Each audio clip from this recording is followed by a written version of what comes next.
Indulgence with the face slapping, 23, Ren-yi sneered. I'm not just going to yell and beat you lot, I'm also going to have the Holy Land declare war on your sorry asses. Bai Changfeng's dumbfounded now. This old fart wants to declare war on us? What sort of crackpot is he smoking? It's not like I cheated on him with his wife or something. Did he lose his mind? Then again, the act wasn't all that far off from the fact.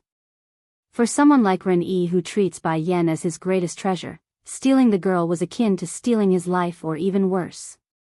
You just wait, once I go back, I will tell the Lord immediately. The Holy Land must go to war with the medicine sect. Glaring fire at Bai Changfeng, the flustered and ranting elder then ran back to Bai Yan and the little steam bun. When he did so, the snarling annoyed face was promptly replaced with a genuine smile. Oh my precious disciple, don't let these cheating old liars deceive you. You mustn't believe in any of their lies. He then points to the group of the jaw-dropping people in the background. Disciple?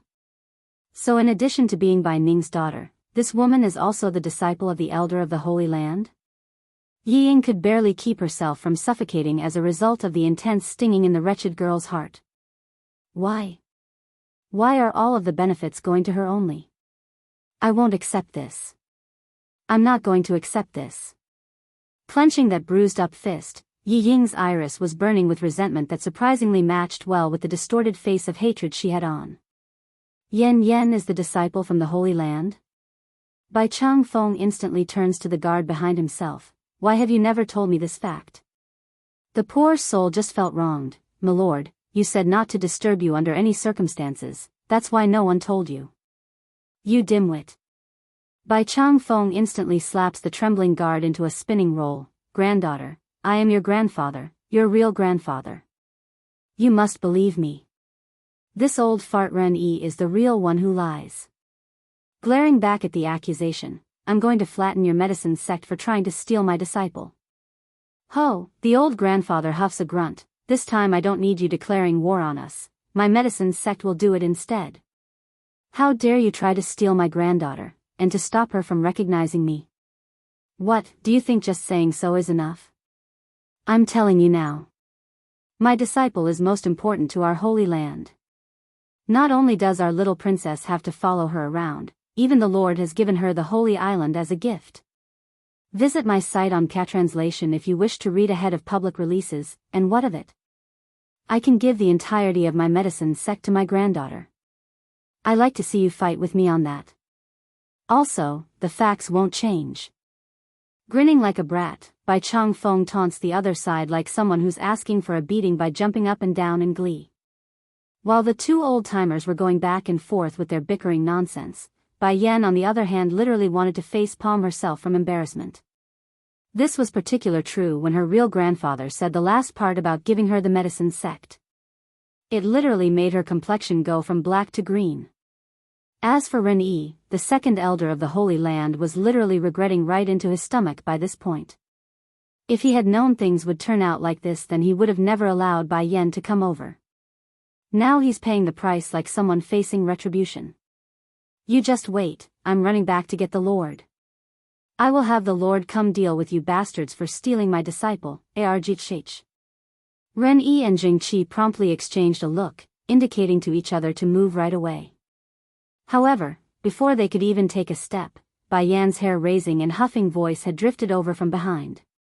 First Shifu, second Shifu, are you two done playing around yet? Ren-yi sounded nervous like a wife being caught hiding some pocket money. Did I do something wrong?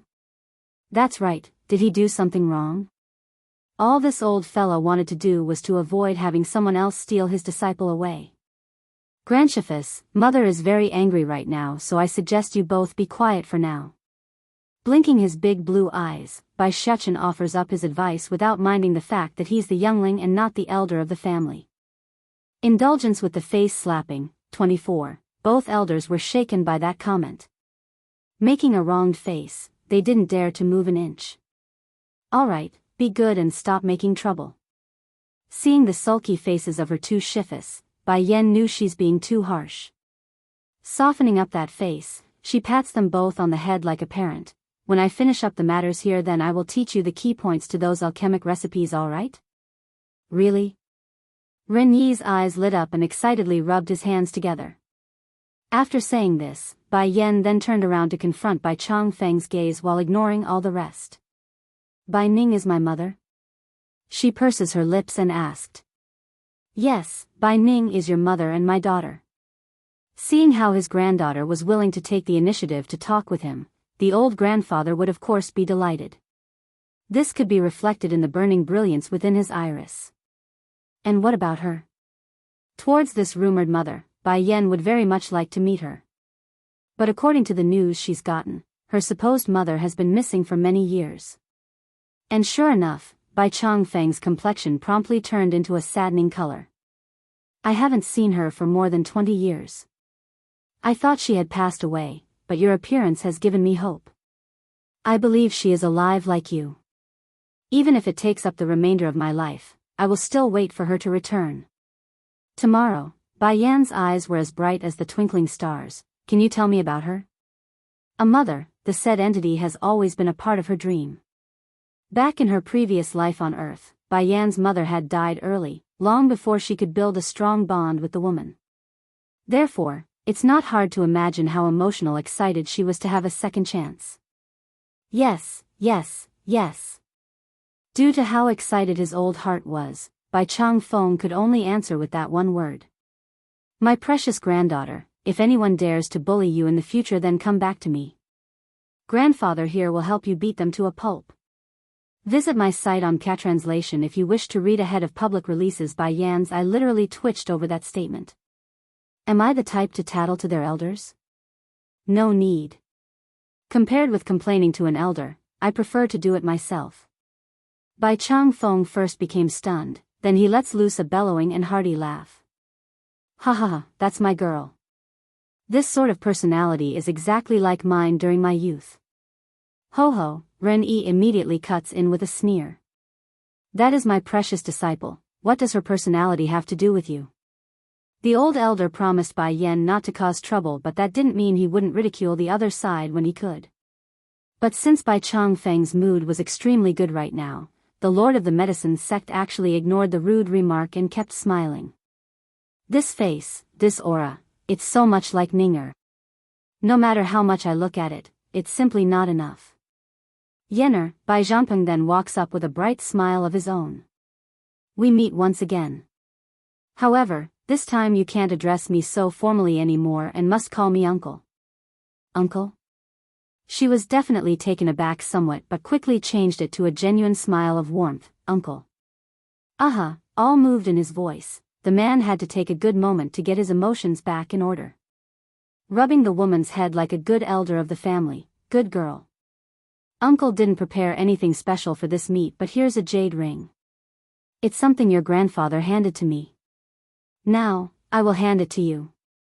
Taking that ring made out of pure jade, Bai Zhanpeng then carefully places the item into Bai Yan's hand. This ring is an heirloom of our medicine sect. It's said that there's a hidden secret within the ring, but that's a secret you will need to figure out on your own because neither I nor your grandfather knows what it is. The members of the medicine sect on the other hand were all shocked over this sight. Lu Zhong and his faction of elders were still fine since they support this outcome.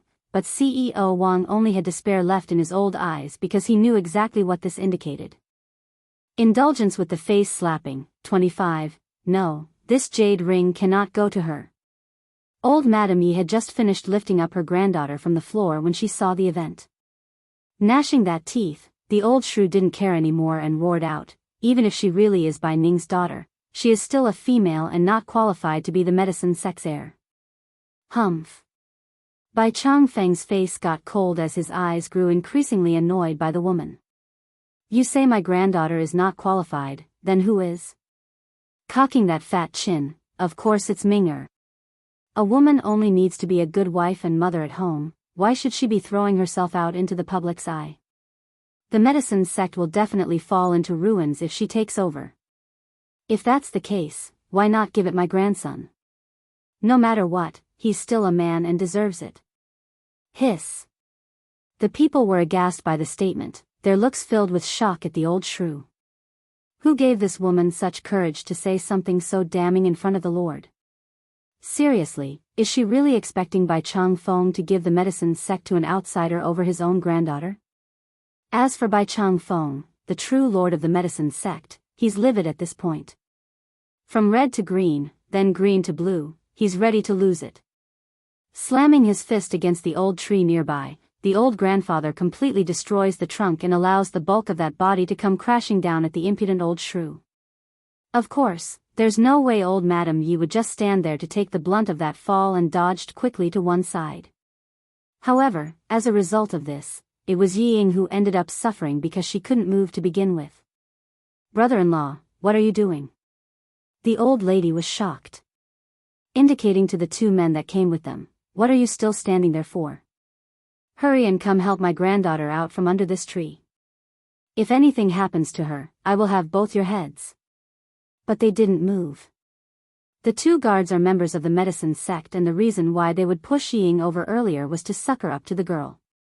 Now that they're aware of Bai Changfeng's true attitude towards this family, there's no way they would continue to show a good face.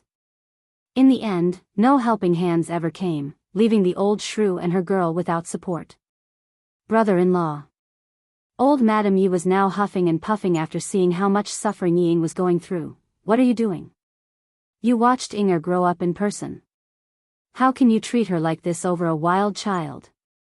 Lu Zhong and his group were now shaking their heads at the blatant ignorance. This old shrew is truly stupid beyond reason. Visit my site on Catranslation if you wish to read ahead of public releases. Yi Ying on the other hand wasn't as stupid as her own grandmother. Tears running down from her eyes out of urgency, she wanted to get out of this mess to soothe the situation. But she knew it's going to be hopeless, not after those damning words. "Ho ho," Bai Changfeng's laugh was menacing and filled with mockery. "So you are implying I should throw aside my own granddaughter and turn to protect Yi Ying?" "That's right." The old shrew's attitude alone was enough to make the man want to slap her across the face. "Are you just that stupid, or do you take me for an idiot instead?" Clenching his fist, the old grandpa roars out furiously. "This is my granddaughter, my own." "Who is Yi Ying?" "She's only a girl from your Yi house. Why should I cast aside my own flesh and blood for her? Also, when have my medicine sect become someone else's? When have you become the one in charge?" Indulgence with the face slapping. 26. Though embarrassed, old Madame Ye's mouth continues to work. "Why do you have to get so nitpicky about the details, or are your feelings for my sister all fake? Is this how you treat me after she's gone?" Tired now, Bai Changfeng painfully closes his eyes for a good moment before finally shooting them open. "If Jinger knows about the way you are treating her granddaughter, then I'm sure she will support my decision." In a wave of his hand to order the guards, "Take the members of the Yi family away and expel them from my home. I never want to see them again." "Wait." Lu Zhong hurries to cut in. "My lord, there is still one matter we haven't settled yet." "What is it?" Bai Changfeng's cold face just became a dreadfully icy one, his voice dangerously angry. "What is going on? Say it." "The hell? All I did was have a fight with those two old farts. What did I miss during this short period?" As a result of that extreme fright from being pointed out, the man from the Moon Slicer sect promptly plopped to the ground. His face and body showing utter terror. "This is not my fault, it's really not my fault. Just now it was Yi Ying who came to seek me out. I'm only doing what she instructed. I really didn't mean to accuse the lady. Please, please let me go, I'm begging you."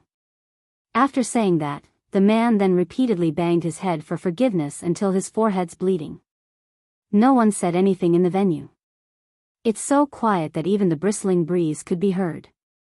But more than the eerie silence, they're more preoccupied with looking over to the certain maiden that's being pinned to the ground by the collapsed tree. "Lord Bai, I know I am wrong. It was Yi Ying, it was her. She seduced me with pretty words of her becoming the future heir and that I would be able to become a member of the medicine sect. I was stupid, that's why I made such a mistake. Please give me another chance. I beg you." Visit my site on Catranslation if you wish to read ahead of public releases. He didn't say it at first, mainly due to his assumption of Bai Yan not daring to kill him for it, but also the reassurance of Yi Ying saying she would protect him after the incident. But now, there's no longer that insurance. Bai Changfeng on the other hand hadn't said a word since the truth came out. However, the old grandpa's aura alone was enough to send those nearby shirking back in fear. It seems that over the years many of you have gotten the idea that I'm no longer in charge after not taking part in the daily functions of the medicine sect. Still expression and unreadable, ignoring the fact that Bai Yan is my granddaughter, even if she is not, I would still not permit such a thing to happen while under my rule. Blood now completely leaves the kowtowing man's face. Since you made the mistake, then your own sect can deal with you. Guards, drag him away and hand him over to the Moon Slicer sect. Bai Changfeng's voice now grew mountainous, crushing the person's spirit until he barely breathed. Please, please, have mercy. I know my fault. The kowtowing motion only increased in pace as he begged on the floor. Indulgence with the face slapping, 27, the expression of the man grew even more flustered as he knows full well that if he's handed back to his sect, they would never let him live. Tow him away. At the order, 2 guards promptly moved forward to drag the man's struggling body away, his appearance now looking no different from a rabid dog. I had only intended to expel you 3 out of my home and that's it, but to think there were so many things you did behind my back. Bai Changfeng's sneering face couldn't be any more obvious. When did my medicine sect become your family's? Or do you believe I'm so old that I'm already dead in your eyes? His words were meant for Yi Ying and her grandmother, but also as a warning to the rest of the people with ulterior motives. Great-grandfather, the soft voice of the little steam bun dissolves the anger from the old grandpa. Blinking those big innocent eyes, this bad woman wants to steal away my father, and she even said my mother is not worthy of him. Also, she has a brother who insulted mother that she can only be his concubine. You must beat the bad people, otherwise I won't recognize you. The old grandpa's complexion fluctuated intensely right there. Nevertheless, he still manages to suppress the anger and forced out a loving smile in order to not scare his great-grandkid. Good child, just wait for great-grandfather to get even for you. As reassurance, Bai Changfeng then rubs the boy's head to show how much he cares for him. A person who only knows how to loaf around my home actually dares to steal my granddaughter's husband? Ha ha ha, as the master of this place, how come I didn't know the Yi family's influence is to such a degree? The elders present could definitely feel the Lord's anger now. Silent and not moving, none wanted to provoke the raging lion in his furious state. How laughable. To think all these years none would tell me about any of this. Inhaling deeply, Bai Changfeng's voice grew stern and harsh. Since they committed the crime, then it's only proper that they pay the price. Someone come, break their legs and throw the 3 members of the Yi family out of my home. They can fend for themselves out there. Visit my site on Catranslation if you wish to read ahead of public releases in the past. Old Madam Yi never trespassed the limit of his patience, that's why he never really punished any of them. But now, Bai Yan was his bottom line. There's no way he would allow anyone to humiliate or bully the granddaughter in which he went through so much to retrieve. So what if they're related in some way? Screw that. Humph, at least you did one thing right. Ren Yi snorts from one side. If no punishment were to be given today, the second elder would have definitely taken matters into his own hands and disposed of the Yi family afterwards. But now that he's seen Bai Changfeng do it, his old heart definitely felt better. No. Yi Ying's pair of eyes were popping bigger than what's normally possible. Trembling all over, please, I know it did wrong. I beg of you, granduncle, let me redeem myself. I can be Bai Yan's slave and do anything she asks. Are you trying to continue to pester my old pops by sticking to my mother's side? Though innocent and melting in his voice, Bai Shechen's question was right on point. Making a guilty look in her eyes for a brief second, Yi Ying nevertheless presses it back in and pushed forward with her lies. I really didn't mean it like that. I know I'm wrong and is just trying to ask for forgiveness. I'm willing to do anything she asks. Indulgence with the face slapping, 28, Bai Changfeng was honestly regretting right now after seeing how the shameless girl was still trying to scheme when things have progressed to such an extent. Back then what was I thinking? What sort of drug did I take to let these people move into my home? I must have been crazy. Mother, Auntie is right, we should have fed the bad woman to the demon beasts. Biyao mutters this with discontent. I don't want to see her again. Although the little steam bun still hasn't fully accepted Deetsong, but still, he's not going to permit another woman marrying his old man. Yi Ying's body shook. Covering the resentment in her eyes, she continues to put on a pitiful face. Miss Bai Yan, I'm really not trying to steal your man. If I go with you, I can even help you look after him so he doesn't sneak away to nab a fish. What man out there in this world doesn't like to steal a bite? Especially the good-looking kind. Bai Yan didn't respond to the girl's words, instead she only made a shallow smile, for she could already sense the familiar scent coming right behind herself. Deetsong, someone is saying bad things about you. What do you think, should I believe it? Bai Changfeng naturally didn't miss this scene. Going green on the spot like he's seen a horror show. Zhanpeng, this guy is my great-grandson's father? It is him. The son's affirmative nod only made the old grandfather's face uglier than before, because it now means he's lost his granddaughter before he could even have some sweet family time. Brother. Di Shaowan puckers her lips in indignation. This woman is still trying to have wishful thinking about you. Are you just going to stand there and let sister-in-law suffer? I really don't know how Yi Ying can still say something like that earlier when she's already stuck in such a situation. Originally the man's aura was like the splitting breeze, enchanting and soothing. However, it swiftly changed to an extreme cold version after hearing the girl's word. Before Yi Ying could even say more, an intense stare has already swooped over her existence and cuts it off like she's had a frog jump in there. Visit my site on Translation if you wish to read ahead of public releases. Why does such a man have to like her and not me? Biting those lips hard, the bitch was oozing with resentment as her fist clenched into a tight ball. This kind of woman, Deetsong then reveals a malicious grin, is better off dead. Is better off dead. Why? Why are you, trembling in disbelief? Yi Ying's very existence was filled with fear now. Slandering me in front of my wife is punishable by death. Making a sneer, the man then casts a glance to his sister, Xiao Wan, go drag her away and toss this girl into the demon forest.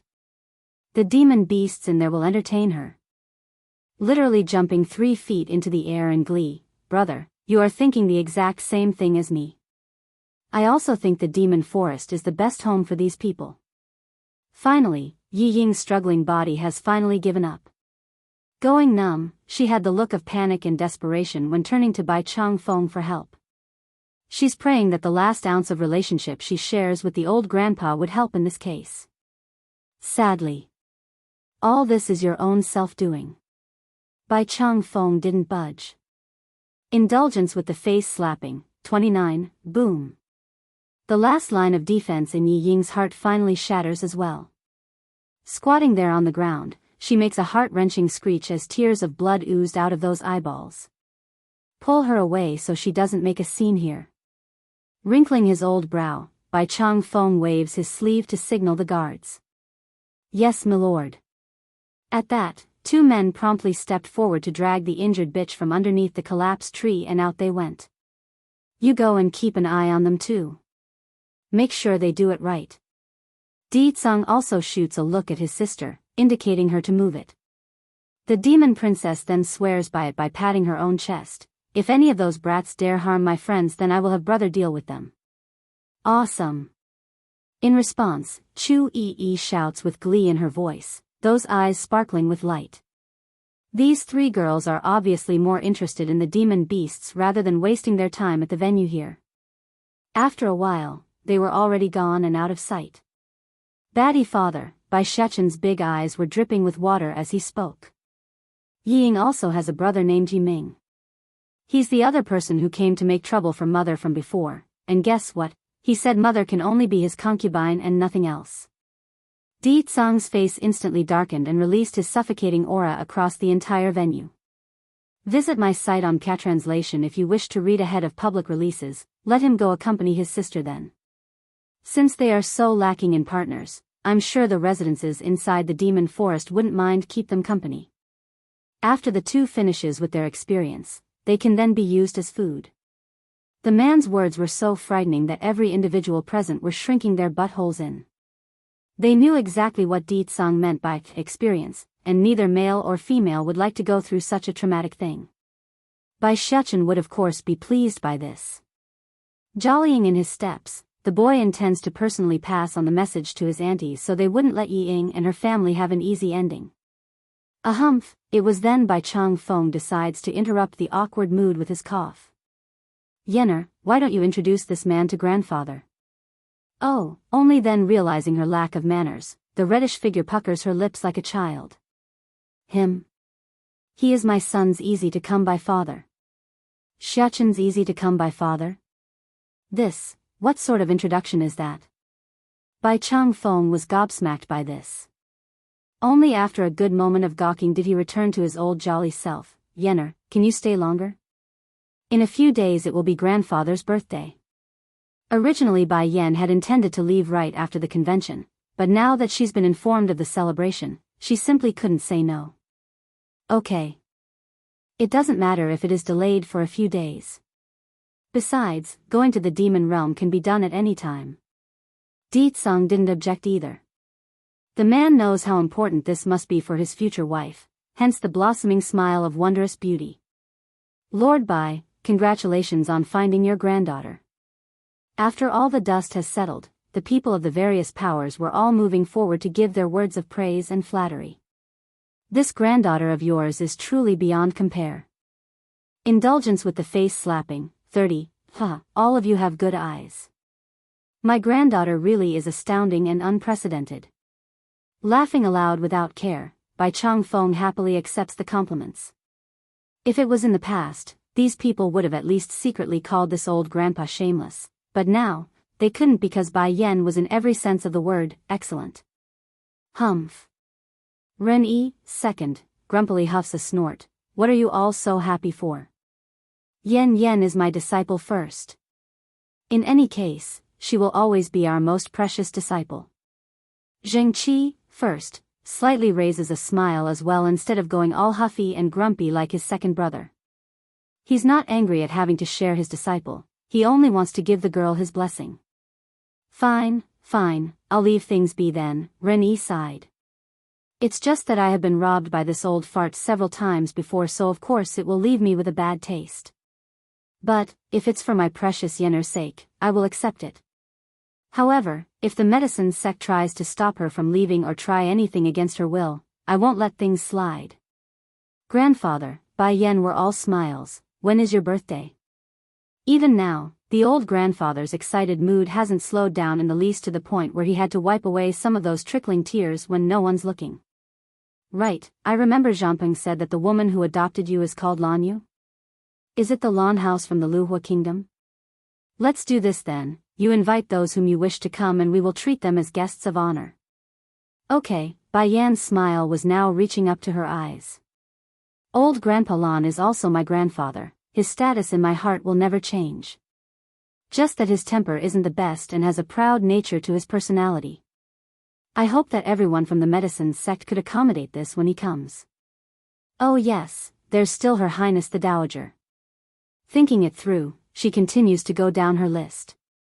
As a result of an incident in the past, it was only she and my disciple Nangong Zhuan who stood by my side when not knowing about my identity. Grandfather, could I also invite them both here for your celebration? I owe her a favor. For the sake of her too shiftless face, Bai Yan didn't divulge about the embarrassing matters regarding the things related to the Holy Land. However, the Dowager's kindness has really touched her heart, so she couldn't ignore this. Visit my site on Catranslation if you wish to read ahead of public releases. Putting the icing on the cake is extremely easy, but adding coal to the fire in the winter snow is not so simple. The friendship between you two is commendable. Bai Chang Feng nods in approval. This birthday celebration is mainly to bring you back into the ancestral books and allow others to know of your status. If you wish to bring someone you are familiar with, then by all means, grandfather here has no complaints. As for that old Lord Lan. Halting his words then, the old grandfather then eyes the crowd with a look of stern seriousness. He is to be treated in the same manner as I. Whoever dares to offend him will receive severe punishment. If it hadn't been for the Lan house and their kindness, then perhaps my granddaughter would have already perished from this world. That debt can never be repaid with something so meager. Yes, my lord. All of the members of the medicine sect answers in unison, their voices resoundingly loud and crisp. In the same way, Bai Chang Feng words today have directly become a declaration to the other powers that old Lord Lan was to be treated like the man himself. Otherwise, it's a direct affront to the medicine sect of the highest order. Must not offend the Lan house. Must not offend the Lan house. These were the only thoughts running through these attendees' heads right now. Mustn't provoke the Lan house. 1. In recent days, the Lan family seems to have hit a string of bad luck lately. First it was the female ruler of the Feng Qi kingdom taking a liking to Lan Shaoling, the eldest grandson of the Lan house. But after the boy rejected her, the female queen then went ahead to declare it a national offense, thus creating a huge rift between two kingdoms. As to the other incident, it had much to do with Lan Shaoyan, the second young master of that family. The righteous boy somehow got caught in a dispute with the young lord of the Blood Moon sect and ended up breaking the other person's leg. To be clear, the public was already being quite considerate out of Bai Yan's existence. They are well aware of her relationship with that family by now and of how the girl's not the biological daughter of Lan Yu, making her an unknown factor. If something were to break out, no one knows whether or not the woman would help or not. Right now, Lan Shaoyan was currently kneeling inside the main hall with his head held low. The boy's awaiting judgment from his grandfather, so the place was dreadfully quiet. Father, this isn't entirely Shaoyan's mistake. Who could have guessed that the young lord of the Blood Moon sect would try to rape a girl while inside our kingdom? When Dong Rulan saw how her son's being kneeling there for a good half hour, the kind woman definitely felt distressed inside. However, since the grandfather hasn't said a word, she didn't dare to help. Am I angry because he hit that cockroach? Old Lord Lan's expression was hard. Being a man, one should have blood in their veins. That is fine. I don't believe Shaoyan is wrong on that end either. What I am angry about is the boy being so rash. What if that person brought along helpers from the Blood Moon sect? Shaoyan, by then not only will you not be able to save the girl, you will also drag yourself down.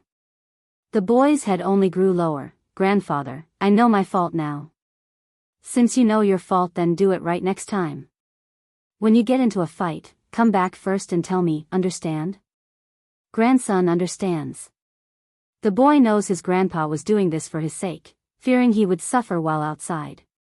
But he's a man, an upright and good man. If he sees a thug trying to rape a girl in open public, then there's no way he could remain indifferent. Visit my site on Catranslation if you wish to read ahead of public releases. If I can't do as my heart tells me when injustice is before my eyes, then I don't deserve to protect this kingdom. If you understand, then that's good. As for the young lord from the Blood Moon sect, what's done is done. If they do come back to make trouble, I will hold them down. It doesn't matter anyways, I'm already an old bone. Slowly getting up from his master chair, old Lord Lan's face was firm and resolute. Dong Rulan had a look of worry. Father, should I go tell Yenner about this matter? If she comes back, then the Blood Moon sect should back off. No one can go. Old Lord Lan roars out instantly. Yenner's achievement today didn't come easy. Our family couldn't help her at all, so we mustn't be her baggage. I've inquired around already. The Blood Moon sect is a subordinate power of the medicine sect. Are you planning to pin the girl against a behemoth like that? But father, while she still wanted to say more, the old grandfather has already cut her off. I won't allow us to drag Yenner down. It's not easy for her to have such strength. This time I will be the one to bear the repercussions. At this moment, old Lord Lan's figure seems to have aged again. No longer straight or stoic in his back, the old man slightly camels down like a weak elder, thus causing the young boy to hurt immeasurably inside. Lan Shaoyan doesn't regret hitting that cockroach from the Blood Moon sect, nor does he regret getting reprimanded, but mustn't provoke the Lan house, too. But now, he's found that grandfather has aged more than he thought and still needs to wipe his own ass afterwards. For that reason, his heart grew incredibly uncomfortable. Mother, am I wrong in all this? Lan Shaoyan's voice devolved into a whimper. Startled over her son's question, Dong Rulan deflates as well. if you have the strength to back up yourself, then anything you do is justified. But if you don't, then you will only drag your grandfather down. Strength. All of this is because of strength. Lan Xiaoyan couldn't help but clench his fist in frustration. For once in his lifetime, he's never desired strength this hard before. Blood Moon Sect. Sect leader, the two guards who brought the youngster back shivered hard. It's the Lan House. Lan House. Originally Lu Yang was still fuming in that second, however, the anger was quickly transformed into uncertainty. Which Lan House are you indicating? There is just no way around it. That word is like a taboo, so I must make sure. Reporting to sect leader, the one who injured the young lord is the Lan House's second grandson, Lan Xiaoyan of the Luhua Kingdom. First it was green, then to white, then it was to a reddish-purple color of extreme fright. The family you're talking about, do they have a married-off daughter by the name of Lan Yu? The guards were surprised and met the man's eye. How did sect leader know? Yes, there is a Lan Yu. That Lan Xiaoyan injured the young lord, this debt. Bastards. Lu Yang's hand was crunchingly loud when he smashed it into one of the guards' face. Sect leader. Holding that bruised-up cheek, the guard looks up in confusion. Get this twerp to stand up right this instant. Why is he acting dead in front of me? If he's going to make trouble, then he better go solve it himself. Don't go dragging our Blood Moon Sect with him. In his fit of rage, the master of the place ended up kicking his son Lu Su repeatedly until everyone was gawking their eyes now. Visit my site on Catranslation if you wish to read ahead of public releases. Arg. This twerp has always been a troublemaker, but why does he have to go provoke the Lan House? That is the Lan House. The Lord of the Medicine Sect have already spoken that the old chief of that family must be treated like the man himself. Yet this insufferable twerp just has to go provoke the number one taboo right now. Slowly coming out of his dizzying state, Lu Su still hasn't gotten enough time to figure out the current situation when a storm of punches came flying down at his body.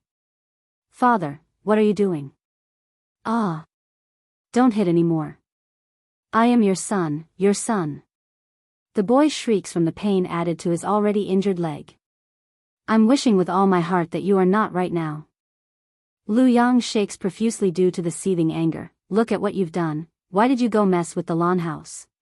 Why did you have to go provoke the Lan House? Lu Su became absolutely stunned by his old man's outbreak. Father, what's the matter?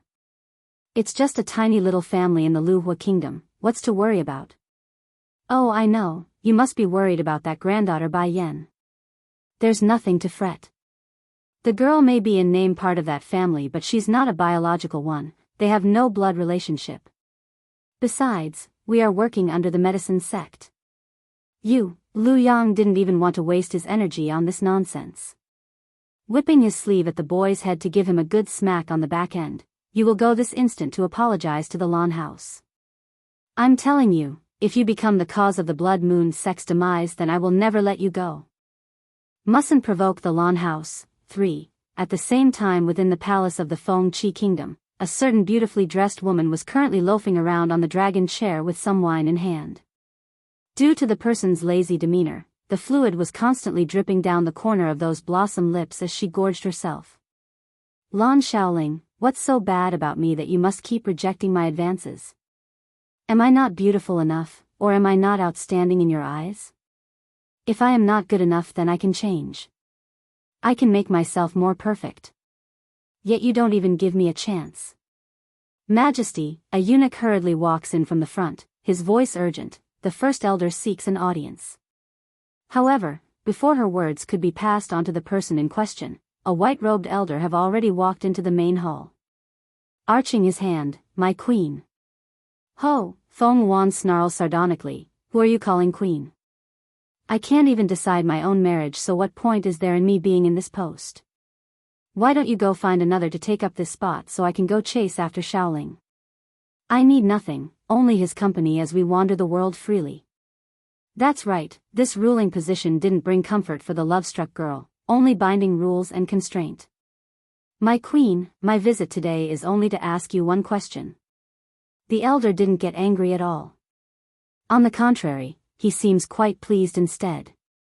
Do you really like that Lan Shaoling? Visit my site on Translation if you wish to read ahead of public releases. Making a self-deprecating smile at herself, Feng Wan's sorrowful face grew more apparent. I have known Shaoling for 8 years and have loved him ever since. For him, I'm willing to keep my harem empty. But what's the point when he doesn't love me at all? Taking another sip from her wine cup, originally, I thought even if he doesn't love me, he would still hold some affections. That's why I threatened him not so long ago. But now, not only did he not answer my plea, he's now completely ignoring me. Did I not do enough? I can change, I really can change. If he's not willing to marry into the Fengqi kingdom, then I can abandon this post and go to his home. As long as he says it, then I will. My queen, if you want to go to him, then go. I will find someone to safeguard the kingdom while you are gone. The old man's iris flashed meaningfully as he spoke. Pung. As a result of that statement, the wine jug that was already wobbling constantly by the chair handle have now smashed onto the floor, causing a pungent smell of alcohol to stain the hall. Do you really mean it? Feng Wan's surprised face shoots up with excitement, causing that beautiful face to turn dazzling. Of course I mean it, the old man gives a mild nod. I had intended earlier to fulfill your wishes after learning of Bayan's status within the Holy Land. Shame that news broke out. The woman's not a genuine daughter of that Lan house, that's why I wanted more time to think about it. Mustn't provoke the Lan house, for, prior to everything, Bayan did not have any communication with the Lan family and only ever made contact after she returned with her son. That's why no one could figure out the relationship between the two parties. But, the old man dons a shallow smile. Just the other day I have managed to get wind of some new information. What information? Feng Wan grew a tad irritated at being baited. There's no question she wants to know the secret. After all, it couldn't be anything small if it could change this old fart's opinion to such extent. I heard that Bayan's biological mother is Bai Ning of the medicine sect, the young lady of that power. Due to the woman being missing for many years, the lord of that place is now showing immense gratitude to the Lan family by issuing a decree. Anyone who meets the old family chief of that household is now to treat the elder like the lord himself. My queen? Wrinkling that old brow, the elder seems to not understand the lack of response. When he was but a young master of the Lan family, all of you were preventing me from going to him. Now that his family is with background, you are pushing me to him. Even if you can be this shameless doesn't mean I can. The elder's complexion completely changes. My queen, this is a golden opportunity. Enough. I don't want to see anyone right now. If you want me to continue staying inside the kingdom, then don't bother me. After saying this, Feng Wan was done speaking with the elder and closed herself off. In light of the blatant dismissal, the senior nevertheless continues to pester the woman until he too was at a loss. In the end, both parties separated on negative terms. After the footsteps faded away, Feng Wan slowly opened her eyes and picked up the wine jug. Shaoling, perhaps we really will have to go our separate ways in the future. Visit my site on Translation if you wish to read ahead of public releases. Back at the beginning, it was everyone else who deemed Lan Shaoling to be too inferior while she herself didn't care. But now, the situation has been reversed and it's herself who's not worthy of him. Lan House. Lan Shaoling was currently looking up into the open sky as if he's thinking of something. Big brother, it's unsure when Lan Shaoyan had come, but the second grandson had somehow managed to sneak up behind his brother's back in the main courtyard. Are you thinking about her again? I'm sure Her Majesty is only saying those words in a moment of heat. She doesn't mean it. After all, the both of you have been friends for so many years. Retracting his gaze, the troubled boy turns to his younger brother. About the matter of you injuring the young lord of the Blood Moon sect, is grandfather able to handle it? One person's fault is one person's responsibility. I don't need grandfather to clean up after me. Lan Shaoyan's voice turned hard. If nothing else, I will give him my legs and that's that. Grandpa is so old already, how can I bear to have him continue working so hard? What's more, the disaster is caused by me, I won't ever regret it.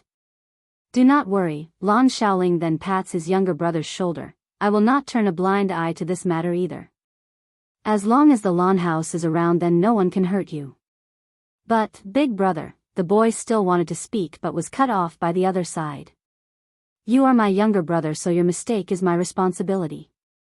What's more, one cannot be too timid when representing our family. You did no wrong.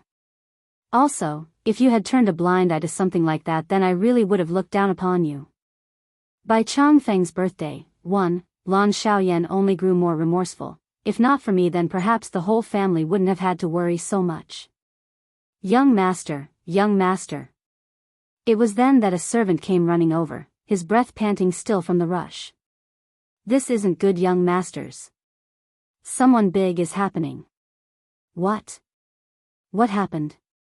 Both boys were startled by that. Is it the Blood Moon sect? This possibility promptly causes the second grandson to drop a rock into his heart. Nevertheless, the fear quickly changed to a firmness never before seen in the boy's eye. Let's go, we will see first then decide. Patting his younger brother's shoulder, Lan Xiaoling attempts to reassure the other side with his soft voice. Don't worry, nothing will happen. Giving a nod in return, Lan Xiaoyan hurried to follow his older brother and the messenger. Main reception hall. Old Lord Lan was currently gawking his eyes out in his master chair due to the impressive number of treasure boxes displayed before his very eyes. Grandfather, what is going on? Lan Xiaoling asks, his brow furrowing hard at the odd scene. Visit my site on Translation if you wish to read ahead of public releases. At the moment the old house master was still clouded in a mass of fog, that's why it took him so long to respond. However, before the old man could say a single word, another servant of the household has already run over in haste to report. Milord, the elder of the Shadowless sect is wishing to seek an audience. Shadowless sect? A series of hissing sounds were filling up the place, as well as looks of surprise in the two brothers' face.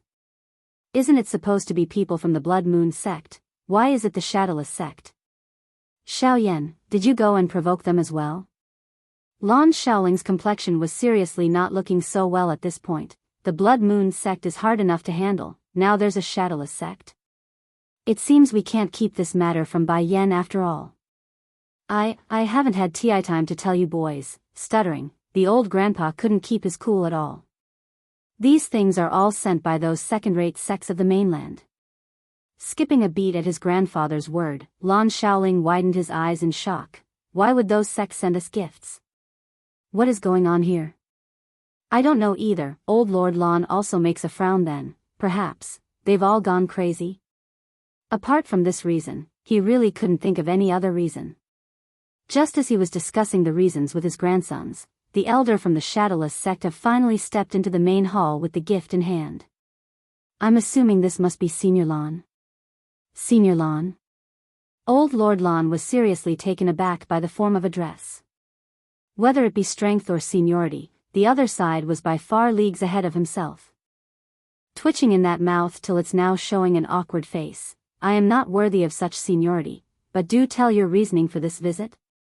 No, your position in our heart is well deserving of being called senior. Making an awkward laugh himself, the elder from the Shadowless sect hurries to get to the point. I'm here to bring gifts and to congratulate your family. Now old Lord Lan was getting more and more confused, because it's one thing if only a single person came, but so many at once. There's no way this could be a coincidence, thus making his heart more and more anxious by this point. Senior, you wouldn't mind me calling you senior, right? Mind telling me what is happening? Why are all the powers out there sending my family gifts left and right? By Changfeng's birthday, too, you don't know? The elder from the Shadowless sect exclaimed with amazement in his eyes. Did the medicine sect people not come to you yet?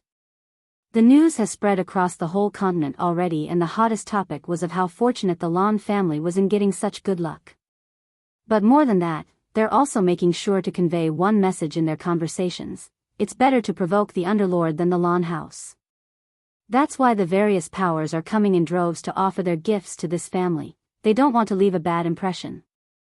I don't know anything. Old Lord Lan rolls his eyes. I only know that before you arrived at my home, I kept getting gifts sent to me by various powers. Don't tell me you are here to thank me for my grandson's act of beating the young lord of the Blood Moon sect, right? What does this have to do with Blood Moon sect? The guest raises a brow at the odd question. But before the miscommunication could be cleared up, it was then the servant who retreated earlier came running back. Not good, chief, the blood moon sex people are here. The old grandpa literally jolted out of his seat. Where are they right now? In the end they are here still. The servant quickly gives himself a wipe to clear those trickling sweat. They want me to present this visitation letter to you first. Visitation letter? The old man's expression quickly shifted from a stern one to a stunned look. Visit my site on Translation if you wish to read ahead of public releases. Just like their grandfather, Lan Shaoling and his younger brother was also looking at each other in shock. When did the Blood Moon sect become so polite that they would first send a visitations letter before coming to settle a score? It couldn't be, they want to first show politeness before drawing the knife? Let him come in then. In the end, old Lord Lan ends up doing as expected while rubbing his hand in a perturbed manner. If it's going to be a knife regardless, then let's get it over with directly. Yes, chief. After getting the order, the servant then hurried to retreat. Minutes later, a middle-aged man could be seen walking in with a crowd of followers behind his back. As a result of this domineering lineup, the occupants inside had to take a good moment to realize there's also a stretcher in the back as well. In fact, if not for the constant moaning and groaning of the boy's painful voice, old Lord Lan would have completely missed it entirely. Lord Lu, seeing the intense air from the group, old Lord Lan knew this couldn't be good. Though his heart was also nervous and unsettled, he nevertheless presses on. This is indeed the fault of my grandson, however, your son isn't entirely without fault either. If he didn't. Bang! But before the old grandpa could finish his words, Lu Yang have already instructed his men to stop and put the stretcher down. Roaring now, what are you still lying down there for? Hurry and get your ass off of it. Stiffen his old face over the picture. What sort of situation is this? Isn't Lord Lu here to demand punishment for his son's injury? Yuyua. As a result of being thrown off of the stretcher, Lu Su's injured leg ended up making a severe impact on the floor. Father, Bang! Another stomp comes flying down at the injured boy's back, causing him to issue out a long wailing howl of agony. How could I have given birth to a coward like you?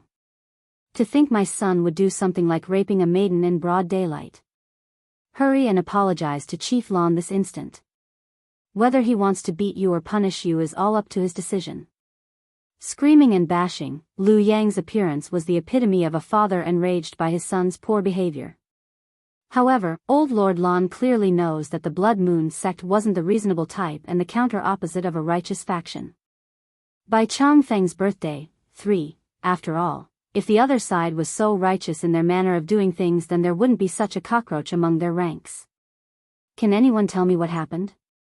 Why are all these powers acting this way? Did they all get knocked on the head or something? Senior, Lu Yang grumpily shoots a glare at his own son before turning back with a flattering smile. My useless son is truly outrageous. But since I've already punished him, I'm hoping Senior could have leniency when carrying out your side of the beating. After saying this, his sight then shifted to Lan Xiaoyan with a smile as well. This must Senior's second grandson. Look at how promising he is, truly a figure of upstanding nature. My son made a terrible mistake a couple of days ago, but thank goodness you were there to stop him. The lesson is a good one, a great one. Allow me to extend my gratitude for the lecture you instilled upon him. If it weren't for Lu Yang's sincere look, then perhaps Lan Xiaoyan would still believe the guy was faking it and inwardly cursing and yelling at him inside. The grandpa frowned. I have seen my daughter's letter, but that doesn't change anything. Yenner will always be my family's granddaughter. Why do you ask? Did she get into some sort of trouble while outside? If so, then it's also my fault for not disciplining her. If you people want to make trouble, then send it my way. No, the elder hurriedly shook his head. Senior Lan, don't misunderstand me. What I want to say is that Bai Yan's biological mother is Miss Bai Ning, the long-lost young lady of the medicine sect. Boom. These words were like thunder, sending the entire Lan household asunder. Bai Yan's biological mother is Miss Bai Ning, the missing young lady of the medicine sect? Now the grandpa remembers. According to his old memories, his daughter Lan, you did have a friend by that name long ago, just that the name didn't ring any bells until now. Is what you saying absolutely true? Trembling right down to his fingers, everything seems so surreal to this old grandpa. But what does this have to do with my Lan house?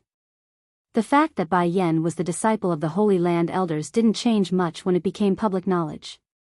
The reasoning being the girl's not a genuine child of the Lan household.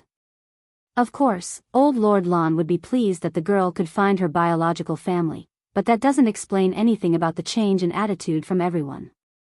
Visit my site on Translation if you wish to read ahead of public releases. Of course it does. The elder makes a rather frank laugh like he's quite amused by the situation. Miss Bai Yan declared it already, saying the entire Lan house is to be invited to Lord Bai's birthday celebration.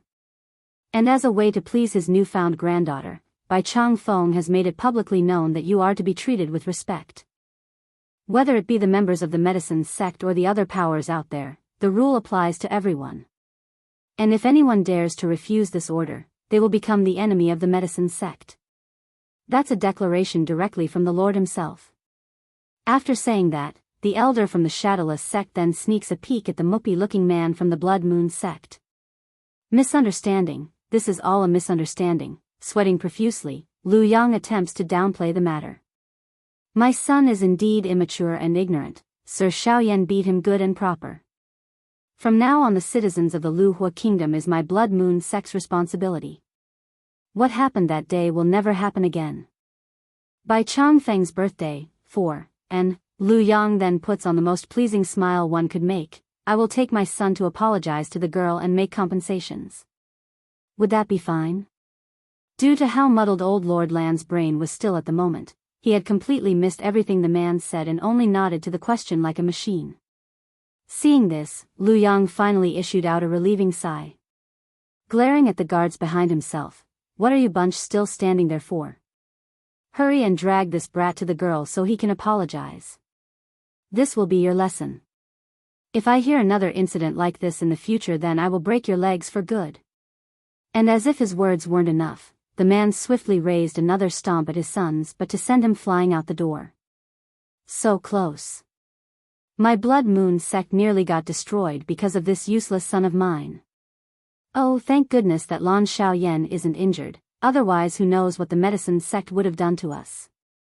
Turning around again, Senior Lan should leave as well. But be assured, if there is anyone who dares to cross your family in the future, then you just need to say the word. My Blood Moon sect will unconditionally come to your aid. Cross? The elder from the Shadowless sect couldn't resist a smirk. Who in their right mind would want to cross this family from now on? Besides, if the Lan house really is facing trouble, why would they need you to help when there's countless others more willing and more powerful to step in? Senior Lan, I will also take my leave then as well, since I've brought the gift as per my lord's instruction. When the time comes, I will be sure to greet you at the medicine sect. Ha ha ha. Once again making a jolly laugh like when he first entered, the elder from the Shadowless sect soon left, leaving behind his gift just like the rest today. Still muddled and dazed there, old Lord Lan eventually issued a lamenting sigh. Xiaoling, Xiaoyan, your aunt has done many wrong things in her life. She handed all of the Dan pills the family saved to that ungrateful bastard, then even in death she never returned to us for help. However, she nevertheless did one correct thing in her life, and that is to take Bai Yan in as her own. Visit my site on Translation if you wish to read ahead of public releases in the years where Lan Yu was still alive. Bai Yan was undeniably the most favored daughter of the Bai house, where both father and mother showered the girl with love. But good times never last. As the old saying goes, a stepmother could never truly take in one that's not her own. It's too bad that bastard died too early, said Lan Xiaoyan with a sense of injustice. If that bastard is still alive right now and learns of Bai Yan's identity, then he would be regretting it even more than he did. It was Bai Zhengxiang who lost the young lady of the medicine sect, and it was he who also turned Bai Yan into his enemy. Imagine the man being still alive right now. It's almost certain he would be green with regret by this point. If I remember correctly, it should be Nangong Yi's execution date in 2 days. Old Lord Lan suddenly brings up the topic after some musing. We can pass this information off to him. As stern and upright as this old grandpa may look on the outside, He's in fact very biased when it came to his own family. I will do it, Lan Shaoling preemptively offers to take the job after some contemplation. Nangong Yi is already judged with treason, just that His Majesty wants to keep him imprisoned until a later date. Even if the main conspirator was Bai Ruo and not the former crown prince, Nangong Yi nevertheless still had a hand in it. There's no way he could shirk off responsibility. By Changfeng's birthday, 5, more importantly, Nangong Yuan, king, knows that if he doesn't deal with Nangong Yi then it would likely offend Bai Yan. As such, he could only personally sentence his own son to death for the sake of himself. Fortunately there are still 2 days from the date of the execution. Nangong Yi, he can suffer for the remainder of his time in this life. That's what Lan Shaoling thought, wanting to get some payback. The dungeon's a cold and damp place. By no means was it a comfortable place, evident by the countless flies hovering around the former crown prince's body that's currently huddling to one corner. Nangong Yi originally couldn't stand such drastic changes to his lifestyle, but anything would become the norm after so long in here. Did any of you hear about the news? All of those third- and second-rate powers out there are coming to give gifts to the Lan house in droves. They say each of the boxes are holding priceless treasures. Che, who doesn't know this yet? Pretty much everyone in the kingdom and the whole land is booming with this news. Lord Sung's wife is the granddaughter of the Lord of the Medicine sect, and that the lady who left the girl behind to Miss Lan Yu is in fact the young miss of that power. Now as gratitude for the care they gave Miss Bai Yan, the Medicine sect is now openly shielding the Lan house with their influence. Not only that, because of the Dowager and Prince Juan's good relationship with the lady, they're now invited to the Medicine sect's upcoming birthday celebration for the Lord. It can be said that our Luhua kingdom is now on a whole different level compared to our neighbors. Ah! Just as the 2 prison guards were at the height of their discussion, that's when a painful and heart-wrenching howl broke in. What is doing now by screaming like that? One of the guards asks, his brow furrowed into a knot. Visit my site on Catranslation if you wish to read ahead of public releases, probably fear I'm guessing. He only has 2 days before his execution. Forget about him, let's continue where we left off. Back over in the prison cell, Nangong Yi was currently holding his head in a painful manner as tears of remorse trickled down his side. Bai Yan is the granddaughter of the Medicine sect. The words from the prison guards were like haunting echoes, constantly ringing inside his ear until he nearly broke his teeth by gnashing down in agony. Bai Yan was supposed to my wife. The glory of the Lan house is supposed to be mine. It was me who threw all of those away. This is all my own doing. Ha ha ha. The crying didn't stop, however, it did eventually evolve into a hair-raising laugh that creeped the hell out of everyone else. Bai Yan, if life could be rewind. I will never give up on you again. In that split second, everything in his life seems replay itself like a drama show before his very eyes. And it was also at this point where he realizes how much he missed, how much he lost, and how much he pushed away. This erratic behavior naturally drew in the attention of the prison guards who's still discussing the topic. Shaking their head upon coming to check, this once glorious prince really have gone crazy now. What do we do now? The shorter guard turns to his companion and asks. What can we do? Let's go and report this to the young master from the Lan house. If we can somehow please that family then we won't have to worry about being picked on by others again. That said, the 2 men then happily strolled out of the dungeon, leaving behind nothing but the erratic laughter of the former crown prince and his remorseful self. By Changfeng's birthday, 6, ever since Bai Yan's return to her ancestral roots that day, the group that's the happiest had to be the Elder Council of the Medicine sect. In fact, these old geezers have been ignoring their daily tasks for the past couple of days and would hound around the woman to ask her questions about alchemy. 1 or 2 days wasn't a big deal, but after some extended duration Bai Changfeng has had it. Giving the order, he declares that none was to disturb his granddaughter out of petty jealousy. He intends to monopolize the girls' time so they could bond together and catch up on the missed time they lost. However, rather than just bonding with her genuine grandfather, Bai Yan was more interested in her mother's story during these past few days. According to the information she got from everyone, Bai Ning was an outstanding and talented young woman whom disappeared over 20 years ago. Since then, the missing person never returned and left no clue as to her whereabouts. If not for Bai Chang Feng insisting that his daughter's still alive, the other members of the medicine sect would have likely set up a tombstone for her by now. CEO Wang, what are you doing here? The yellow-robed elder Tian Xian had only intended to walk past the place when he noticed the odd sight. CEO Wang's face blushed red from being caught and didn't know how to answer his peers' questioning.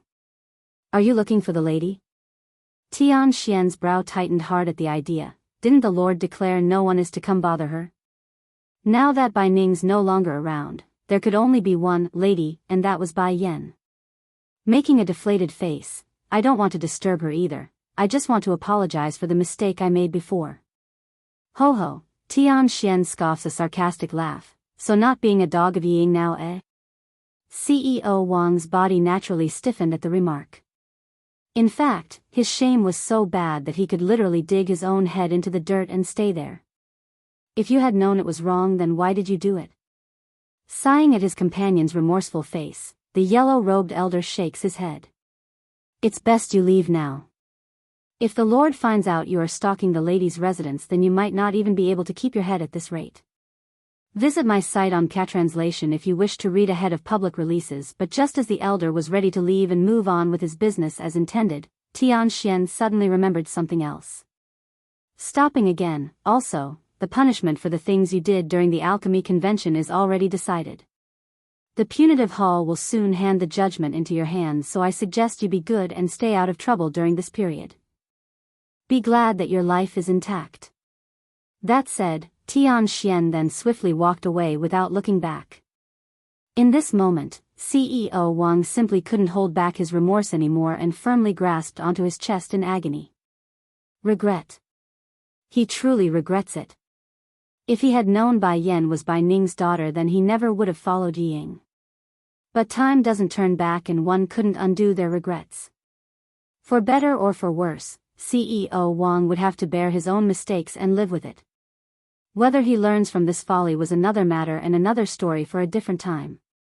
By Chang Feng's birthday, 7, inside a certain pavilion located within the courtyard, Bai Yan was currently lying on the bench in a lazy manner when she sensed the familiar scent behind herself. But before she knew, a naughty pair of lips have already kissed down at her own to smother it with love. She's of course both annoyed and angered by this overreach of personal space, but that instantly changed when those eyes flicked open to see the reflected face. It's dangerously handsome under that setting light of the evening sun, so much so that she literally skipped a beat from the daze of the moment. What are you thinking about?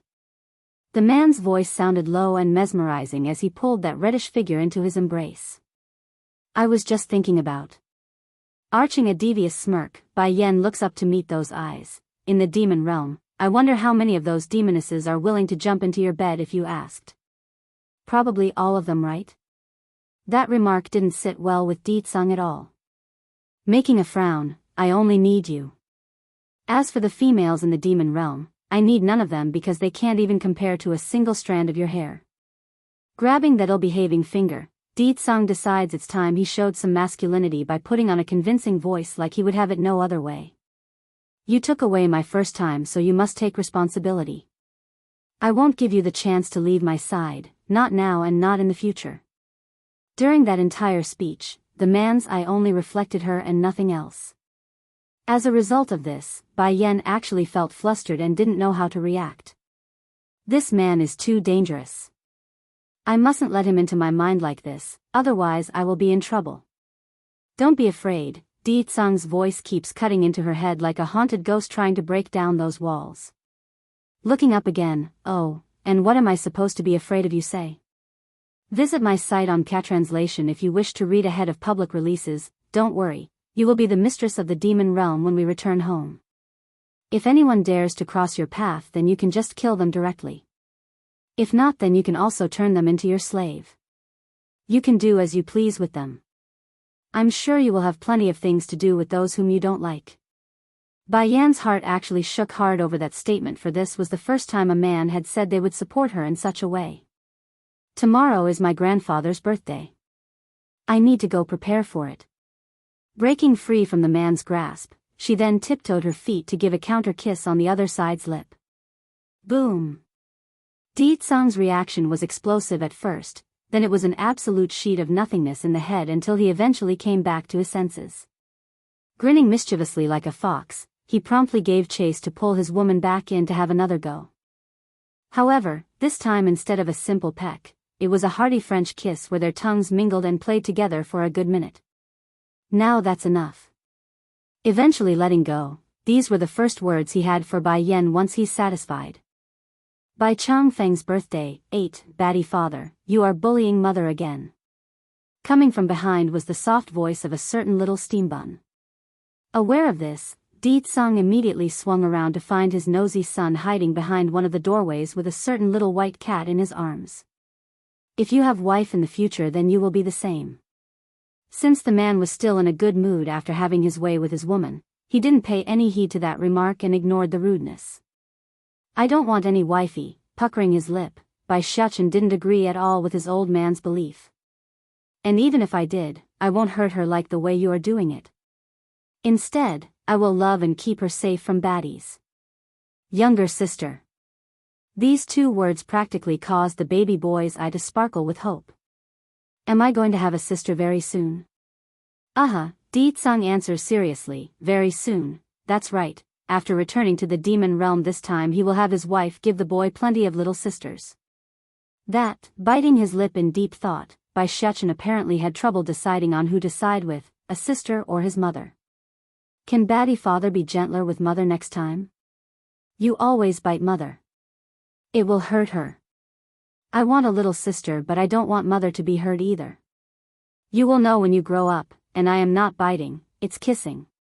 Puckering that lip to the side, Bai Shuchen didn't buy the explanation at all. Batty father is a liar. He clearly bit mother and I saw it. Now it was Ditsang's turn to cast some doubts over his own behavior. Is my actions bullying? Visit my site on Catranslation if you wish to read ahead of public releases. Batty father, I am not a 3-year-old child anymore, you can't keep fooling me. Puffing those cheeks, the little steambun's face looked adorably red at the moment. Well, the fact that you are not a 3 years old is true, you are a 6-year-old child.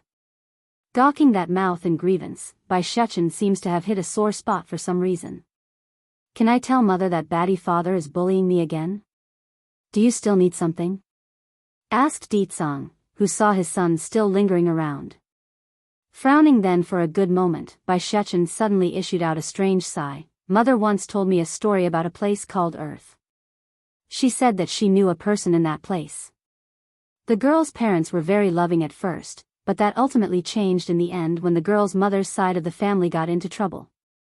The father hesitated at that time, fearing the trouble would also drag down his side of the family as well, leaving the girl's mother to fend for herself. I don't understand the story honestly, but Batty father, I would always see tears coming out of mother's eyes when she tells me this story.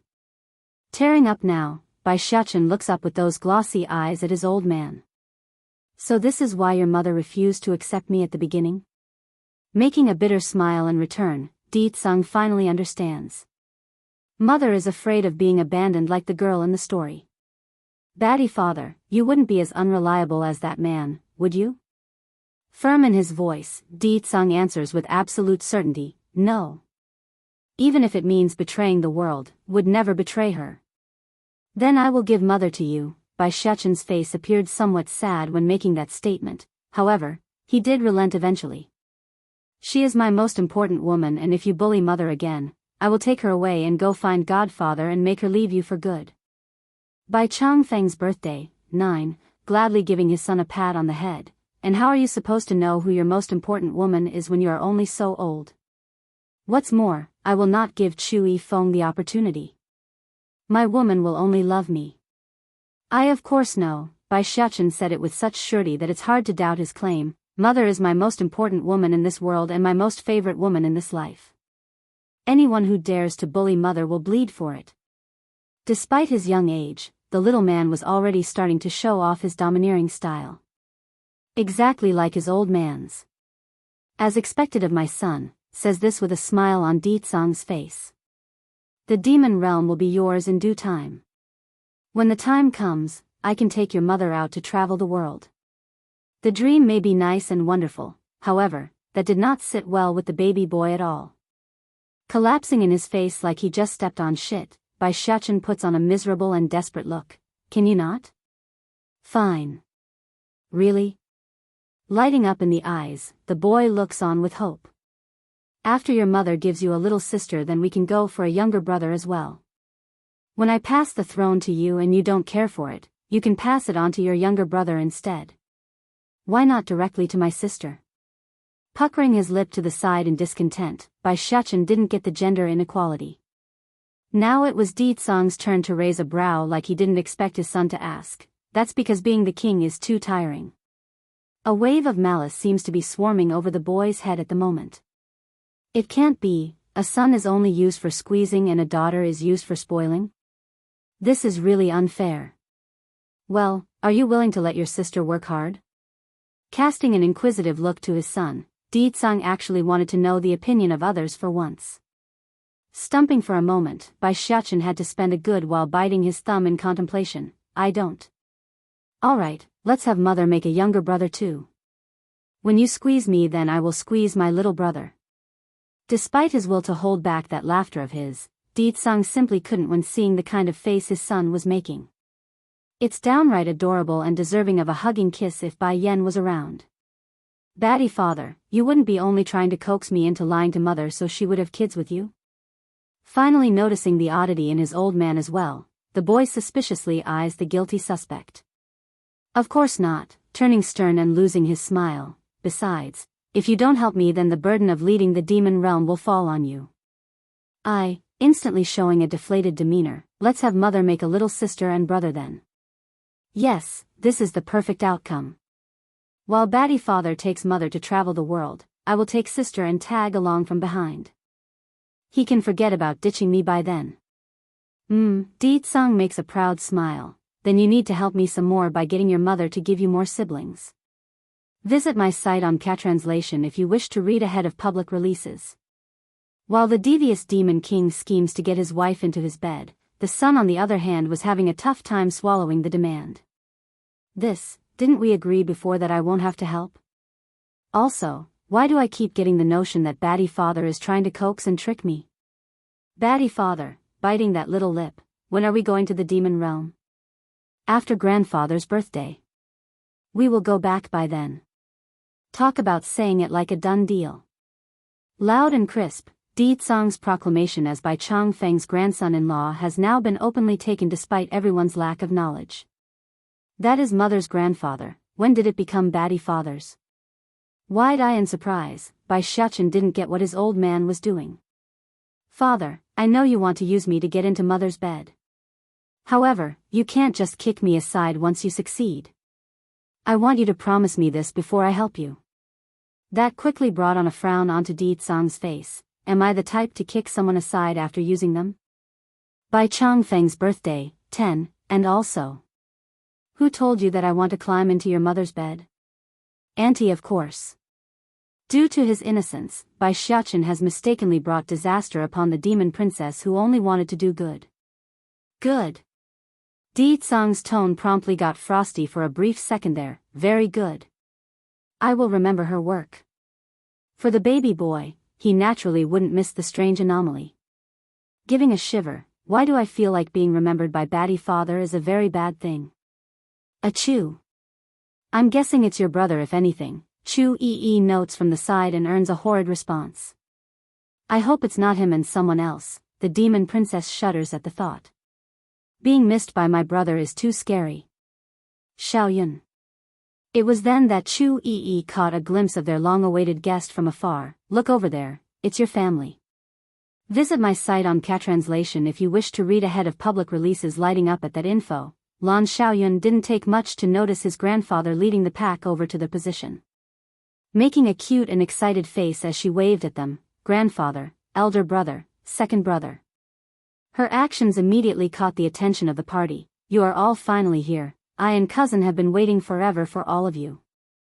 Making a cough to clear his throat, the one to speak out was old Lord Lan. Let's go, I want to meet Yenner. By the way, explain the details to me about what's happened thus far. All right.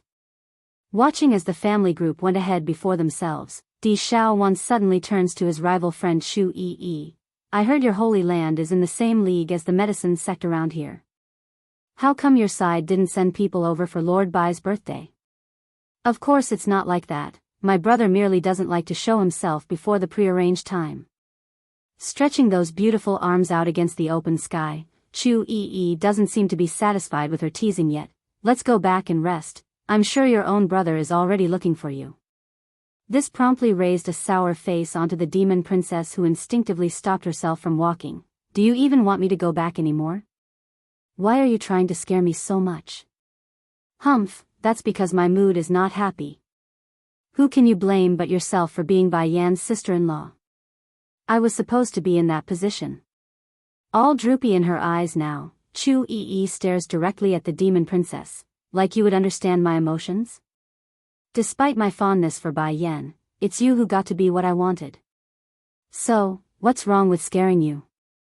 If I don't scare you a bit, then I can't soothe my annoyance. Fine. Out of consideration for your bad mood, I will overlook it this time. All smiles now, Di Xiaowan happily cocks her chin high into the air like the winner. However, that was a mistake. What are you still standing there for? Seeing her friend not moving still, Shu Yi decides to shoot another killing blow to hurt her counterpart. If you don't move it, then your brother might just come out here in person. By then the consequences would be far worse than just making him wait. Shuddering in cold sweat at the terrifying thought, Di Xiaowan ended up running over in haste at the end despite her hesitation. Finally, the day for Bai Changfeng's birthday has arrived, and so did the curtain become drawn for the glorious era of the Lan House. Whether it be the members of the medicine sect or other powers invited to attend, everyone was showing absolute respect for the old house chief and his family.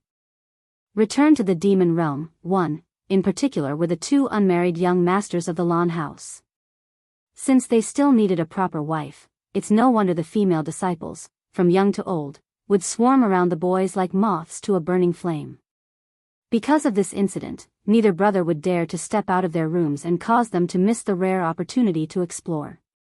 Fortunately, the date of the celebration was at hand, thus allowing the two siblings to heave a sigh of relief. Night time. The Lord of the Demon Beast sect has arrived. The Elder of the Misty Fairy House has arrived. The Holy Land's young lord. Numerous announcing voices were abnormally crisp and clear despite the vast number of sound signatures in the air.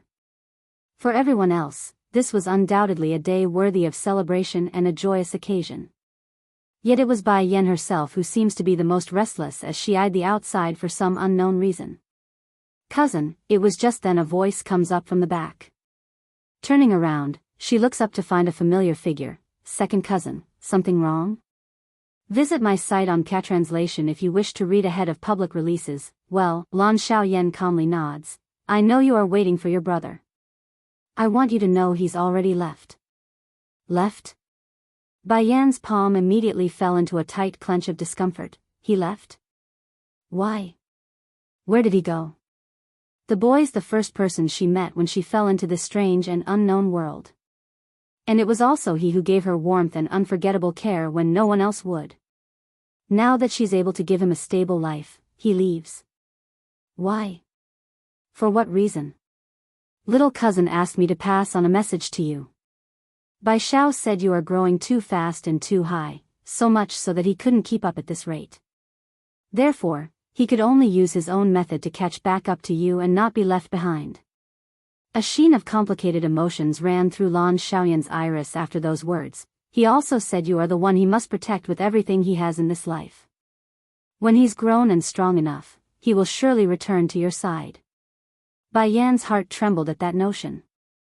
Pursing her already dry lip, that silly boy. Cousin, you don't have to worry about your brother. He will take good care of himself.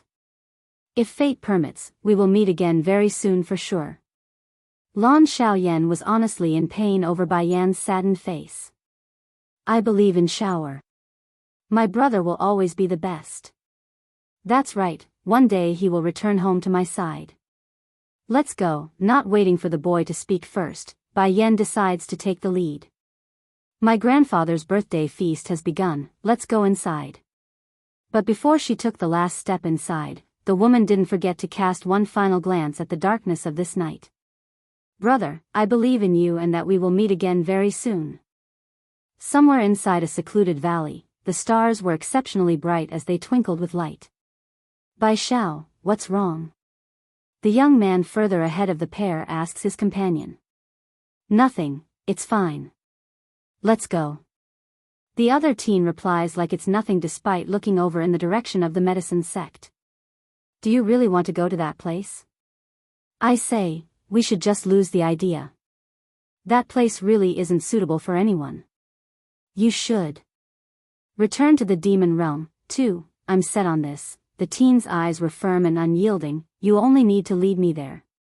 When the time comes you can stay outside and wait for me. Nonsense. When the friend heard this, he immediately grew angry. Am I that type of person who only knows how to cower away in front of death? If I'm brave enough to enter the dragon's den, then I sure as hell would go with you. Against his friend's words, Biyao only grew more firm, like he's even convinced his choice today was the right one. Wait for me, sister. Once I have enough strength, then I will definitely return to protect you. When the time comes, I will let you see a brand new me. On the day of the birthday celebration, everything went as smoothly as one could hope, thus signaling the time for Bai Yan to leave with Ditsang for the demon realm.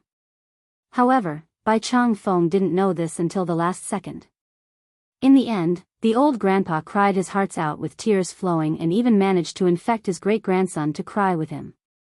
If not for Bai Yan moving quick to nab Bai Shachen away with her, the baby boy would have agreed to stay. No. Ditsang outright refuses the request. There's good reason for his firm answer. Instead of crying out with a plead like Bai Yan's subordinate there, Mo Li Shang, new teen, on the other hand, has been tailing the family from behind in silence like a pitiful pet not wanting to be abandoned behind by his owner. I will be back very soon, you two stay here and wait for me. Bai Yan didn't want to hurt these two but figured it's best she didn't bring them either way. They're simply not fit to accompany her on this journey.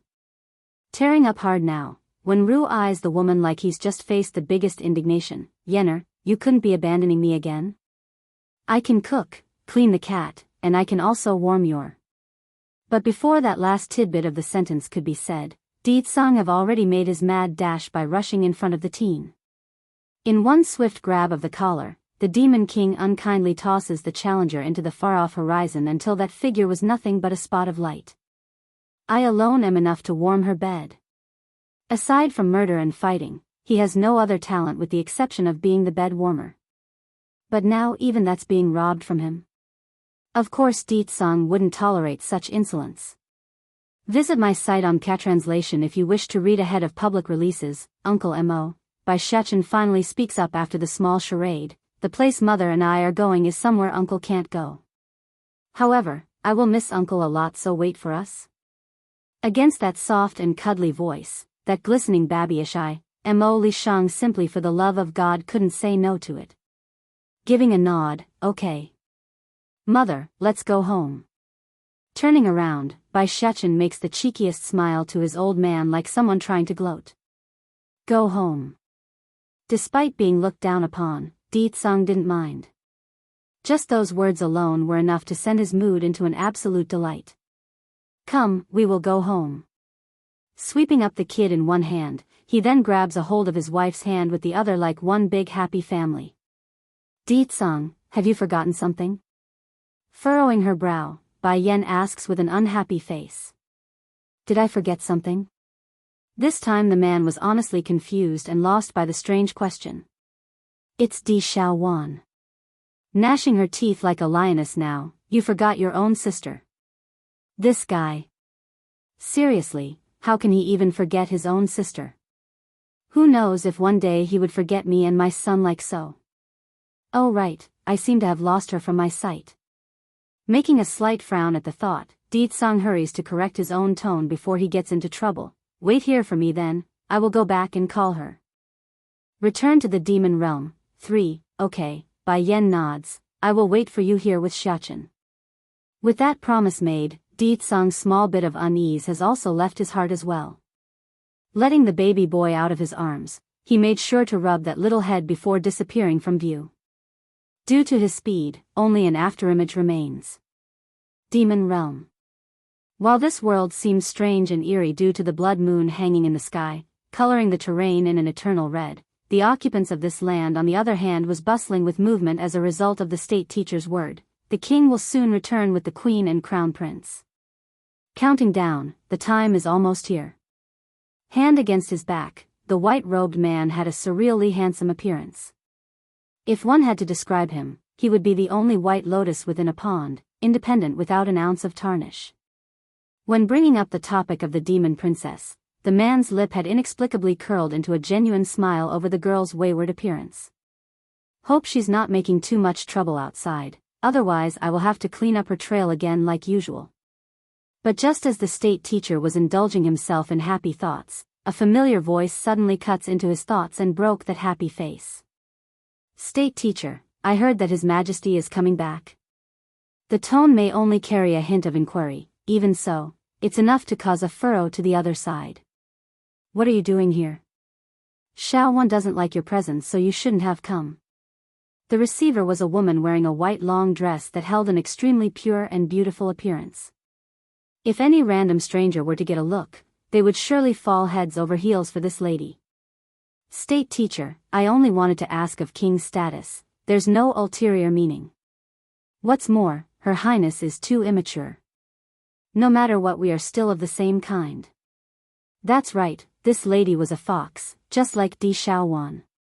The only difference would be their birth. Visit my site on Catranslation if you wish to read ahead of public releases. Just because she got lucky and was born into the royal family doesn't mean she's better than me. I will one day climb above that wench and make her kneel before my feet. You got some nerve talking behind the princess's back. A pang of frost instantly overtakes the state teacher's iris. Also, I'm making this clear now. This time the king is coming back with the queen and crown prince, so you can lose that wish of yours. With that said, a blast of power promptly flew out of the man's sleeve and sent the foxy lady flying until she had slammed directly into the supporting pillar behind herself. State teacher, you are misunderstanding me. Leaking a trickle of blood from the corner of her mouth, the woman persists to keep up the story. I only wanted to care about His Majesty's well-being, would never dare to badmouth the princess. You know your heart better than anyone. I'm giving you this final warning.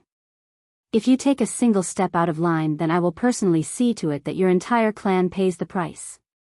Upon those words, all forms of gentleness have left the man, thus causing the fox woman to stiffen up. If state teacher is not willing to say, then I will see to myself out. Who doesn't know the king is cruel and ruthless? Therefore, in light of many females being in love with His Majesty, none would dare show a speck of their true intent. Return to the demon realm, for I being no exception. But that doesn't mean I will just step aside for a woman who's likely the result of state teacher's doing. A flicker of light flashes in the woman's iris as she curled that lip into a snarl. Dealing with such a woman will be easy. There will naturally be others to take charge in my stead. Tiger Clan's residence. Inside the place, a certain young maiden wearing a yellow skirt was in such a rush that she ended up missing the person in front of herself. As a result, the girl nearly bumped head first into the other side. June Ruching, what are you doing? Squinting her eyes, she glares at the woman in front. The girl in the yellow skirt showed confusion at first but then quickly changed it to anger. What do you mean by this? My meaning is very simple. June Ruching squints her eyes and scoffs a chuckle. Do you feel it's right for a human woman to be by His Majesty's side? I heard that female is a real slut back in the human world, constantly hooking up with different males. From what I know, she's already had 4 men until now. But because of state teacher's word, Sire is convinced the woman is the most suitable for him. So, don't you think state teacher is taking our king for a fool?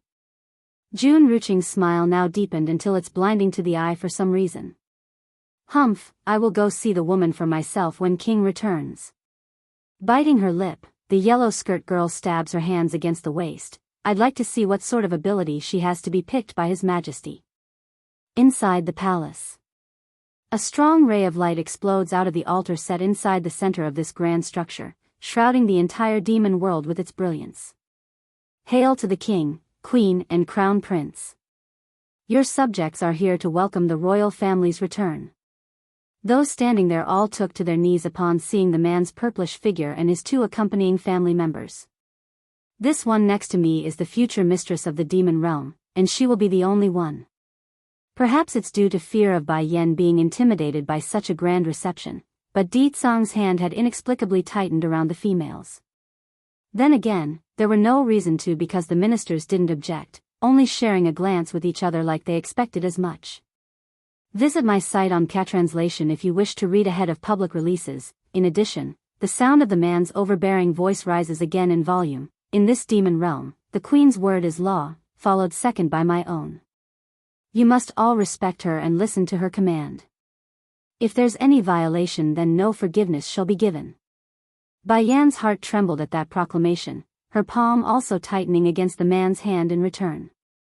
In the past she couldn't get a sense of security that one would hope from a lifelong partner, but now, she's feeling it and it's not such a bad thing. King's meaning is? It couldn't be, the queen's word is the rule and his own words is second fiddle? The ministers didn't expect this part from the man, so strange looks of bewilderment were being shared among each other. Sire, an old minister unsurely speaks up. If there's a conflict between your order and the queen's, who should we listen to? A chilly gaze shot over to him in that second, causing the old minister to leak out a layer of cold sweat.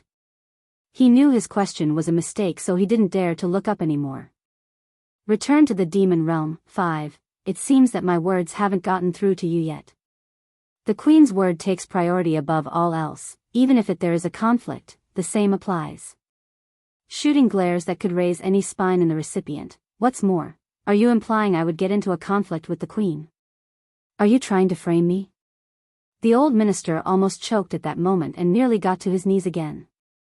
King, you can't do this to others, I never said anything towards that meaning. Xiao Wan. Di Tsang then notices his sister, who have already strolled over to the state teacher's side. Looks like you are already losing your patience and wants to be wed? That scared the daylights out of the demon princess. Making a sorrowful face, the pampered girl looks on at his brother like he's done the most egregious thing ever. Your sister-in-law is already very tired. You should take her to rest first.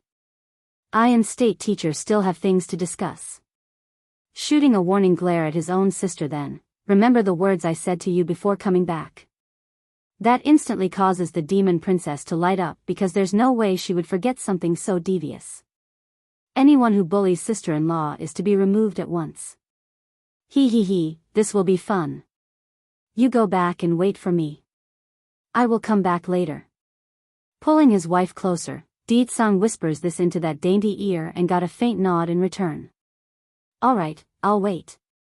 After saying this, Bai Yan then releases her hand from his and picks up her son from the man's other arm. Xiao Wan, lead the way for me. Looking at the disappearing back of his family, Di Tsang's expression promptly got cold and dark as he scanned the welcoming committee. How are the preparations going for the war? Visit my site on Translation if you wish to read ahead of public releases. Smiling still, the state teacher gives a nod of reassurance. I have already tossed the candidates in there for intense training, and the other preparations are well underway and near completion as well. Just that it's not easy to break the seal around our world. Sire, you must be prepared. No matter, the celestial realm will eventually be in my hands. Whatever she wants will be hers, I will see to it. King, state teacher suddenly furrows his brow a bit. There are a lot of women in the demon realm who is in love with you. I advise you to be careful lest the queen be wronged by one of those individuals. Only murder could be heard in Di Tsang's voice. In this world no one is allowed to harm my wife. Besides, Xiao Wan is with her. I'm very confident she will remove any who's dumb enough to trespass her way. Then just as the state teacher wanted to say some more, the cold-sounding words had once again rung out. Later, you go to do a statistic on the number of women trying to covet after the position of queen. After the statistic, they are then forbidden to draw close to the palace.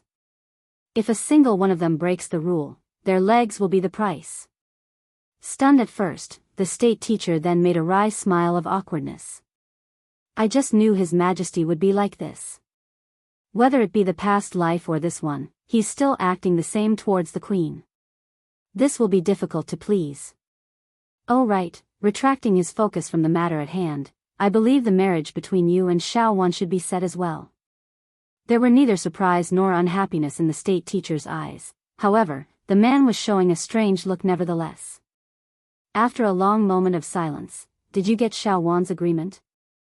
She has long forgotten about me.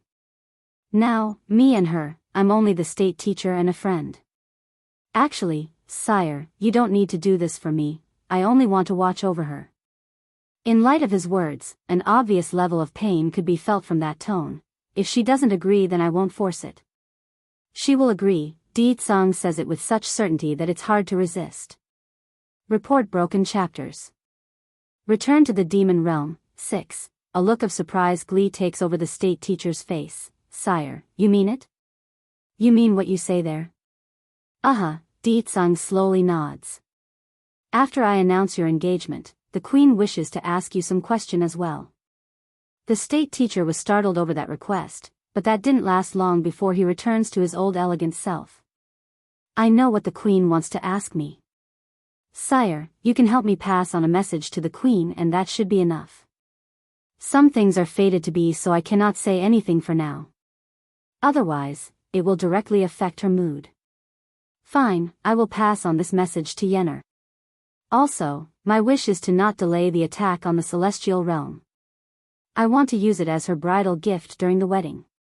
That only earned the overbearing man a helpless smile from the state teacher. Just attacking the celestial realm is hard enough. Now he wants to take it and use it as the wedding gift? Oh, things never change.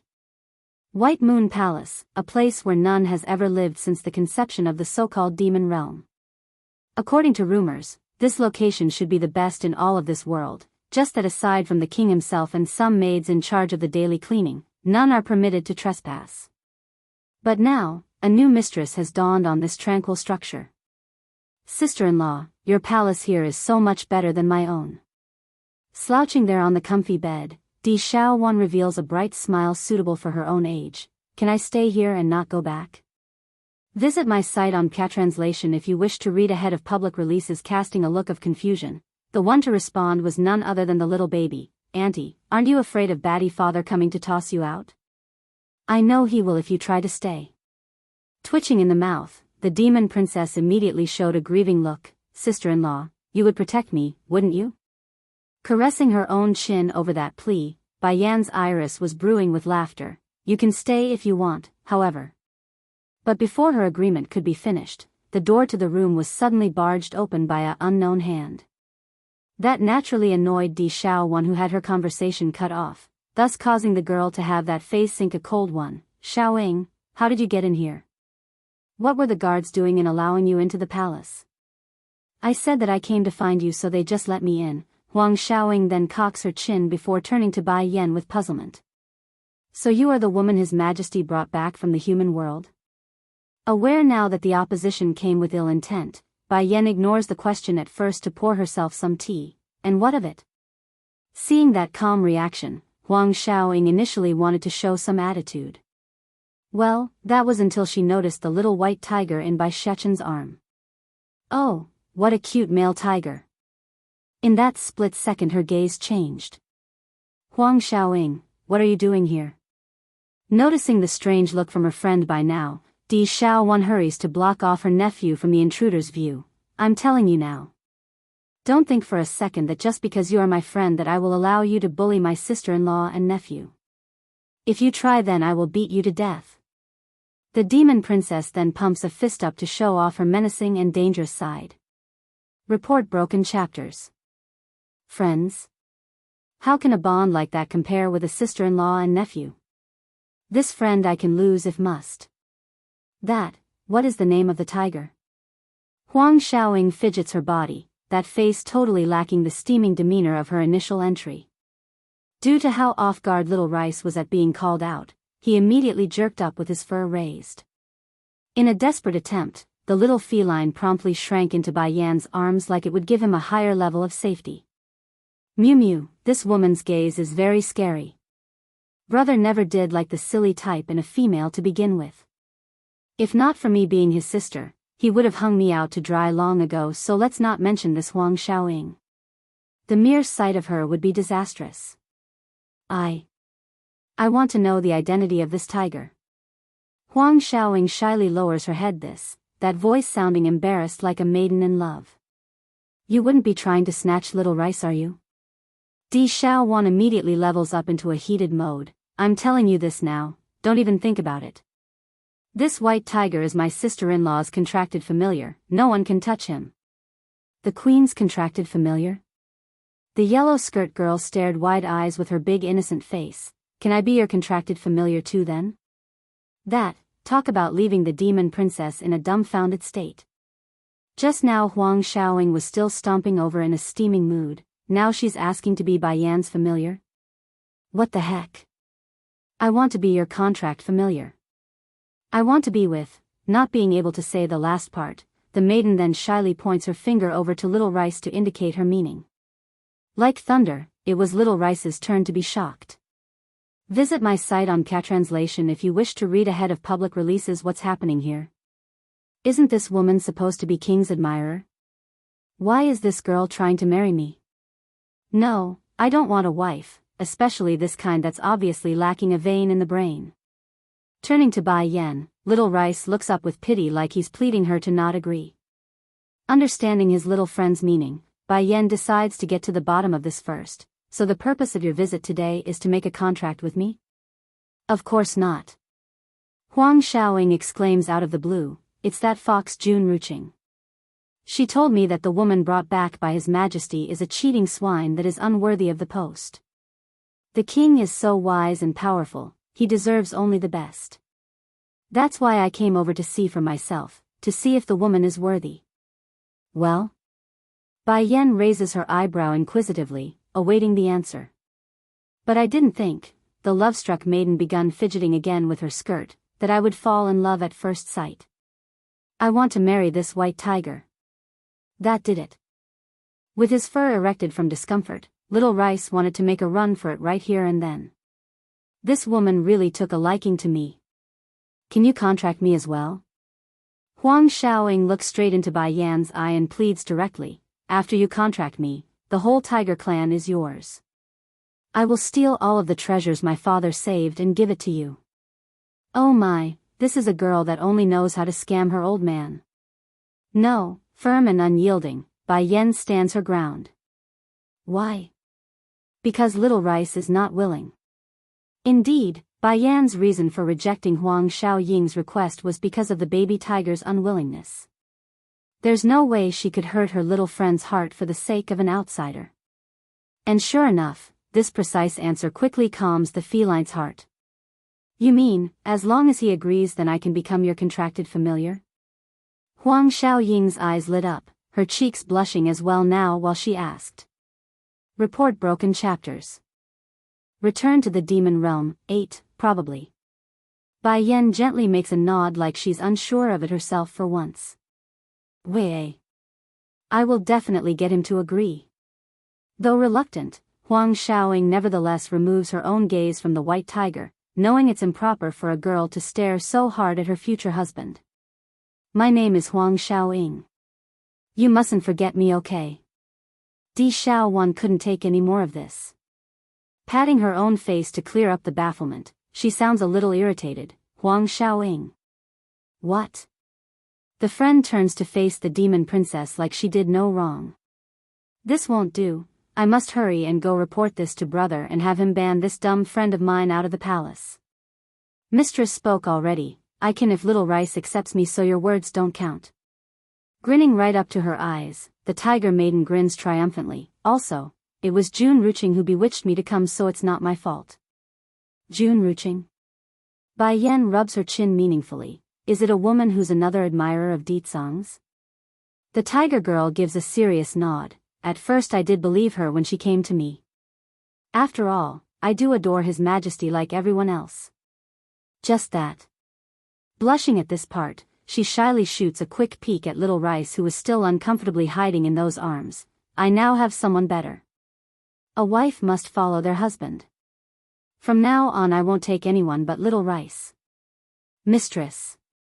The white tiger became angry now. Jumping up from those arms, he growls viciously at the intruder. I will never marry a girl like her, so you mustn't agree to this tigress's trickery. In addition, she must be in collusion with that Jun Ruching or whatever. Mistress, you must protect my chastity. After saying something so embarrassing, Little Rice then continues on with his rant after making a helpless spin for help. Besides, my mistress isn't even like what that Jun Ruching claims she is. That woman never even went to the human world, so how could she know anything? Thinking for a while, Huang Shaoying furrows that brow in contemplation. Now that he mentions it, everything makes more sense this way. My brother is coming soon, are you still not going yet? Di Xiaowan reminds her friend after a stomp. Visit my site on Catranslation if you wish to read ahead of public releases. Huang Shaoying may have just found her soulmate, but that doesn't mean she doesn't fear that terrific existence that's known as Di Tsang. Shivering from the pang of cold chill running down her spine, wait for me, I will find a way to get back in later. No need, I will leave word to those below so they would not let you get close to the palace. After saying that, Di Xiaowan then hurries to block off Bai Yan from view in order to cheekily gloat before the tiger girl's cute face. Biting that lip in grievance, Huang Shaoying eventually did step away in light of her unwillingness. Oh, she has finally left, the demon princess breathes a heavy sigh of relief. Little Rice, you don't need to be polite if she come back again, just toss her out if you want. I don't want any more people fighting with me for sister-in-law. Even if Huang Shaoying is my friend, it won't work. If nothing else, I can just abandon that friendship, humph. I agree with you, princess. The white tiger hurriedly nods. I would rather never see that scary girl again. I am tired now. Ignoring the two rascals' conversation, Bai Yan gives her body a stretch and then leans against the soft comfy couch.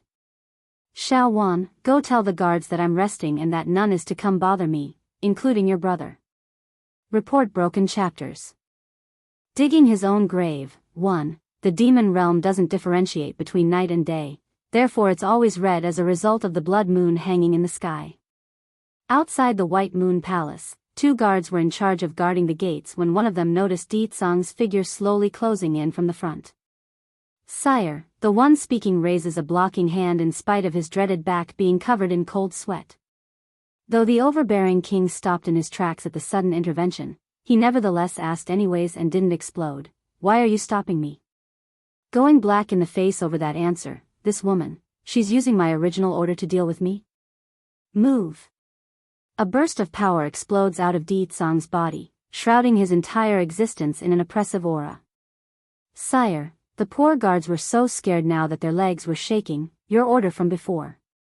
Whatever the queen's order must be taken precedent over your command. Those are your exact words. Please step back, we are only following your orders. Talking about fuming at this point, I will say it for the last time, move. Bump. Taking to their knees, the 2 poor guards were looking deathly pale by the stage and wished their life weren't so unfortunate. Visit my site on Catranslation if you wish to read ahead of public releases. Sire, we really can't move. Poor souls, they're going to lose no matter the choices today. If they do move, it's going against the original order, and if they don't move, then it's going against the current order. No matter what, it's still going to infuriate their lord and master right in front. Good, very good. Making a cracking sound with his fist now, Di Tsang was twitching in that mouth due to the extreme rage coursing through his veins. However, despite all this threat and intimidation, the overbearing man didn't act. In the next moment, that purplish figure was gone and out of sight. This, is Sire, is he gone? One of the braver guards looks up, unsure what to do next because his legs were still too numb to stand. The other guard also trembling still. I think so, but I doubt His Majesty would ignore what we've done just now. He did say the Queen's word must be prioritized, but at this rate I have a feeling things aren't going to last long if the situation continues to turn out like this. Seriously, who in the right mind would expect the future queen of this land to make such an order on the first day? On the soft couch, the occupant was currently resting comfortably on the side when a hand suddenly reached over to pull her into an embrace. Though the warmth and sensation were all too familiar, it still caused the woman to jerk open those eyes in annoyance. How did you get in? Bai Yan asked, didn't I say that none is to bother me? Naturally Di Tsang's face would go black again after that question. Licking his dry and hurt lip, he gently moves that finger across the silk dress like it's a fine treasure. So the right I gave you is to be used against me like this? Those eyes squinting, making his enchanting contour especially scary. Do you know I had to crawl through the dog hole in the wall in order to get inside my own home? Damn it, I'm the ruler of the demon realm and still have to crawl through a dog hole just to get inside. Isn't that too shameful? And my own palace of all places. Report broken chapters. Digging his own grave, too, what? Bai Yan leans her head against the palm of that hand, smiling all prettily and sweet. Do you have an issue with my order? Unable to resist that appearance, Di Tsang hurries to tighten his grasp. You think that's enough to stop me from coming in? In this palace, none can stop me. Since no one can stop you, then why did you have to crawl through the dog hole in the wall? While Bai Yan continues to smile all sweetly, the other side only grew darker in the complexion at being found out. Talk about sinking into the bottom of the ocean. Damn it, if it weren't for her, I wouldn't have even done such a shameful thing. How can she just turn around threatening me like that? Oh right, tell me about that June Ruching that I've been hearing so much about. Still lazy on the couch, Bai Yan asks with sleepy eyes. June Ruching? Di Tsang tightly furrows his brow as he worked hard to remember such a person. Who is that? Now it was Bai Yan to make a stupor face for once. According to the information she got from Di Xiaowan, that woman should be part of the Fox clan and lives in the palace as well.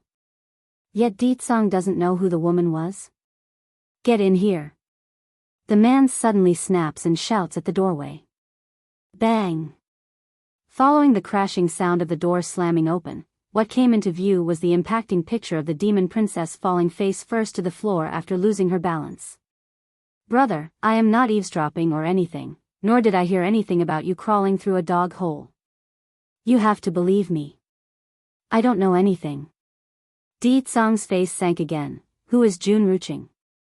Seeing that her brother doesn't intend to pursue the matter, the troubled princess promptly issued a sigh of relief. Don't you know June Ruching? Her parents died protecting the demon realm, and as an act of pity for the girl being an orphan, First Elder brought her into the palace to live with us. Oh yes, she's also the Elder's goddaughter. Visit my site on Catranslation if you wish to read ahead of public releases. Oh, now that you've mentioned it, there is someone like that if I remember correctly. Di Tsang actually sounded a bit taken aback by the news. Twitching hard in the mouth over her brother's reaction. Brother, how can you not remember her? She's been living in the palace for so long and would often appear before you when First Elder comes around. At the very least you should have an image of her face, right? Pursing that lip guiltily, Di Tsang didn't want to admit he really didn't have a single impression of whoever this June Ruching was. I must have not paid attention back then. Oh yes, Yen Yen, why did you suddenly mention her? Nothing but an insignificant woman. What need is there to remember someone like that? In actual fact, Bai Yan regretted it the first moment she asked the question because she knew this might give the other side the wrong impression that she cares. Cares about that June Ruching and Di Tsang's relationship. Making an awkward laugh to hide her true thoughts. I'm only just asking, nothing special. I'm only just asking, nothing special. You can't ask about others in the future. Di Tsang reaches over again and pinches that chin. You can only ask about me from now on. Yenna rarely asks about other people unless it's related to herself. It couldn't be, she likes the female sex and not men? Thinking of this, Di Tsang's face got darker than the bottom of a burnt pot. Shooting a creepy cold stare at his sister. Go pass on my order. No female bodies are allowed near the White Moon Palace, especially that June Ruching. Popping that mouth in great surprise, the demon princess didn't expect such an order. Why does brother make it sound like that woman's fighting him for sister-in-law's favor? Shuddering at that creepy idea, Di Xiaowan didn't want to know the truth. I will go right away, brother. No need to give me that look, you know. Report broken chapters. Digging his own grave. 3. Afraid Di Tsang would bring the topic back up again, Di Xiaowan hurries to leave, not wanting to leave it to chance, and made a cold hard dash for the outside.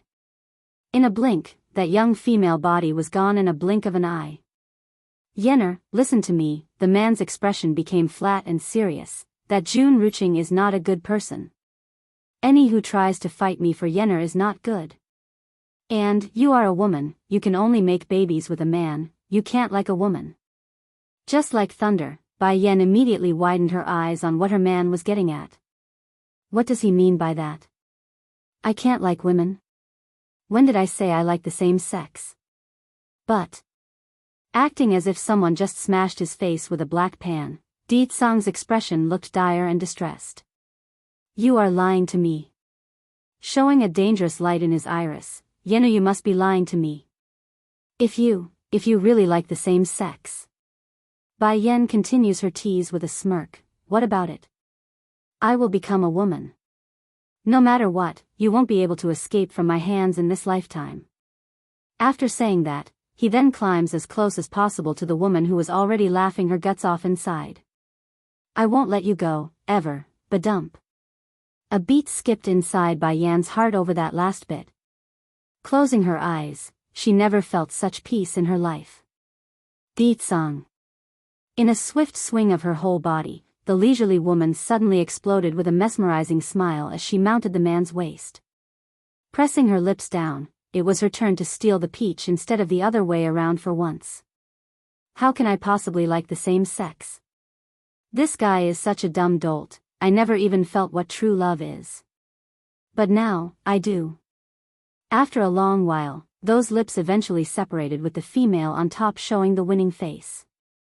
Oh beautiful, why are you so smart at times but such a sweet dumbaklutz the next? You are even worse than that little sister of yours, you know. Di Tsang may not understand what a sweet dumbaklutz means, then again, he doesn't need to. Anything used to describe Di Shao one couldn't be anything good. Visit my site on Catranslation if you wish to read ahead of public releases. All I did was make a joke and you're being this serious? Her lips curling into a victorious grin. Now that did it. In one pull of the hand, Di Tsang promptly pushed himself back on top, allowing his mouth to draw exceptionally close to the woman's forehead. You mustn't deceive me in the future. Any words of yours, I will take them seriously, remember that. Blinking those feministic eyes of hers, Bai Yen honestly didn't think her little play would have such huge effects. I only thought your looks earlier were very cute, that's why I couldn't resist teasing you. I actually didn't think you would react so strongly, you know. But before she could finish that sentence, the man's lips have already moved downwards to smother her words with his powerful breath. Apparently it's his little form of a punishment for that small little lie. White Moon Palace. At the front gate to this forbidden palace, 2 guards were doing their best to avoid making trouble when they saw a woman dressed in white slowly walking over to their location. Miss Ruching, one of the guards hurries to block the outsider. By the Queen's order, no one is to disturb her rest. The smile on the fox woman's face froze. I only want to pay a visit after hearing the Queen has returned with the Crown Prince. Mind passing my coming to Her Royal Highness? Report broken chapters. Jun Ruching, Miss Ruching, please don't make things difficult for us. His Majesty have already said it, all demons must obey Her Royal Highness's word. In the demon realm, the Queen's order is law and above the King's word as well. Still wrinkling that brow, the guard refuses to budge. Also, Sire came earlier as well and was rejected exactly like you right now by the Queen. Jun Ruching literally shuddered at the news. Gently gripping those hands until it's a tight ball, the fox woman felt like she's been riddled with holes in the heart, thus causing immense pain for the soul. Don't misunderstand me, Mr. Guards. I'm only here to seek an audience with the Queen in order to pay my greetings. I have no other motive. Though she's managed to force a smile while saying this, the bitterness and sorrow inside could be read like a sheet of paper in those eyes. A minute of painful silence. I understand. However, just when the fox woman's ready to leave after all this back and forth, that's when she noticed the domineering and arrogant figure coming out of the White Moon Palace from the corner of that eye. Sire. The 2 guards were shockingly horrified at the sight. Hurrying to step forward, they kneel in fear for what's to come. When did His Majesty go in? Why didn't we know? These were the sorts of questions running through these poor fellas' head at the moment. Giving an indifferent nod in return, Di Tsang's tone sounded cool and somewhat fluttery. Continue your watch, no one is allowed inside to disturb my wife. Yes, sire. Cold sweat still poured out of the two guards' back, however, they are now ever so grateful to stand their ground in not letting their king inside earlier. Otherwise, who knows what sort of punishment would have befallen them. Visit my site on Catranslation if you wish to read ahead of public releases. June Ruching on the other hand didn't feel so fortunate though. Almost in a daze, she just stood there and listened in on the unbelievable conversation. The one standing next to sire should have been me. If not for that prophecy from the state teacher, then maybe I would have been queen of the demon realm by now.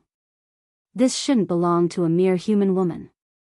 The more she thought about this, the more painful it became for her soul. In a moment of stupid decisioning, she had the audacity to block off Di Tsang's path. Greetings, Your Majesty. Making an involuntary frown, the man's voice was cruel and harsh. Scram.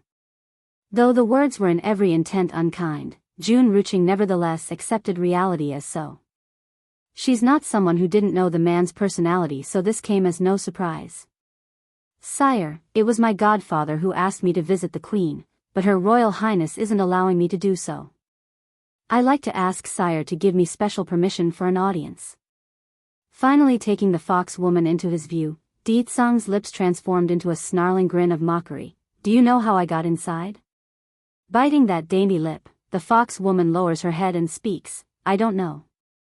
Look at the high wall surrounding the compound, I crawled through the dog hole over there. His words had absolutely left the guards gasping for air at the horrific revelation. Just now. Sire crawled through the dog hole in the wall? This.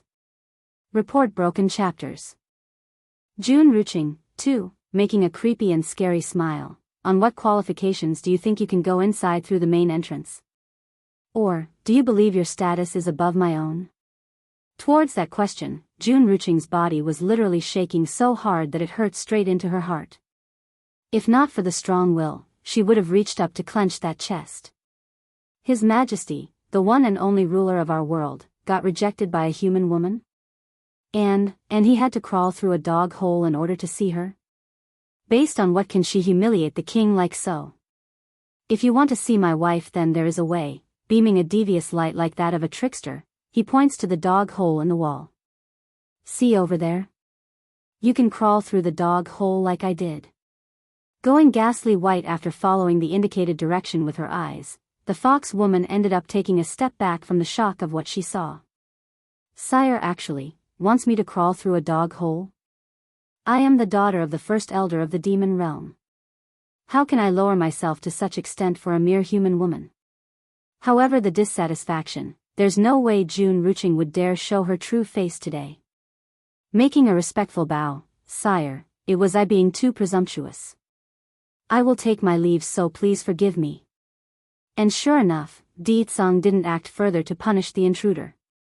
Next time if anyone insists on seeing my wife, then they have a choice, leave or crawl through the dog hole.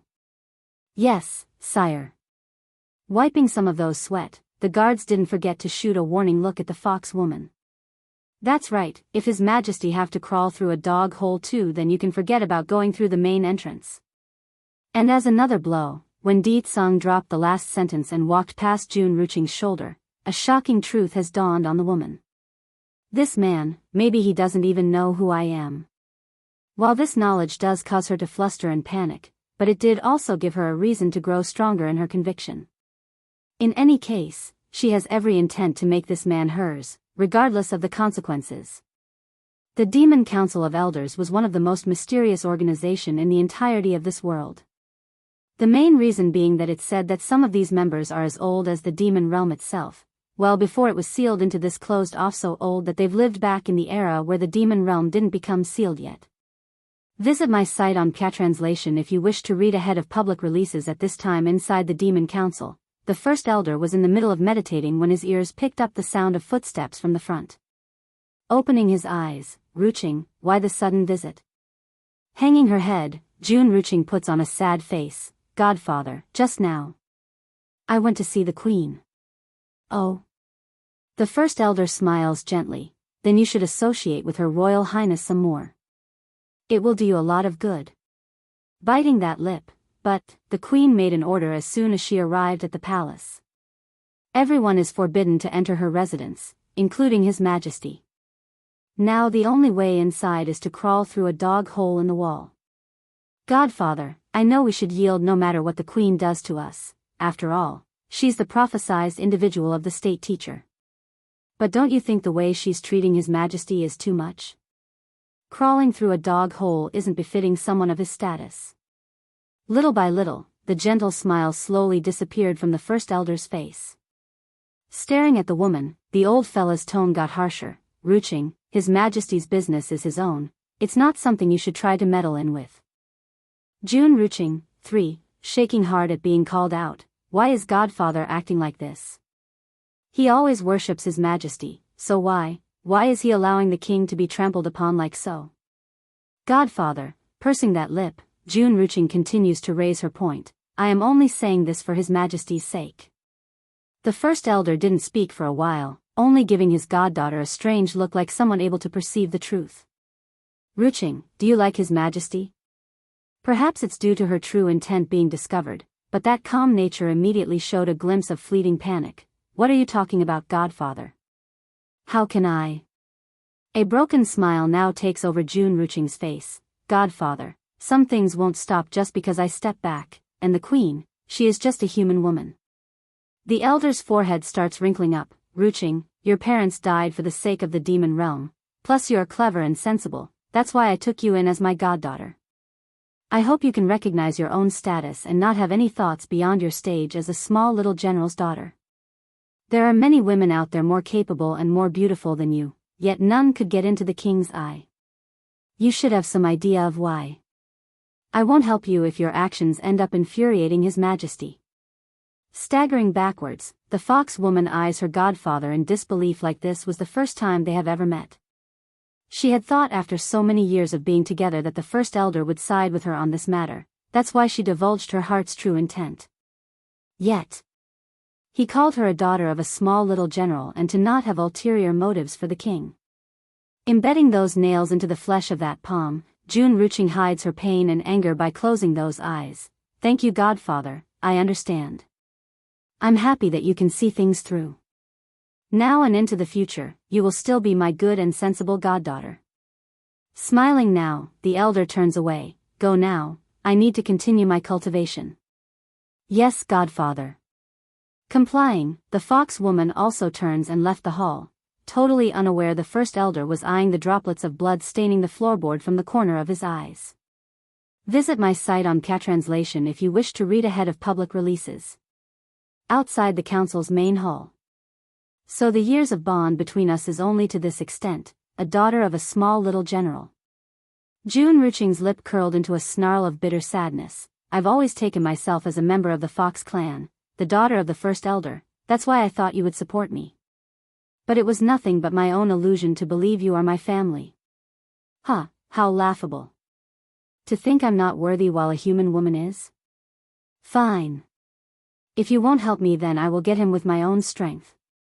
When the time comes, I will have the whole demon realm bow down at my feet, and by then, I will have you repent for today's words. June Ruching, 4, giving own final glance back at the main hall of the Demon Council, June Ruching didn't look back this time as she walked away.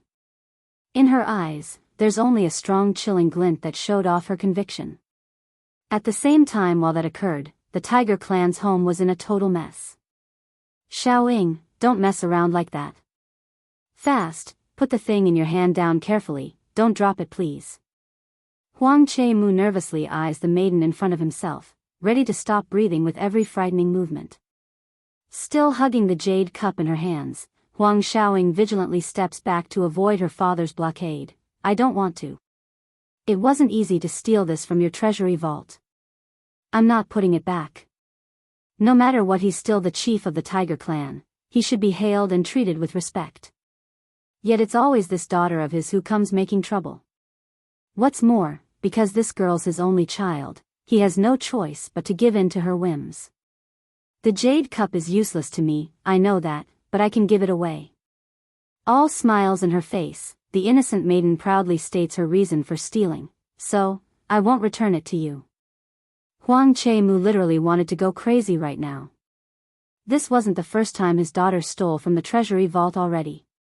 If not for wanting to catch the thief after so many issues lately, he wouldn't have even bothered to hide in the corner of the room for all these days. Even worse, the brat's actually giving them all away. Sweetie, can you tell me who you are giving all these away to? Thinking fast, the poor tiger chief intends to get it all back after finding out. Your future son-in-laws. Huang Xiaoying's mouth turns into the most innocent smile of a maiden falling in love, mistress. Visit my site on Translation if you wish to read ahead of public releases. Boom boom boom, like thunder slapping his face left and right. Huang Che-mu popped his eyes in horror. Future son-in-law? This stinky girl actually fell in love with some wild boy, and he's been contracted? And my daughter would come and steal her old man's treasure for said stinking runt?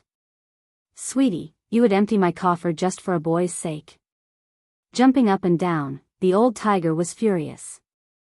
If not for the jade cup still being the girl's hand, he would have already run up to give the ignorant lass a good beating. Father, what's wrong with giving a few things away in order to let your daughter get the man of her dreams? Puckering that lip, the tiger maiden didn't agree with her old man's disgruntled appearance, and, I also promised to give her the entire tiger clan. Poor the father. If not for one of the guards being smart enough to come help him from behind, Huang Che-mu would have fainted to the floor right then and there. You, eventually stabilizing his mood after much effort, he gnashes his teeth for the next part. I'm telling you this now, you are not going anywhere today. If you take a single step out of the estate, even one, I will bea-. But before the man could finish that sentence, an old lady from the outside have already rushed inside with a crutch in hand. Who did you say you want to beat? If you dare touch my granddaughter, then I will beat you first. My good granddaughter is giving your things to her future husband. What's wrong with that? You got an opinion? Huang Mu-che was shocked by the voice and hurried to avoid the crutch that's coming down from behind. Mother, I am wrong, I know my fault. If you know you're wrong, then go bring out your treasures. My granddaughter wants to give it to her future husband, you not hear? Move it. The old lady hollers at her son without mercy. June Ruching, 5. This time Huang Che-mu really wanted to cry. It's bad enough I have this terrible brat of a daughter who only knows how to steal from his old man, now my own mother is beating me? Do they know how hard it is to gather all these treasures? Now in only a few days I'm nearly left with nothing. Grandma, Papa, I am going to find my future hubby now, bye-bye. Huang Xiaoying gives a happy wave at the two members of her family before running off with the jade cup still in hand. Outside the gates of the White Moon Palace, the same yellow skirt figure was once again stopped by the two guards. Miss Xiaoying, why are you coming again? The guards were having a headache at the sight of this tiger, miss. This time not only did the queen issue an order, even the king has decreed that none is to approach her royal highness, especially the female sex. During these past few days, Huang Xiaoying had repeatedly come pestering the guards, trying to get inside to no avail. The two guards exchanged a smile with each other. Her Royal Highness said not to accept your things. That, contemplating the issue for a while, Huang Xiaoying bites her own nail and gets stubborn. Then I will put the stuff here. When she wants it, then hand it to her. I'm not going to give up. I must marry Little Rice. Perhaps it's her remembering the cute appearance of the white tiger, but the girl's face ended up blushing until it's a cherry red. He will look so handsome once he can transform into his human form. Oh. Miss Xiaoying, you being like this, you wouldn't have emptied the tiger clan's coffer, have you? One of the guards makes a helpless smile and jokes, not realizing he's in fact spot on there. This Huang Xiaoying really is one of a kind. I wonder what her old man is doing right now. Must be rolling over at this point from having such a daughter.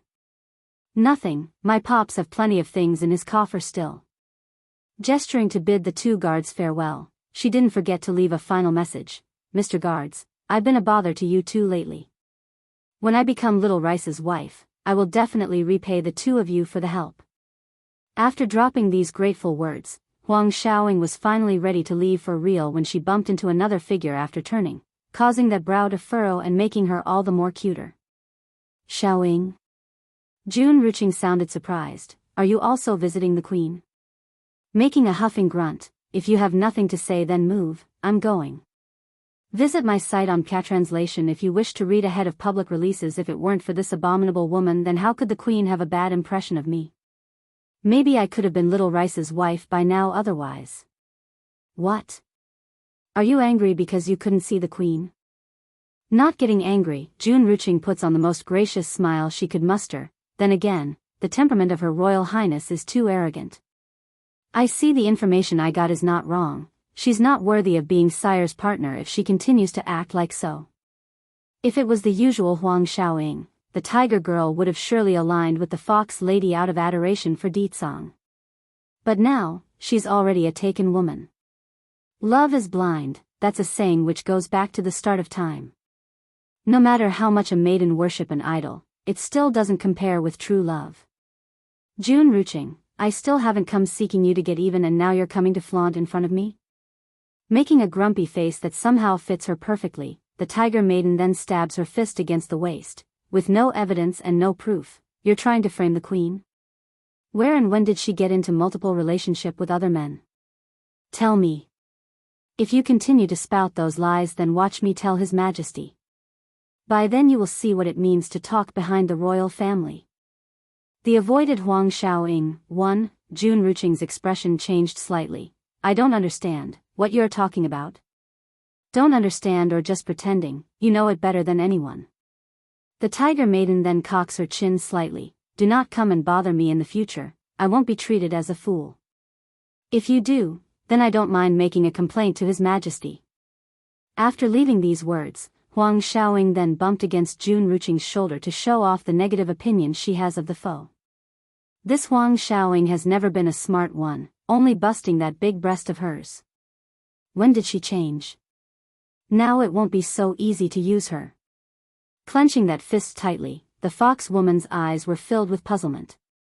Fine, if I can't get inside the White Moon Palace, then I will wait for that human woman.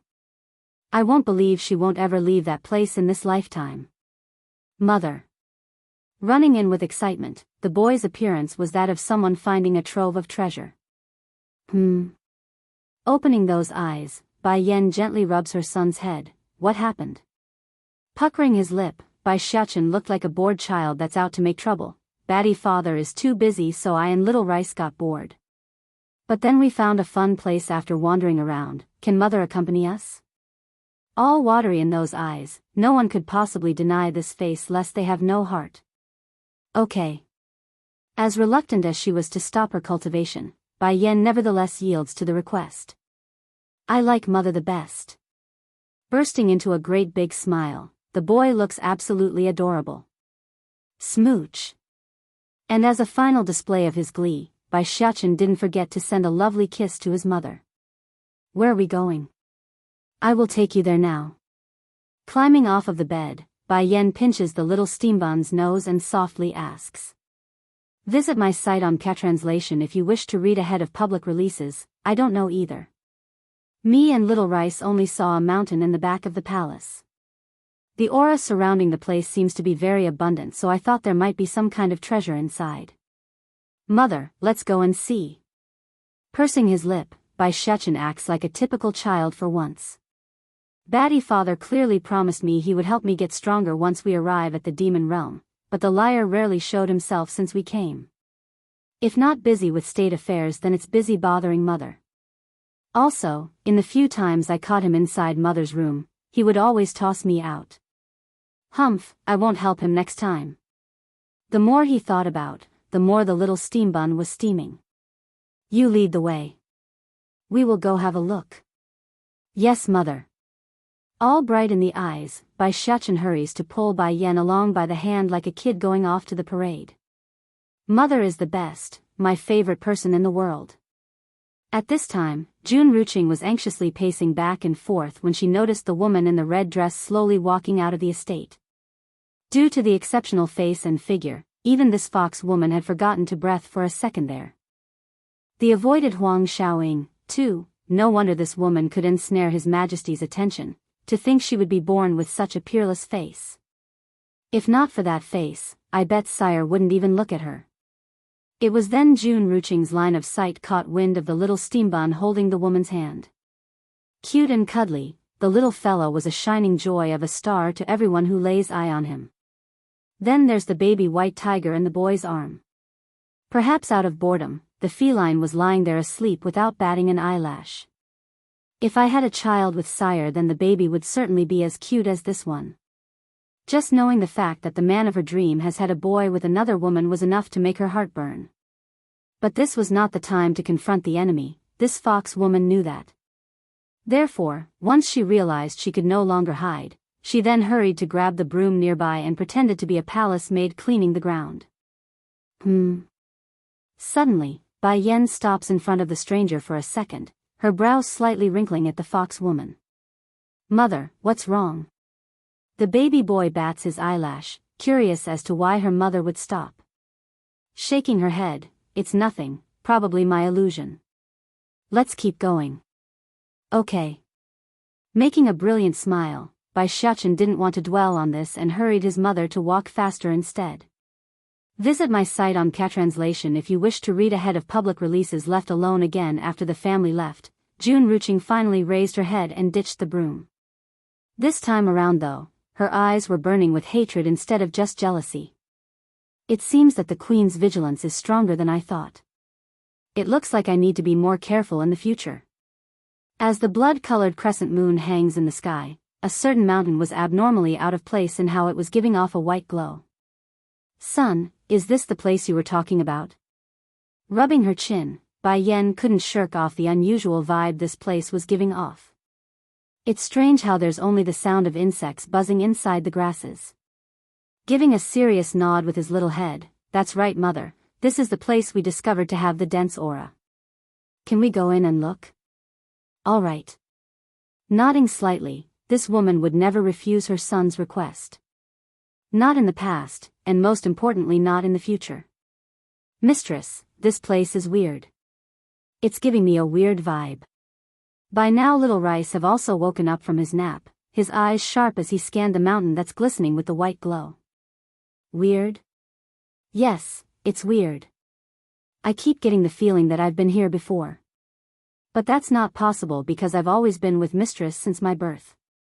There's no way I could have come to the demon realm and be here of all places. Bai Yen turns silent for a while like she's thinking something important. No matter what, we will go ahead and have a look first. Besides, Ditsang never mentioned anything about an area that I can't go, so there shouldn't be anything here threatening to our safety. That said, she then began stepping into the sacred mountain, oblivious to the shadow slowly coming out of a boulder from their rear. The avoided Huang Xiaoying, 3, perhaps it's out of excessive excitement, the shadowing figure ended up shaking profusely. Queen, I haven't tried to harm you yet and you're doing it perfectly well on your own. Smirking hard, June Ruching wanted to jump with joy at this moment. No. This won't do, I must tell Godfather about her entry into the Demon Mountain. Having her end like this is too easy, she must bear the bad name of the world before she dies. Giving one final look at the direction in which Bai Yen went, this vicious fox woman immediately turned away from where she came. In the Elder Council's residence, the members of this ancient order were in the middle of meditation when the door to their home was pushed open, followed swiftly by a panicking voice. Godfather, not good at all. I just saw a person enter the Demon Mountain. What? The first elder promptly jerked up, his breathing fierce and rough. You said someone went to the Demon Mountain? Who is so bold? The one in the Demon Mountain is not to be trifled with, and she will only listen to the king. Even on many occasions she would ignore the princess, let alone everyone else. I don't know. Biting that lip, the fox woman then allows her body to shake like that of someone in fear. I don't know that woman, but I advised her, she said. What did she say? The first elder openly frowns. A woman that June Ruching doesn't know? Who could it be? She said, the purpose of her sneaking into the demon realm is to get some kind of treasure from the Demon Mountain. I have already told her the danger of that place, but she insisted on entering. Godfather, what should we do? Letting a layer of water to fill those eyes. I don't want unnecessary sacrifice, even if she did come with ulterior motives. Visit my site on Audioboo translation if you wish to read ahead of public releases. It's rumored that the one occupying the Demon Mountain for all these eons was to protect a certain treasure. Therefore, Jun Ruching had a certain level of confidence to her excuse. Are you sure you don't know who the woman is that went into the Demon Mountain? The elders present were all making a sinking expression by this point. Godfather, I really don't know, I have never seen her. Tears of grievance quickly fell out of Jun Ruching's eye. If we go save her now, maybe, just maybe she can still survive. The first elder's gaze sank even further until it's as dark as night. Go inform the rest of the elders, we're going to the Demon Mountain this instant. Yes, Godfather. Hanging her head with that shaking body, her appearance was that of someone feeling guilt and sadness for the victim. However, if one had taken a closer look, they would notice that sly grin of an evil villain underneath. So what if you are the queen? The crime of stealing the treasures of the demon realm is so grave that even His Majesty won't be able to protect you because none of the elders would let this slide. Moreover, those who trespass into the Demon Mountain will always anger that person whom resides there. Whether you can live to come back out is not even a certainty at this point. Within the Demon Mountain, Bai Yan was currently feeling absolutely refreshed under the glowing white light given off by the terrain. It's something she never experienced before. Mother, this place is not only rich in spiritual energy, even the spring water is extraordinarily sweet. All sweet and happy, Bai Shechen raises a smile as he tells his opinion. I like this mountain. Bai Yan did answer back, only keeping her eyes always on a vigilant stance as she looked around. How can this place be only rich in spiritual energy? Just by walking around, there's already several scarce medicine herbs littered around the ground. The avoided Huang Xiaoying, for, as a result of all these anomalies, Bai Yan's perspective of this mountain only grew stranger by the minute. But then just as her eyes were wander around for clues as to why, a sudden sharp call of a bird from the air had knocked her back from her senses. It was far away still in the sky, however, it's more than enough to send her alarms into high alert. Little Rice, come back. Stunned by the loud order, Little Rice didn't know how to react and only peered upwards at the strange noise. Who is this? Who dares to trespass on the forbidden grounds of the Demon Mountain? Though it's a beautiful female who spoke based on the sound signature they are hearing, the voice was nevertheless painful in how it's seemingly able to penetrate one's soul. And as if on cue, the owner of that voice gradually materializes from the void and into reality. Long red hair that flutters with the wind, this was a glamorous female that looks to be in the middle-age group gap. However, that red dot on that forehead seems to be able to rewind that appearance by over a decade, making her with the looks of a young maiden while keeping the mature air of a woman that could only be gained with age and experience. Hurrying to pull her son behind her back and picking up the baby tiger, I'm sorry for trespassing on this forbidden ground, we didn't mean to disturb your rest. We will leave now. There's good reason for Bai Yan to be so alarmed and defensive before this glamorous woman of flaming red. She's strong, second only to Ditsang based on her judgment. Hold on. Seeing that Bai Yan was about to turn away, the glamorous woman hurried to break free from the last bit of the void, her eyes showing urgency. You can't go. Startled by the outcry from the back, she turns back and asked, is there something else? Biting that rosy lip, the glamorous woman had on a look of strong expectations. I am Suzaku, Vermilion Bird. Suzaku? Bai Yan's hand actually trembled at the name. You are Suzaku? Yes, I am Suzaku, that glimmer of hope now burns like a sparkling flame. Do you remember me? Calmly shaking her head, Bai Yan answers truthfully and denies it. I heard Xiao Wan, princess, mentioning you before, and then I had that dream of a white tiger. I'm just wondering, do you know or have anything to do with the white tiger? When she said this, her eyes were also sneaking a peek at the dumb-looking Little Rice in her arms. When the baby white tiger claimed that the Demon Mountain seemed oddly familiar before, Bai Yan's instinct already knew it couldn't be a coincidence. It must be related to the 4 sacred beasts. Visit my site on Audioboo translation if you wish to read ahead of public releases. That answer definitely caused a pang of disappointment in Suzaku's face. First giving a look at Bai Yan, then back at Little Rice, she sighed helplessly. State teacher didn't lie, you and the king have forgotten everything. She forgot me. Forgot the me who waited 1,000 years here for her. Bai Yan didn't know the pain that's currently coursing through this vermilion bird's heart, but she did have a lot of questions to ask now that she's found a lead. Taking 2 steps forward, do you know about the dream I had? And, did me and Deetsung have a past before? The state teacher said I shouldn't tell you, so I can't say anything more. Pursing that lip, Suzaku makes a bittersweet smile. Can you stay here? Can you stay in the Demon Mountain? Lowering that gaze like she's contemplating something. If you answer my question, then I will stay. However, by the time Bai Yan looked up again, what she saw had completely taken her aback. The glamorous woman was tearing up with total disregard for her own appearance, like someone being ripped away from their closest kin. The avoided Huang Xiaoying. 5. Why are you crying? Bai Yan hated it when others cry in front of herself, for she couldn't bear those tears. Otherwise, why else would she yield to her son so easily? It's all because of those tears that's common in a baby. Hoo-hoo. Suzaku wipes some of those tears and composes her voice to an audible level. If you stay, then I won't cry. Can you not leave? I won't ask for much, only half a month, is that okay? That voice was now pleading, giving away the intense fear of being rejected over this unreasonable demand. It couldn't be helped.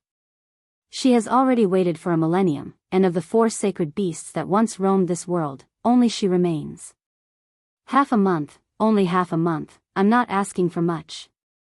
Bai Yan continues to stare at the tears trickling down Suzaku's cheek, causing her heart to twist and churn immeasurably. In the end, the only reaction she made was a frown. For the vermilion bird, she would of course not miss that. Borderline panicking now over the negative appearance, the glamorous woman hurried to raise 2 fingers to draw the number 10 in the air. Note, the number 10 in Chinese is written like the church's cross, in case you guys didn't get it. 10 days, if you can't, 9 days will do too. When she reached the last bit of her plea, the grievance has grown so strong that Suzaku was now openly weeping. Don't cry. Moving forward, she helps wipe some of those tears from the woman.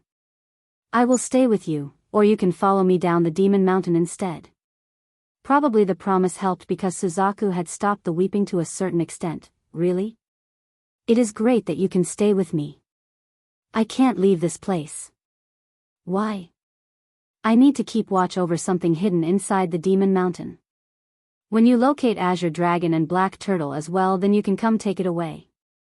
The gorgeous woman now fully reverts back to her glamorous self. Even if it's just half a month, it's enough.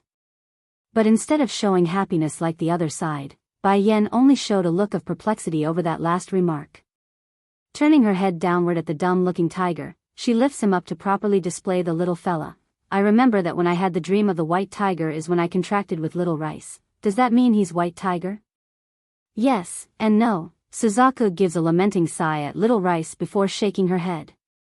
There is white tiger's blood in his body, just that he's not the real white tiger yet.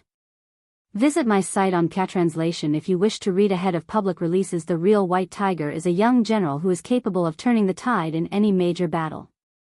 One stomp to shake the world. One clap to destroy thousands. But this Little Rice is too weak. I can easily flick him away with a single finger. When he awakens, that's when the real white tiger will return.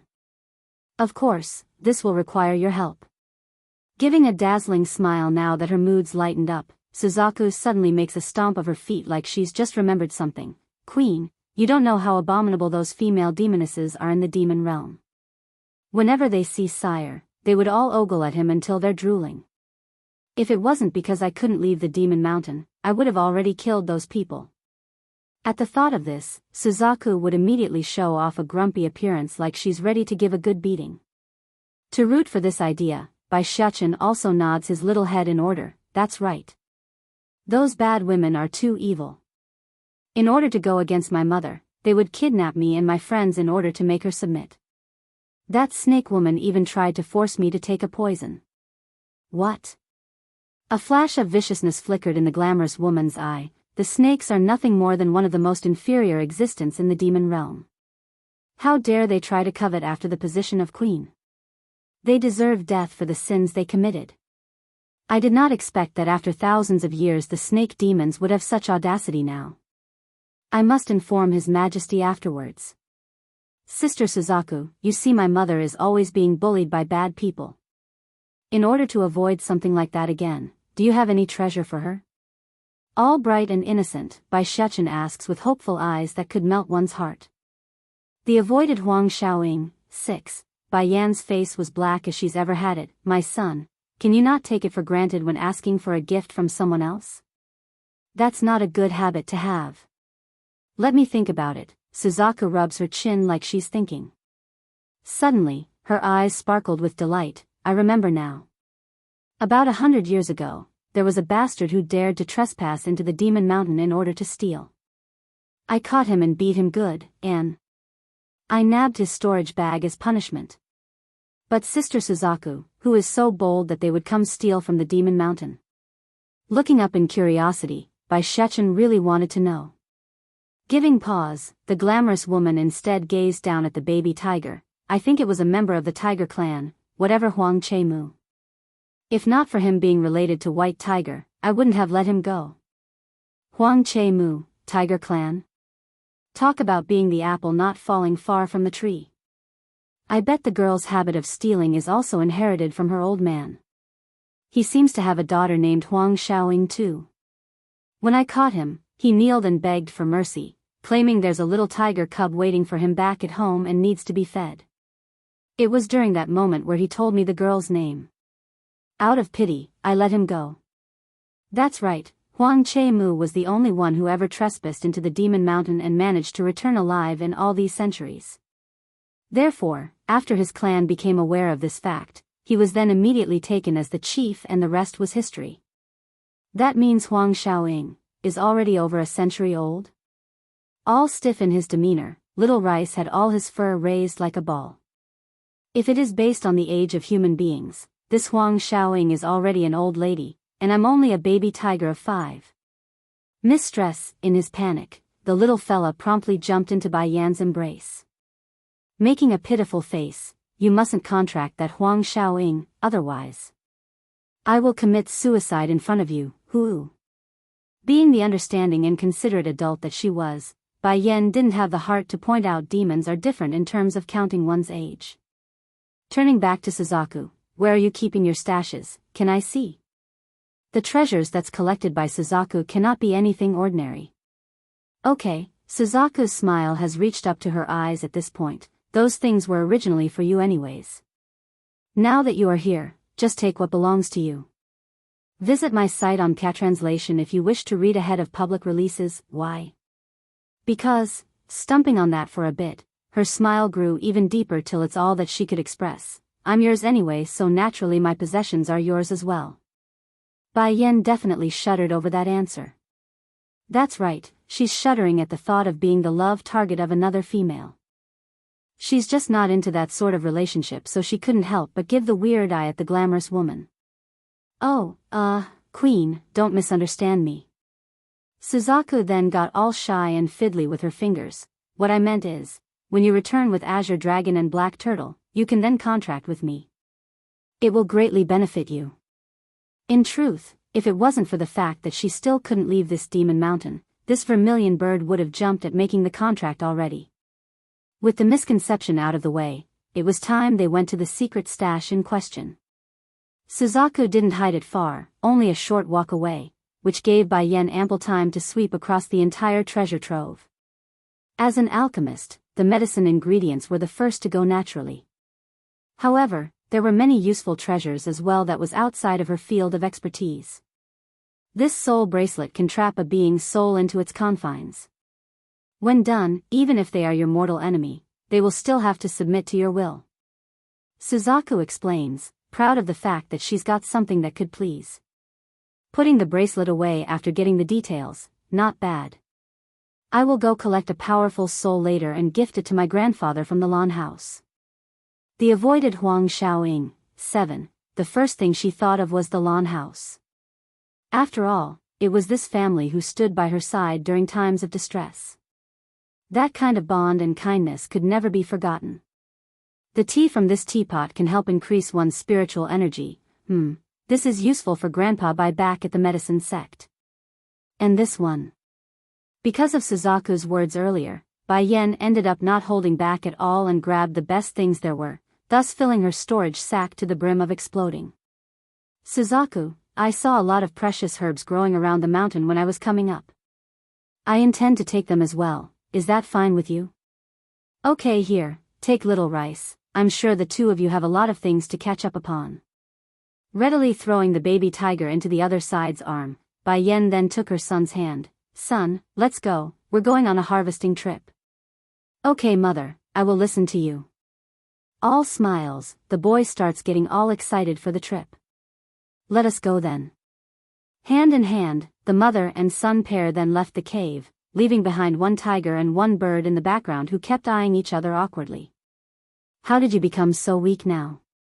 After a few minutes, it was Suzaku who broke the silence with her helpless sigh. Little Rice on the other hand only blinked innocently like he didn't understand. I don't know what you are talking about, I don't know you. Visit my site on Catranslation if you wish to read ahead of public releases. You are too weak now. Suzaku continues her one-sided conversation with a shake of that head. The enemy that the queen will face in the future is very strong, you can't protect her like that. Your priority now is to increase your strength, you can't. But just as Suzaku was planning to lecture the baby tiger further, Little Rice did something unbelievable by bringing out a pig trotter from out of some secret hiding spot and took a huge bite out of it. Little Master is finally gone, I don't need to hide it anymore. It's all because of him that I had to hide my snack for so long. If I let Little Master see this trotter then he will definitely take it away from me. Suzaku's face was abysmally dark right now. She wanted to lash out by tossing this blasted cat away but endured only thanks to her years of experience in self-restraint. When did you become so gluttonous? Where did the one who only knows how to cultivate and train go? Are you going to only come to your senses once your soul awakens? Despite all that talk, Little Rice didn't care and continued to munch on his trotter. To this baby cub, food stands above all, including past companions. Forget it, Suzaku couldn't take it anymore and just tossed this big glutton away. Eat and eat until you explode then. Humph, even his character has completely changed now that he's reborn. I hope Azure Dragon and Black Turtle won't disappoint me as much as he is, otherwise I might just strangle the three of them so they get reincarnated again. Demon Mountain. Under the coverage of the white glowing light in this terrain, Bai Yen was fully enjoying herself as she harvested all the herbs she deemed suitable. Son, we've picked all the things we can take without harming the ecosystem. Let's go now. Then just as the pair was about to return back up the slope, that's when they heard the series of footsteps from behind, thus causing her to wrinkle up that brow. Godfather, that's her, she's the one who refused to listen to my persuasion and forcibly entered the Demon Mountain. The voice was crisp and clear, almost charming even if not for the content in that sentence. Fortunately she got lucky, Lady Suzaku is currently in dormancy so she's able to avoid hard times. Otherwise, she might already be dead by now. Having said that, Jun Ruching's eyes were obviously showing disappointment. Why did Lady Suzaku not kill this woman who encroached onto her territory? Guest of the Demon Mountain, 1, is there something? Her tone may be indifferent, but that gaze carried the arrogance of overlooking all the beings of this world like they are beneath herself. Jun Ruching on the other hand didn't care for the attitude, her attention solely focused on the herbs in Bai Yan's hand only. She was gleeful inside but made sure to hide it like she's regretting the fact. Miss, the medicinal materials of this demon mountain belongs to Lady Suzaku. If you take these herbs away, you will inevitably anger her. I merely don't want you to throw away your own life, hence the reason why I brought the elders to advise you. This is set in stone, evidence and witnesses are all here, she can't escape now. This absolutely delighted Jun Ruching after hearing that response. Unable to resist, a faint smile ended up seeping through to only be retracted in the next second when she turned back to the elders. Godfather, I have already tried to persuade her. She's not listening and insists on angering Lady Suzaku, I'm out of ideas. The first elder didn't speak though despite being the target of that pretentious speech. Instead, his eyes were fully locked onto Bai Yen like he's contemplating something in his mind. After a long while, he asks with a doubtful voice, Queen? On the day where Di Tsang and Bai Yan entered the demon realm, only the state teacher, a select group of the ministers, were permitted to be present out of fear of scaring the queen with their vast numbers. Therefore, none of the elders present knew who Bai Yan was, and thus the uncertainty. Stopping over that word, Bai Yan meets the excited look of the elder. You got something else to say? Forgive me, Queen, I didn't know the one who came to the demon mountain is you. If I had known, I wouldn't have caused such a scene. Making a meepish smile, the first elder then shoots a warning look at his goddaughter. Visit my site on Translation if you wish to read ahead of public releases. This girl did not tell me the person who came to the demon mountain is the queen. What's more, the entire territory in the demon realm is the queen's. Why should she get consent from others? Ruching, don't you think you should give me an explanation on what's going on here? The fox woman trembled hard at the demand, her face blue and white from shock. The way her godfather was acting went beyond her expectations and more. For one, it stands to reason that everyone should be enraged that a human woman was trying to occupy this demon mountain and take its treasure, so why?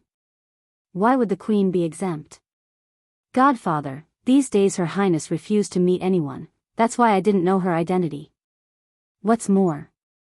Halting for a second, she bites her lip like she's the one facing grievance. The demon mountain is so dangerous, I'm just doing this out of concern for her safety. Not to mention Lady Suzaku's temper is not good to begin with. If she learns of an intruder coming into her home, I can't even fathom what she would do to everyone. The reason why the demon mountain was called the Forbidden Grounds was all because of the vermilion bird living here. Aside from Di Tsang and Di Shao, one who would occasionally barge her way into this place, none were allowed lest they want to be burned to death by the bird's flame. That's why it's without surprise that many of the elders would start worrying in their hearts. They know how troublesome it would become if Jun Ruching's words were to come to fruition. Guest of the demon mountain, 2 Ruching. The first elder sighs and makes a frustrated face. I have told you before that you don't have to worry about the businesses related to the king. If Her Highness trespasses into the demon mountain, then there will be His Majesty coming to save her. There's no need for you to interfere. Not to mention, the relationship between the queen and the one residing here is not ordinary to begin with. Seemingly decided now in her mind after being reprehended, Godfather, it's precisely because she's our queen that it's more dangerous. I heard Lady Suzaku has an extraordinary relationship with Sire, and in the past, she has already burned one of His Majesty's admirers after the woman trespassed into her domain. If it becomes known that the queen is here, what do you all think would happen? And sure enough, Bai Yan's attention has been caught, just that it's only the look of someone confused by what they were hearing. Moreover, who doesn't know the one here in the demon mountain is very special? In fact, if there were no queen, then maybe the position of queen would have been hers instead. I'm only doing this out of concern for Her Royal Highness's safety. Pa. In a fit of rage, the first elder directly sends a slap across Jun Ruching's face over that outrageous statement. Now on her snowy white skin was the print of 5 fingers due to the impact. Ruching, you disappoint me. The elder sighs, exhausted by everything that's transpiring. He honestly thought his goddaughter could control her feeling for Di Tsang, but his expectations were wrong, very wrong. Can love really make a person lose their senses so easily? First elder, quell your anger first. I'm sure Ruching didn't mean to do what she did. The rest of the elders quickly steps in to help soothe the situation. They are aware of how sensible the fox woman could be at these times, yet this occasion went against all that they know of her. What's more, she has the audacity to frame Di Tsang. If word reaches the man's ear, a storm would ensue without a doubt. Visit my site on Translation if you wish to read ahead of public releases. That's right, Ruching made a mistake, that's her fault no doubt. However, her intents were good in the end. If we must find some sort of fault here though, it would be her misconception of the queen being a palace maid. Otherwise, why would she come running to us for help? When Bai Yan heard the elder's persuasions, she actually gawked her mouth in surprise. Facing the ghastly white fox woman, Miss, have we met before? The elders are likewise startled by the question then. What does she mean by this? Didn't Ruching say she had tried to persuade Her Highness in not stepping into the demon mountain? What's this stuff about have we met? Son, have you seen her before? Bai Yan pulls her son in front of herself and made a deep smile. As the most adorable and lovable son of his mother, Bai Xiachen would of course not miss the meaning behind those words. Making the most devious and sly grin, Mother, isn't she the lady in charge of sweeping the floor? I remember she was constantly squatting outside our place. To think she was the first elder's goddaughter. Turning to said elder, the baby boy then puts on the most dissatisfied face he could make. Grandpa Elder, does my baddie father know about this? Pushing your own goddaughter into being the cleaning lady is not right, you know. Guest of the Demon Mountain, 3. The boy's words may appear nominally on Jun Ruching's side, but in fact it's to tell the elders one thing. During this period the woman has been stalking the White Moon Palace acting as a cleaning lady. Therefore, the lie of not knowing who the queen was becomes false. You're spouting lies. The fox woman cries out in desperation, falling into panic as she does so. I have never disguised myself as a palace maid, you are framing me. Instead of being angered at being called a little liar, Bai Xiachen only popped his mouth into a shape like he's surprised as well. So it's not Grandpa Elder who sent you to clean my home, it's you doing it on your own? I'm sorry Grandpa Elder, it's my fault for wronging you. That said, the boy then sincerely bows his head like a good little kid. I was too quick to judge earlier, my apologies for the mistake. Her outfit is simply too similar to the other palace maids, that's why I thought she was a cleaning lady when she was sweeping the floor with the broom. Highness, you don't need to be so polite with us, after all, you didn't mean it. The first elder then shifted his attention back over to his goddaughter who clearly lost control of the situation. Ruching, explain yourself this instant. She is Jun Ruching. Bai Xiachen abruptly exclaims, showing a look of horror for some reason. Originally the fox woman was already trembling from her godfather's interrogation, but the boy's loud voice only made it worse. In that moment, she actually went numb and went to the knees. Highness, do you know this goddaughter of mine? Shifting to the little prince, the first elder asks. Making a tied look for the longest time, Bai Xiachen eventually speaks. A few days ago, Huang Xiaoying came to find mother in order to make trouble. Fortunately auntie was there also and stopped it before it could happen. Then after a confession due to duress, Huang Xiaoying came clean and revealed it was this woman who led her along, claiming mother had multiple affairs with other men before coming. Visit my site on Pia-translation if you wish to read ahead of public releases for the sake of his own tiger friend. Bai Xiachen could only keep the fact that Huang Xiaoying divulged everything for the sake of little rice. After all, it's not good for one's reputation to have a century-old lioness going after a baby cub, thus the blame could only fall on Di Xiaowan. Jun Ruching. The first elder roars, you got some nerve there, framing the queen behind her back? Do you think sire's sight is blind or something? You think he wouldn't know the queen's character well? Getting more and more flustered now, Godfather, that Huang Xiaoying is framing me, I have done no such thing. Ho ho, are you taking me for a fool or thinking I have a twisted mindset? A brainless girl like that Huang Xiaoying could never hatch a plan of this scale or intricacy. The first elder has lost all the warmth from his voice, turning stern and serious like a figure of authority that he was. Meanwhile in the background, Bai Xiachen only watched in silence while holding Bai Yan's hand. Why do I keep getting the feeling that Huang Xiaoying would be very sad if she learns of the elder's opinion? Godfather, I am wrong, I know I am wrong, I beg you not to tell His Majesty about this. In a desperate plea, Jun Ruching pulls against her godfather's sleeve, tears falling like a waterfall. If was in the past, the other elders present would have already stepped in to help out. However, the matter involves the royal family and the fault definitely lies with her. How could a girl who was so clever in the past become so vicious? Second elder, third elder, finding no hope from this angle, Jun Ruching hurries to look elsewhere. You too must help. If things reach the king's ear, it will be the end of me. Guest of the Demon Mountain, 4. Thinking of the consequences, Jun Ruching's face now grew extremely pale and could literally be described as a ghost. But regardless of her begging and head banging from the kowtowing, none of the elders would move. They only had disappointment left for the girl. Queen, the first elder sighs and cups his hand at Bai Yan. This is my fault for not disciplining her well, leading her to have such a distorted heart.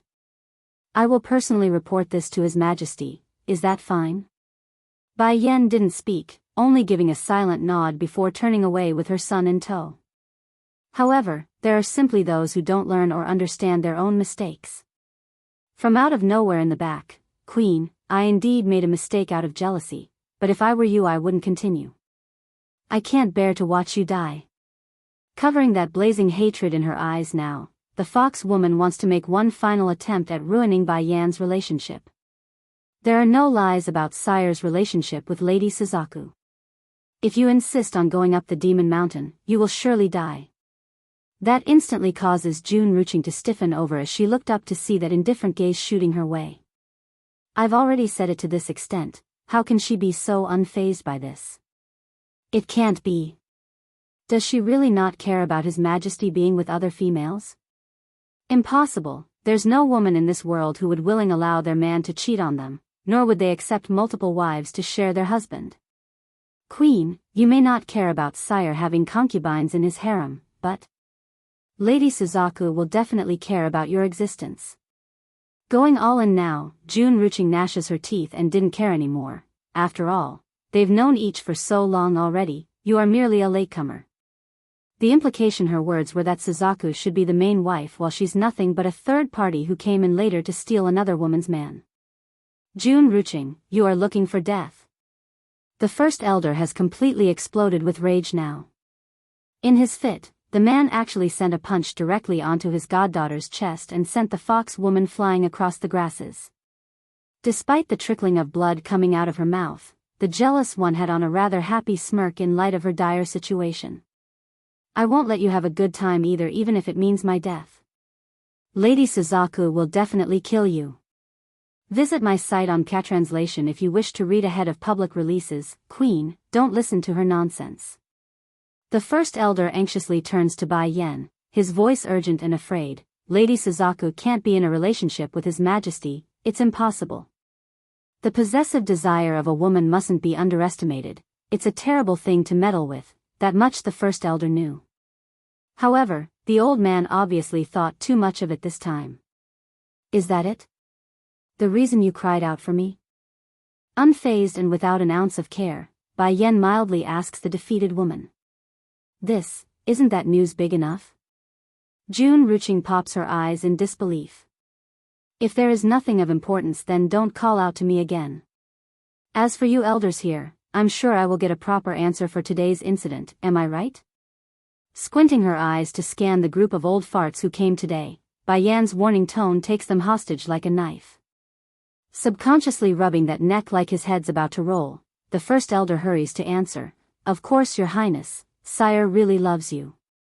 The whole reason the palace harem remains empty to this date is all for your sake. Ho, June Ruching snorts then, not believing the statement from her godfather at all. How stupid can godfather be? There's no way this woman would believe such an obvious lie. After all, how can anyone foresee the future centuries away when the human woman hasn't even been born yet? Guest of the Demon Mountain, 5, oh, I know. As a result of that mild and indifferent way of answering from Bai Yan, June Ruching's last tinge of contempt was lost. Right now, there's only incredulous and disbelief in that face. Is the queen that stupid? Godfather's words are obviously there to deceive her, why would she believe that nonsense? The other elders also exchanged looks of oddity, for they didn't expect such shameless words either from their leader. Furthermore, they never thought the queen to believe it too. This point immediately sent the fox woman into a terrible shake. Indeed, the matter of her identity was a big sore spot in her mind. Take Huang Xiaoying for example. There's been multiple occasions where she would have liked to be in the same situation, make plenty of trouble and still have her old man clean up the mess. But she couldn't. She's only a daughter of a small little general that perished. By coincidence and by fate, she was then accepted as the goddaughter of the first elder due to her cleverness and ability to please. Haha. Out of the blue, June Ruching just laughed and made the most painful face anyone has ever seen her made. If my identity is not worthy, then what about hers? Pointing straight to Bai Yan with that accusing finger, her actions were damning and caused her godfather to turn green. But before the old man could explode again, the moment was cut short by a female call of a bird from within the mountain valley. Visit my site on Translation if you wish to read ahead of public releases. This absolutely delighted the fox woman till she's openly laughing in a maniacal manner. Do you all hear that? That's Lady Suzaku's bird call. This woman is doomed for stealing from the Demon Mountain. There's no way she would let this person leave even if she is the queen. Suzaku has killed every female who tried to seduce the king that came here. There's no way this would be any different. From within the void, an enraged and rumbling voice quickly drifted over, causing everyone's heart to go numb from fright. Who is coming to my Demon Mountain to make trouble? They are asking for death. It was so hard to be reunited with the queen. How dare they come and interrupt our great reunion? It's just that. When Suzaku swept her sharp gaze across the field in this valley, her face quickly caught sight of the target of her fealty, which also causes her to become doubtful and confused. Does this group know the queen? If so, touching them won't be so good then. Lady Suzaku. Jun Ruching cries out, her eyes showing joy after seeing the elder's ghastly expression. You are finally here. This woman not only came to steal from the Demon Mountain, she is also delusional enough to want to become the queen of the demon realm. Please punish her. The vermilion bird just gawked like her brain just went poof. What? Queen have always been the mistress of this realm, what delusion and want. Clearly 1,000 years of experience hasn't prepared Suzaku for this level of stupidity. Ruching, if you be good and walk away with me now, I can still save you out of consideration for our bond through the years.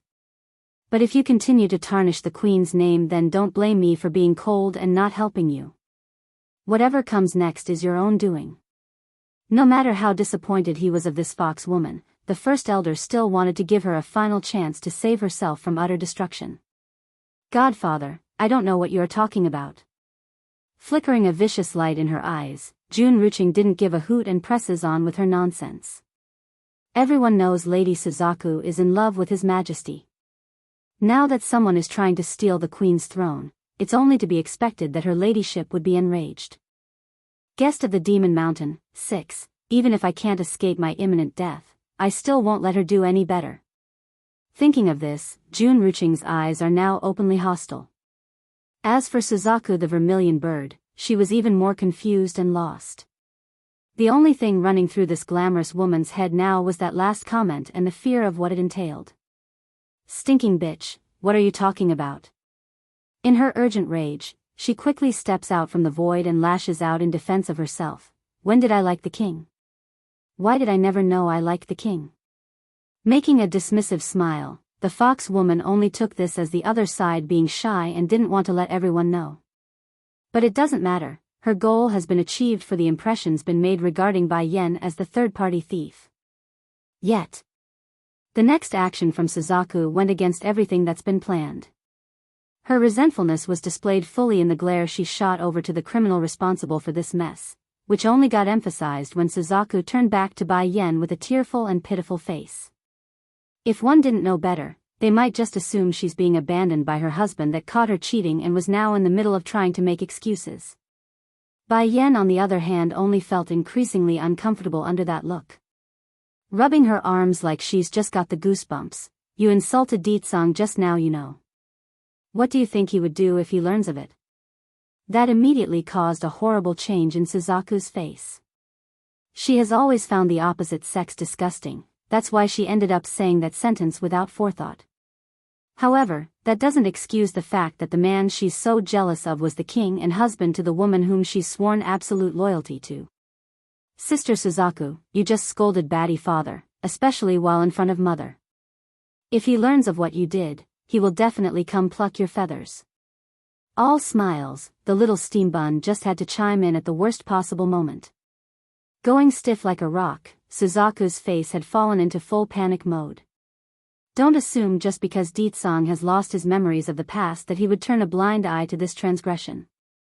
Whenever it's related to Bai Yan, the man always stands at the forefront and would plow through any obstacle or threat. And now, she's insulted him right in front of the biggest taboo possible. It'd be a miracle if he doesn't chop her to pieces and make some roast chicken out of it. Chew. Queen, you have to help me. Suzaku then pulls at Bai Yan's hand, her face pitiful and crying, you have to save me from the king. If you don't, then I will die in front of you. Visit my site on Catranslation if you wish to read ahead of public releases. Stop crying already. Scanning the people present, her gaze carefully swept across everyone while making a heavy grin. If I don't say it, and they don't say it, who do you think will tell him then? As long as she doesn't tattle, then these old-timers are sure to keep their mouths shut lest they want to get on her bad side. Phew, then that's great. Heaving a long sigh of relief, the vermilion bird lady swiftly returns to her old confident self as she eyed the criminal responsible for her misfortune. Under that squinting stare, Jun Ruching's face had lost all the blood from it. No, impossible. Lady Suzaku clearly likes the king, otherwise why else would she kill off all those females who tried to seduce his majesty? And why is she acting like a little wife before the queen? You are called Jun Ruching? Suzaku's snarl has now formed an intimidating smile, thus allowing the bloodthirsty light to practically shine out of her iris. What, do you have an opinion about my guest? Widening her eyes in disbelief, the fox woman ends up stumbling backwards till she finally falls to the floor. I wouldn't dare. Not dare? Suzaku's smile was now baring teeth and releasing a suffocating aura of murder across the landscape. You're already trying to frame her by saying she's here to steal the Demon Mountain's treasure. She is my guest. If she wants, everything here is hers to take. What else do you have to say for yourself? The horror on Jun Ruching's face only grew worse. The treasures in the Demon Mountain is hers to take. Why is Lady Suzaku treating this human woman so differently? Sister Suzaku, she likes my batty father, and slandered my mother about having multiple affairs behind his back. Looking up at the glamorous woman who only grew more furious with every word, Bai Xiachen intends to add as much fuel to the fire as possible. Why are there so many people out there who wants to take my old pops away? Guest of the Demon Mountain, 7, that's so? Suzaku then raises a I got it smile, you want to use me to crush your rival, hence the reason why you framed me about liking his majesty. The fox woman wanted to back off again after that statement, sadly for her though, there's nowhere left to back off to due to the big tree in the back. Unfortunately, pressing a few steps forward, the vermilion bird changes her smile to a sinister one that raised all the hair against her victim. Suzaku, hate being used by others. Bang! In a sweep of her hand, a flaming ball of heat promptly flew out and smashed right into Jun Ruching's chest. You can all scram now.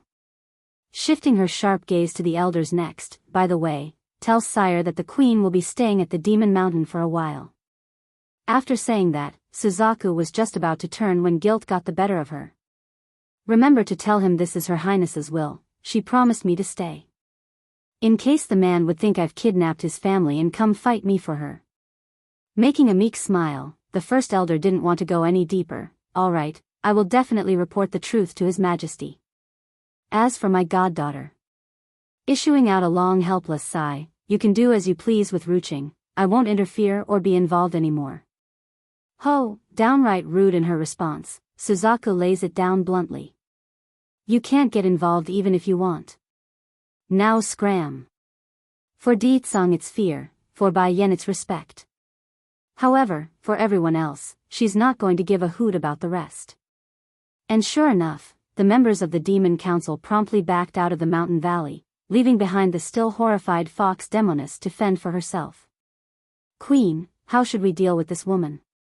Rubbing her chin, Suzaku asks. Still indifferent as usual, Bai Yan only shot a single glance at the person. You can do as you see fit. I need to go refine these ingredients while they are still fresh. I fear I won't have any time to deal with her. Okay, all smiles, then I will make sure she regrets the decision for the rest of her life. Jun Ruching's iris magnified as a result of the intense fear, that voice shaking, no. I don't want to die. I beg you, please let me go. Despite the repeated pleading, the fox demoness actually broke out into a hysterical laughter afterwards. Queen, you will not be able to get what you want. Do you think that His Majesty really loves you? If not for you shamelessly giving birth to this brat, you think sire would have accepted you? Visit my site on Translation if you wish to read ahead of public releases. Shut up. Suzaku's face got cold and murderous. In the next second, a gulf of flame promptly seeped out of the floor to devour Jun Ruching's entire existence, burning her and searing that soul. Though the pain was so immense that it had completely distorted the woman's face, the look in those eyes were release and success. Not missing this strange behavior, Suzaku sneered and laughed at the target. You want to irritate me and have me kill you immediately? Too bad for you, it won't go as you wish. My vermilion flame can burn infinitely so long as I will it, all the while healing and damaging you at the same time. You can enjoy a month of this pain before I'm done with you, ha ha ha. Ah. From within the burning flame, Jun Ruching's voice have already become hoarse and ghostly, making it all the more hair-raising as it resounded across the mountain. You will all pay for this. Pay for this, you hear me? Bai Yan, don't think for a second Suzaku can protect you forever on this demon mountain. There are plenty more like me who wants to be the queen. There is bound to be one who will take your life. While curses and the smell of burning flesh and soul made up the background, Bai Yan on the other hand never once turned back like she's oblivious to the torturous scene. Mother, looking up like he's worried for some reason, Bai Xiaochen attempts to make some comforting words. Don't listen to that evil woman. Baddie father only have you in his eyes, I'm only second fiddle. Guest of the Demon Mountain, 8, Bai Yan went stiff over that sentence, her eyes showing a glint of surprise. Are you worried that I will be affected by the words of that person?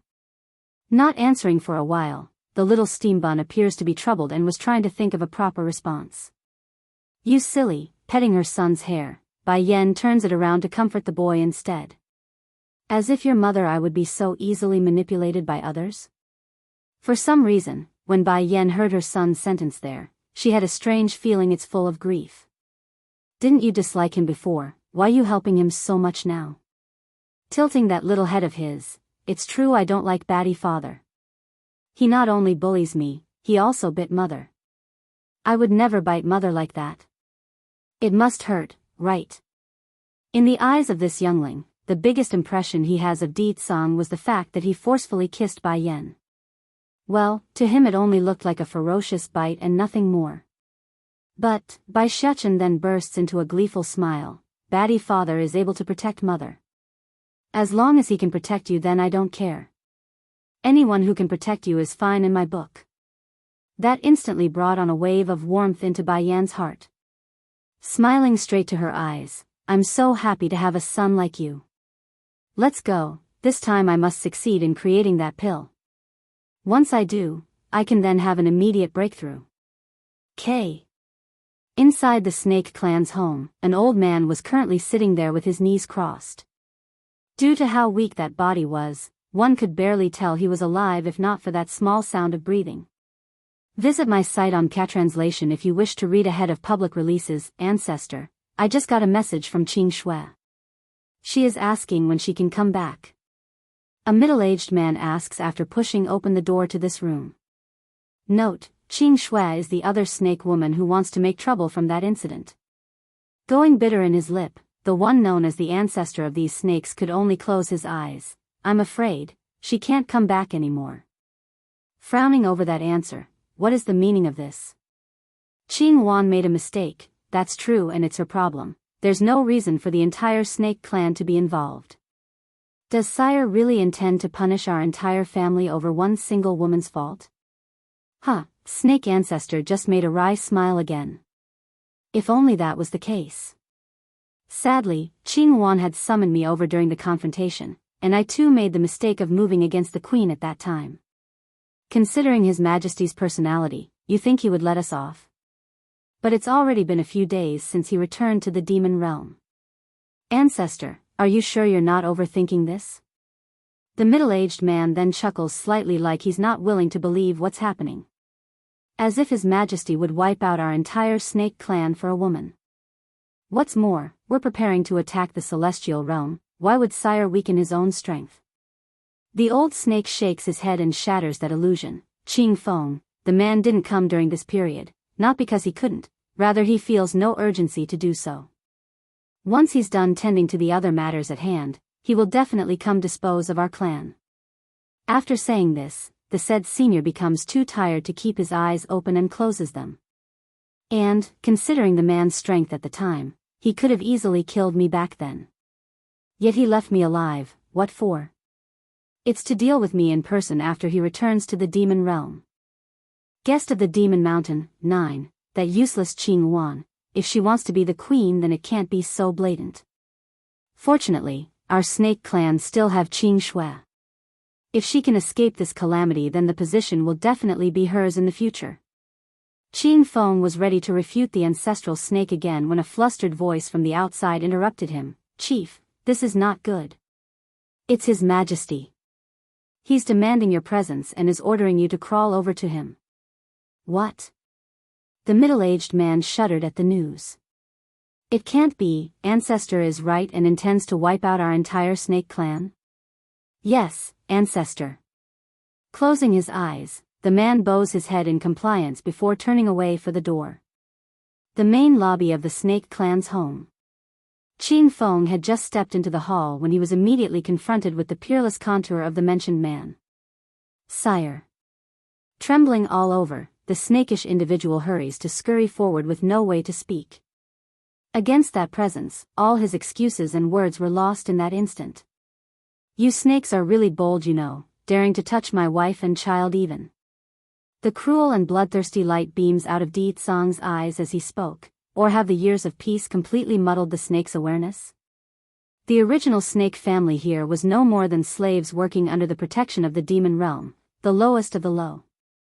In fact, most of the other racial clans were free to give them a few kicks whenever they pleased. That's how low they were and how powerful the old clans were. For example, the dragon and phoenix race alone were enough to make the snake clan cry for mercy. Sire, this is entirely the fault of Qing Wan. She has already paid the price. Clearly trembling in that voice, Qing Feng wanted to pray for some kind of help right now. Please have mercy on our clan. I promise none of our members would ever do something so foolish again like going after the position of being the queen. Di Tsang only sneered at that lie, as if a simple Qing Wan would have the courage to do what she did. Don't think I wouldn't know. I'm perfectly aware of your entire clan's scheme by this point, including many others as well. Visit my site on Catranslation if you wish to read ahead of public releases. Qing Feng was stiff as a rock over the last part. Why is His Majesty so heartless? It's common for a man to have multiple wives in this day and age. What's wrong with us wanting to send a member of our clan to his side? Someone come. Expressionless and unreadable, Di Tsang coldly calls out to his minions. Sire, please give your command. The leader of the group that came with him promptly answered. The snakes dare to scheme against the royal family. The crime is treason and shall be punished with death. None is to live today. None is to live today. That look, that tone, it's so cold and heartless that it's like the entire clan of snakes in the demon realm were dispensable extras. But in truth, they're not and would greatly cause a hurdle to his grand plan of invading the celestial realm. Even so, their behavior has completely violated his bottom line, a step that never should have been taken. Sire. Qing Feng slams to the ground in a begging posture, please have mercy. Attacking the celestial realm requires a lot of manpower and the forces must be in great shortage. Our snakes will definitely be useful in your great plan. Please forgive us this time and allow us to make amends. Guest of the Demon Mountain, 10, looking down at the middle-aged snake, Di Tsang's tone was cold and oppressive. Do you know why I'm attacking the celestial realm? Startled there for a second, Qing Feng looks up in amazement over the strange question. It can't be. The reason is not because he's irritated by the hypocrites in that realm? Not missing the dilemma surrounding his praise mind, Di Tsang's first reaction was to smile even more deeply, making his face all the more terrifying to those looking. It's because my wife wants to place the celestial realm under her feet. His voice rises to a domineering level. So, do you think I would let you snakes get away with harming her? For her alone, he's willing to turn heaven and earth to get what she wants. Now imagine the crime of trying to take her life. This snake clan was screwed. The sole reason he's making the entire demon realm attack the celestial realm is because his wife wishes for it? For a single woman? No. Raising that shocked head to meet Deetsong's, this snake who now carries the burden of keeping his clan from utter destruction felt helpless and scared. Panic now reigns over his heart. I must inform Qing Shui of this, she must get away. The king is mad. For a single woman, for his queen, he's willing to sacrifice all of us. Your Majesty, I beg you to give me a few more days. Afterwards, I will personally come to the palace to meet my end. Banging his head hard against the floorboard, Qing Feng's forehead now riddles the ground with his oozing blood. Still cold and indifferent, Deetsong was unmoved. I've returned to the demon realm for well over a few days already, any mercy I have is already given. We're finished. Despair now fills the snake's eye.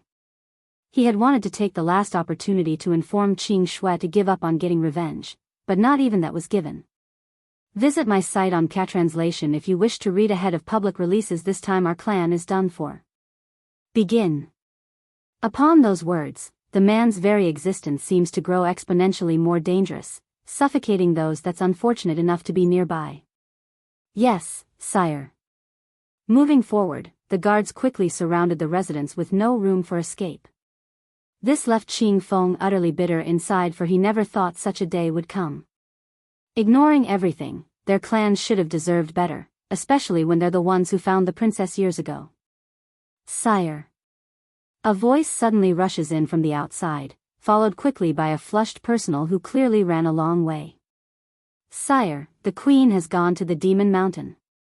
Slightly wrinkling his forehead, The one in the Demon Mountain would never harm her. But, the guard anxiously looks up like he's afraid to speak. Jun Ruqing claimed the purpose of Her Royal Highness coming to the demon realm is to steal the treasures from the Demon Mountain. That's why the elders are currently chasing up to her right now. Deetsong's complexion sank until it's dreadfully dark. That oppressive aura was tangibly visible now, making it all the more frightening for the messenger. Then by the time the person wanted to explain the part about Suzaku already disposing of the mess, it was too late. The demon lord's already gone. This is bad. The messenger's face was ghastly pale. I didn't have time to finish the story yet. Why did the king leave so quick? If His Majesty misunderstands and assumed the elders were going there to help that Jun Ruqing, then I will be the one responsible for the fault. Love, 1, First Elder. On the Demon Mountain, the First Elder was in the middle of rushing down to the place when he overheard the call from his brothers who were trying to keep up with his pace. Is there anything else you guys want to ask? One of the old men present hesitates for a while before asking, did you know ahead of time that Lady Suzaku wouldn't trouble Her Highness? Giving the rest a long look, the leader of this bunch eventually nods, confirmation their suspicion of why their leader would be so certain Jun Ruqing was lying back there. There are some things that can't be said in one go. Back then I was still very young, so I'm not entirely in on the full story, so only the state teacher does regarding the state of everything. However, I do know enough that Lady Suzaku would never harm the queen. The one who just passed us, is that the king? The man's face was terribly pale at the thought. It seems to be him, another elder gulped. Why do I have the feeling someone is going to suffer very soon? Under the glowing white light of the landscape on this demon mountain, the red burning flame that's created under the power of the vermilion bird was exceptionally out of place. This was the prison and punishment for the fox demoness. King. The fox painfully murmurs after discovering the purplish silvery figure that arrived just moments ago. In all honesty, she had thought the chance to meet this man would never come again, but that hope was merely her own illusion, for Deetsong's gaze right now could only be called cruel and dangerous. In fact, it's downright dangerous in how bloodshot red it was, a typical angry beast that's ready to pounce at its prey and rip it to shreds.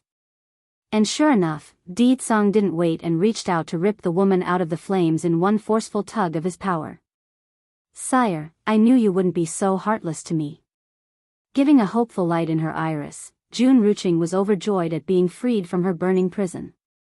Visit my site on Translation if you wish to read ahead of public releases. That's right, no matter what, I'm still the goddaughter of the First Elder. There's no way the king would be so passionless. So you are Jun Ruqing? The man's voice was low and hoarse that instantly captivated the woman. Sire, I've longed for you since the very first moment I saw you. Now that you've saved me, I can only repay the debt by bestowing myself to you. I will beam. From out of the blue, 2 hot rays of searing light shoots out of the man's hand and enters the fox demoness's eye, causing her to scream out in excruciating pain. But why? Trembling in the lip, her body recedes back to the old tree that had cornered her during Biyan's confrontation. Because of that blood seeping out of her eye sockets and the grief-filled face, that entire appearance now had nothing left of the seductive and charming image she portrayed to those around herself. Love, too, did you think that I pulled you out of Suzaku's flame was in order to save you? Ditsang just sneered and held the woman in contempt. You bullied my wife, for that, even your death is not enough. I honestly wonder where people like you get the confidence from. Compared with the pain of her whole body, what hurts more was the crushing feeling within her ruined heart. Jun Ruching truly never expected that by falling in love with this man would send her down an irreversible path. Despite those eyes being blind already and darkness was all she could see, the signature aura of the arrogant and domineering man still drew her face towards his direction. If Ditsang married any other woman of the demon realm, then I could still bring myself to accept the fact, but that's a human woman. How can I possibly accept being outdone by a mere mortal? Because she is my life. Those who wish her harm or threatens her is the same as doing it to me. So, I can only crush and remove any threat that comes my way. The bloodthirstiness fully seeping out from Ditsang's voice. Because, she is my wife. Ha ha ha. The fox demoness breaks out into a hysterical laughter, letting her body to shake due to the immense emotions flowing out. In truth, I never wanted the queen's position, I only wanted to be by your side. Why can't you satisfy my one simple request? Visit my site on Catranslation if you wish to read ahead of public releases. As Ditsang slowly approached her, the oppressive might has left her completely unable to lift that head. You want to know? I can tell you. In light of that handsome and peerless contour, the only vibe coming off of this demon lord was a dangerous air that told those who looked at him to run. I promised to be with her for life, only her and I. Besides her, there will be no other woman. Originally Jun Ruching have already been hurt thoroughly to her heart, but those words were truly ruthless. It's equivalent to someone ripping the heart out and then riddling it with holes before stuffing it back in again. She could barely breathe as a result of that pain. Only her in this life? Ha! How many people out there can actually keep such a promise? Yet it's the king who makes this promise. Why can't the woman be me? If Jun Ruching had to choose, she would rather be dead instead of listening to these heart-wrenching words. I have said what should be said. Standing before the woman in close contact now, Ditsang's palm immediately materializes a transparent layer of white energy to rip out the woman's soul. Because of how sudden and how quick the act was, nothing had prepared the demoness from this, leaving her utterly clueless as to why she's once again being burned inside the flame. However, this time around the pain was way more intense and more penetrating. Suzaku is still too kind. Your physical body is blocking half of her powers. Without it, you will now experience pain several times that of before. Also, a month is too little for you, so I've taken the liberty to increase it. Now your soul is linked directly to the world itself. So long as the world lives, your burning soul will also continue to live. You should thank me for giving you eternal life. Love. 3. Not far away inside a secluded cave, Biyan was currently awaiting the cauldron to finish its last stage of refinement with her eyes closed. Success! She cries out after getting the first whiff of the pill's aroma. Hurrying to get up from her seat, Biyan wasted no time in pushing the lid open and letting her eyes take witness to the marvel that's inside, 3 green beads with 3 bright red lines on the body. Try reaching Soul Dan pill. With this I can immediately have a breakthrough in my cultivation. Picking up the 3 precious pills, her lips inexplicably curled into a smile at the thought of being to use it on her son as well. That's right, Biyan nods. What about my son and little Rice? Oh, they went out to play by themselves, I am here to guard you. Smiling right up to her obsessive eyes, the glamorous woman promptly hooked her arms around Biyan's to close in the distance. Why can't I ever get enough of? Oh, the more I look, the more I like. Then just as Suzaku was about to continue the conversation in a different direction, mainly about themselves, a gloomy aura from behind catches her by surprise. Going stiff, she hurried to release that arm and shuddered backwards a step. "Deetsang, how come you are here?" Ignoring the sour mood of her man, Bai Yan asks with a hint of surprise in that voice. "I came to pick you up, of course." The man's terrifying air recedes as soon as he turns back to face his future wife. That wasn't something Bai Yan had expected. First looking at Suzaku's pitiful face, then back at Deetsang, who clearly meant what he said, "I promised Suzaku that I will stay here to accompany her for half a month, not to mention that I am looking for a quiet place to have a breakthrough in my cultivation as well. Visit my site on Catranslation if you wish to read ahead of public releases. Okay, then I will accompany you here too." Evoking an evil grin, Deetsang pulls at that dainty hand to bring his greatest desire into his embrace. "Yen Yen, those that bullied and harmed have all been dealt with. I've also destroyed the snakes from back then. Now there's no one left to get in our way." Originally Deetsang had expected gratitude and approval for his actions. After all, it was all for her sake. Sadly, his own assumptions only made the woman go completely dark in the face. Am I someone who tattles and complains to others? Bai Yan thought. This snake clan should have been destroyed long ago. Suzaku indignantly snorts, nothing but the most inferior of slaves out there, how dare they connive after the queen's position. I think you were rather late in doing it even. But that's about all she could say, for the cold hard glare from the man had shut that mouth up in an instant. You talk too much. After saying this, the man swiftly shifts his attention back to Bai Yan, those lips and eyes more and more charming, like he's deliberately putting on his best light. Yen Yen, I will take you to a place. Bai Yan was so taken aback by that sentence that she literally became stoned. Not giving her the chance for refusal, the man's arm has already wrapped around that waist and off they went together. Where are you taking me? Bai Yan frowns as they flew through the sky. You will know later. Brushing her silky hair along the way, the man's voice was hoarse and hypnotic. Knowing it's pointless to resist now, Bai Yan simply let it go and just followed along with whatever he has planned. It's not the first time he's done something so demanding, so it's futile to resist. Love, 4, red all over the mountain. This landscape was absolutely gorgeous in the number of bloodish flowers making up the ground. Deetsang, why are you taking me here? Firmly held by the man, Bai Yan's hand felt warm and secure. Yen Yen. Slightly cocking that chin to gaze at the surrounding, the man's domineering presence somehow weakens. Our son told me already. What? Bai Yan became startled by the strange sentence and looked up. The story you told Xiachen in private, he has already passed it on to me. That little traitor. Gnashing those teeths, this poor mother never thought her most trusted baby would betray her like this. I admit that when I first approached you it was with purpose, but then. The man puts on the warmest and most sincere smile he could muster. I suddenly found out how important you truly are to my heart. In the past, men would only use their arrogance and power to forcefully entangle themselves around her. Therefore, this would be the first confession she's truly ever had. What do you want to do? Staring straight into those eyes, Bai Yan's heart thumped incredibly hard till it's erratic and abnormal. Give you peace in the heart. He knows that Bai Yan has never accepted him, all because her heart didn't feel secure enough. She fears the same experience and pain from that abandoned girl in the story would occur on herself. Deetsang, Bai Yan narrows her eyes. Do you know what you are talking about? Give me peace of mind? Such words, does he think he could do it just by saying so? Perhaps able to perceive the inner thoughts of the woman, Deetsang only smiled and worked to reassure that doubt. Do you think that I would abandon you one day if I have to choose between the demon realm or you? If so, I can prove it to you. I'm giving the entire demon realm to you.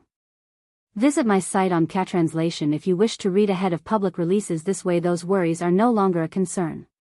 Deetsang. Bai Yan's complexion sank, her voice cold. You are serious? I am always serious about you. I am always serious about you. These words continue to echo beside those ears like a ringing gong. The man's words blew apart beside Bai Yan's ear, causing her hands to clench into a tight ball of uncertainty. But I won't accept it. Dropping this reply, she wanted to leave right away and escape from this uncomfortable conversation. However, the male from the back didn't want to let it end like this and pulled her straight back into his grasp. "Ditsang, you." Baiyan's eyes were angry, but those lips were smothered once again by the shamelessness of this male who wished to use action to prove his conviction. Enough. In one forceful push, she attempts to remove herself. "Do you know what can make me feel secure?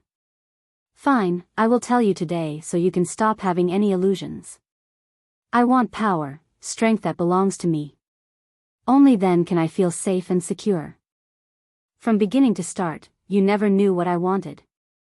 I understand then, you are right. However, for you, I'm willing to learn."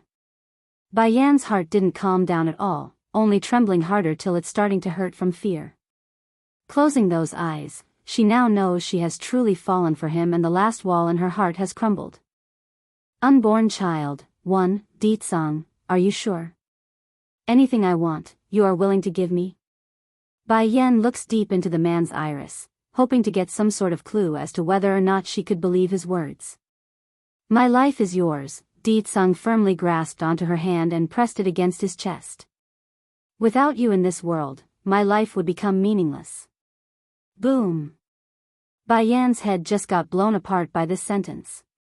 From within the depths of her memories, she's got this strange aching feeling that someone said the exact same thing before. If there is no you, what meaning is there to my life? Yen. Seeing the sudden change in complexion, Ditsang hurries to examine the woman, his voice anxious with a trace of concern. "Are you sick?" Slowly, she opens her eyes again with a gorgeous smile that could enslave the world. "Ditsang, I am willing, be the queen of this realm. This time." She's willing to put down that guard of hers for real and would try to accept this man from the bottom of her heart. Yen, are you trying to trick me? Or are you?" The man's hand trembled, making his movements stiff and awkward. "Damn bastard." Bai Yan was now angry. Picking up her toes, the woman uses her lips to dismiss any doubt by making it clear what her emotions are. And as if that wasn't enough, she decides to push him down to take the top position.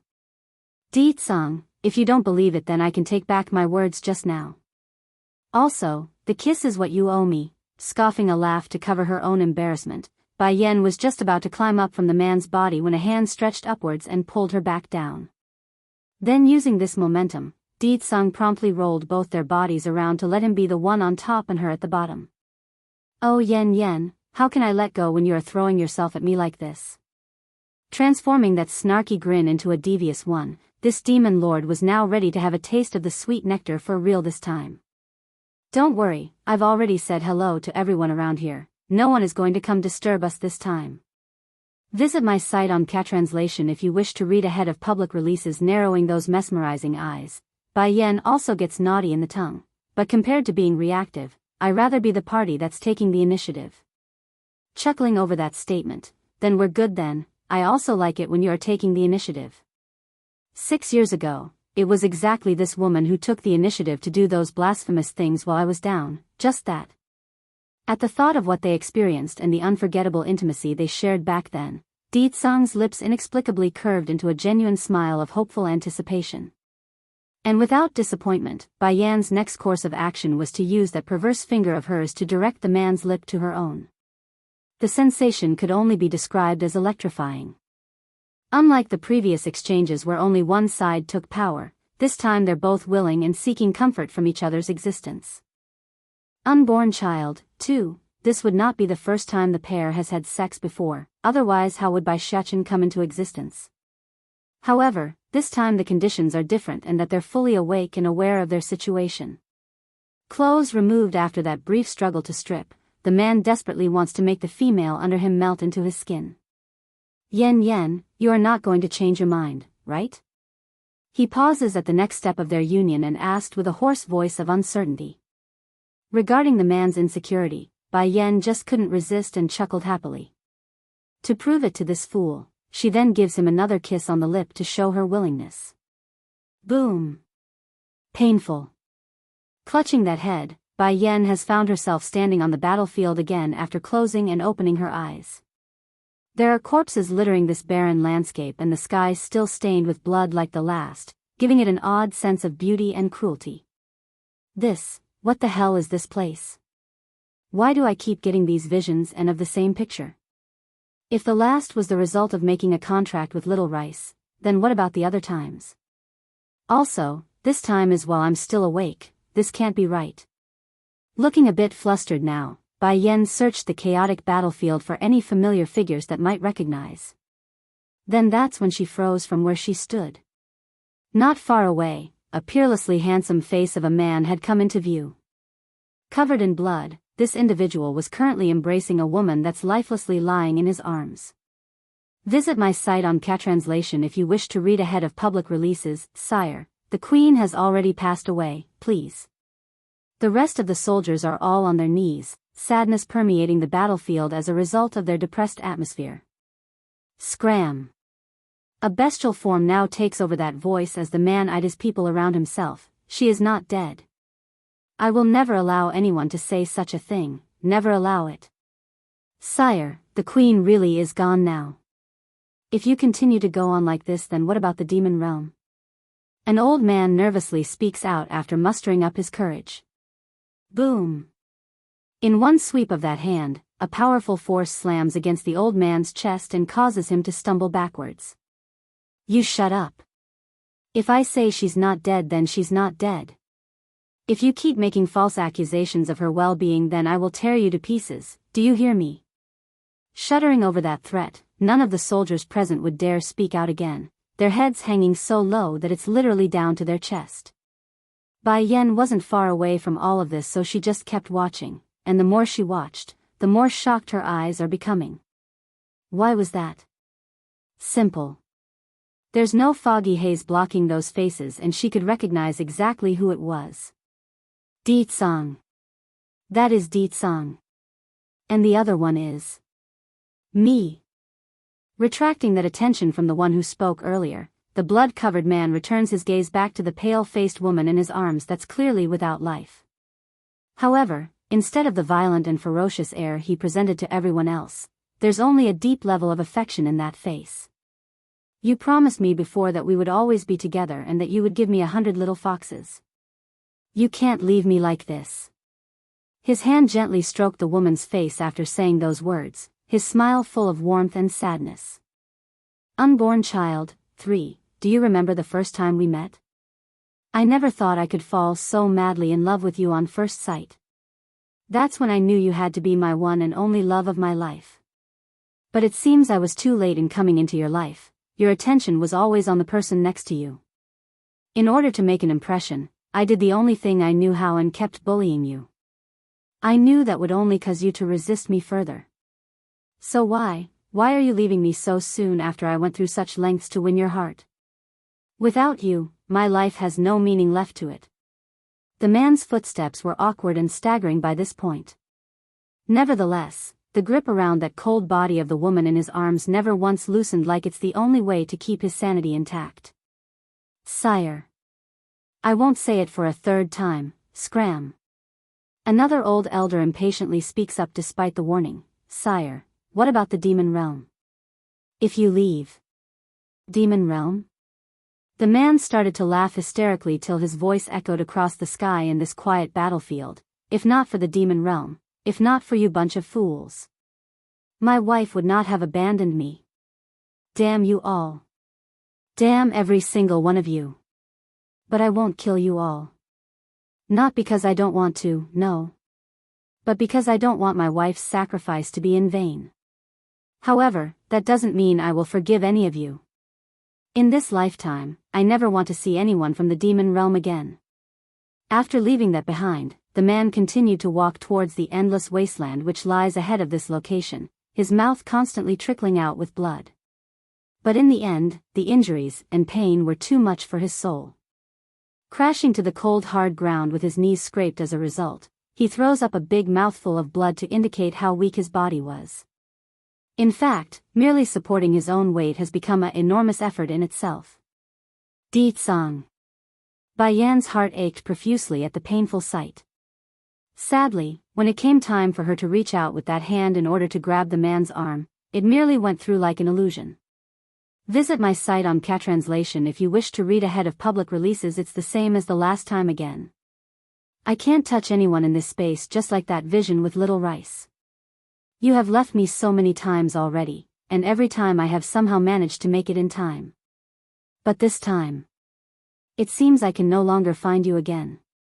The man's face leaked out a dreary smile as he laid the precious body to the ground. But don't worry, even if I have to exhaust all my life and energy, I will make it so that you can have another opportunity at being reincarnated. After saying that, the man then rests his hand on the lower abdomen of the woman's belly where there's an obvious bump of a small life yet to be born. I remember when you named this little fox on that day. You said you hoped the baby would be as bright as the morning sun, that's why you named him Xiachen. Thankfully you are pregnant, giving me the chance to reshape your soul. Note, for anyone wondering, unlike Western names that's only intended to be unique, Chinese names are always meant to have a specific meaning instead, even if it sounds like the most common name around. Even if it costs me my life, I will definitely make you anew again. The following words were deaf to Bai Yan's ear at this point. She's shaking because of how unbelievable things were. Xiachen. The unborn child, he is also called Xiachen. Tightly pursing her lips, tears flowed out of those pained eyes with no control from the host. Special existence, 1. So it turns out Xiachen is my child in the past too? But I failed to protect him, causing him to miss out on his chance to see the world. Yen Yen, a familiar ring beckons beside her ear, causing the scene in front of Bai Yan to fluctuate and distort until it's completely dissolved into the darkness. Slowly opening those eyes after coming back to reality, a trickle of tear now flows down the side of that cheek. Di Tsang, suddenly throwing herself into the man's arm after saying that, she tightly clutches onto the one in front like the physical contact was the only way to keep her unsettled heart from losing itself. If you don't want to then I won't force you, stroking her silky black hair, the man dons a comforting smile in response. In any case, you are mine sooner or later, I'm in no hurry. The pain from the vision still lingers, causing excruciating pain inside. Di Tsang, I want to see Xiachen, can we go back? Raising her face up to meet his, 2 droplets of tears teeters along the lash to make that plea all the more effective. Okay. Pulling her into a tighter embrace, he too appeared distressed at the moment. He's seen many sides of this woman in his arms, but never a weak front like right now, making it all the more disturbing for him. When Bai Yan and Di Tsang returned to the Demon Mountain, the painful screams of Jun Ruqing were long gone from the air. Instead, the fox woman's soul now curls into a fetal position inside the burning flame, her eyes the only thing showing the hatred she held for the ones responsible for the pain she's experiencing. Of course, Bai Yan's aware of the venomous gaze coming her way as they flew by in the air, but that's of no concern to her now. She couldn't afford to wait any longer and only wanted so dearly to see that familiar steam bun in her arms again. At the moment, outside the hut where the boy should be, Bai Xiachen and Little Rice was currently chasing each other around in playful glee when the boy was suddenly picked up from behind. Visit my site on Translation if you wish to read ahead of public releases. Likely able to sense the familiar scent, he immediately looked up to find Bai Yan's pale face that shocked him. Mother, what's wrong? Is it baddie father bullying you again? That only warranted a tighter hug. Mother?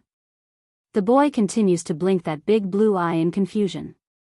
What happened to mother? Why do I have a feeling that it's the same as when she contracted Little Rice, like I've missed something important? Son, I'm sorry, I'm so sorry. Rubbing her own cheek against the boy's, she sounded painfully apologetic with that whimpering. I couldn't protect you before and deprived you of a future, but I won't let that happen again. I won't let anyone hurt you again. Thank you for coming back into my life again. Mother, I can't breathe. Flushing red from having his poor lung squished, the baby cries out in protest. Oh, I'm sorry. Hurrying to loosen her own grip, I got too emotional there. Mother, can you tell me what happened? I can help carry some of your weight if you do. Flashing bright in those innocent eyes of his, Bai Xiachen attempts to act like the little man that he was. Special existence, 2. It's nothing, gently rubbing her son's head. Mother just loves you too much. Although Bai Xiachen didn't know what happened still, but Bai Yan's words were more than enough to make his smile glowing. I also love mother very, very much. Under the brushing of the breeze, Di Tsang's complexion promptly grew dark after hearing the interaction of this mother and son. In particular was when Bai Yan gave Bai Xiachen a kiss on the forehead at the end. Mother. Noting the gloomy mood oozing off of his old man then, the baby boy subconsciously squirmed closer into his mother's chest for safety. Batty father is very scary. What are you doing in trying to scare my son? Bai Yan's scolding voice shoots over without a second of delay. Yeah, you didn't do anything alright, but who could bear taking that gaze of yours? Lady Suzaku murmurs in complaint from somewhere. If you scare him again, Bai Yan narrows in her eye dangerously, I will take my son and run away from home. Di Tsang's face just went charcoal black over that remark. How can this woman use running away from home as a way to scare me? Yet it was precisely this threat that has left him in a bind. Say you love me, then I won't scare him in the future. Bai Yan's eyes are full of smiles then. Are you being jealous of your own son? I want to hear. Di Tsang slowly approached further, letting his overbearing momentum to give weight. I want to hear you say this to me. Gently caressing her chin, Bai Yan squints those eyes like she's contemplating the idea. That will depend on your performance first. If you can really stop scaring my son, then I will say that to you. Visit my site on Catranslation if you wish to read ahead of public releases. The man didn't answer right away. Instead, his sight now falls upon the baby boy in the woman's arms still. Alright, I promise you, but first I want to take some interest. In one pull of his hand, the woman once again falls into his grasp and allows their lips to make contact. He just couldn't get enough of this experience ever since their first kiss. While the couple were having their sweet, oh so sweet kiss, Bai Xiachen on the other hand was fuzzing up like an exploded cat that's had his tail stepped on. Batty father is biting mother in front of me again. Fortunately little Rice was a quick thinker. Jumping up in haste, the little tiger hurries to cover the kid's eye from the naughty picture that shouldn't be shared with little boys. Di Tsang. Bai Yan rapidly pushes herself away and angrily reprimands the man. Your son is still here. Isn't he afraid of teaching our son bad habits by doing such lewd things in front of our son? Pricking his brow, Di Tsang then shifts his gaze over to the boy. Don't you want a sister? Electrified by that question, Bai Xiachen immediately shook off the tiger's paw and revealed that sly smile of his. Batty father, have fun with mother, okay? Me, little Rice and sister Suzaku will go play somewhere else. Before turning away, he didn't forget to drag little Rice away as well by the tail. Bai Yan on the other hand was left flabbergasted. Widening those beautiful eyes like she didn't know her own son, the woman just stood there with the gentle wind blowing against her hair. Di Tsang, you, but no further words could come of that mouth. Blocked by a ill-behaving tongue, her heart jumped a beat like it's about to explode. Demon Realm.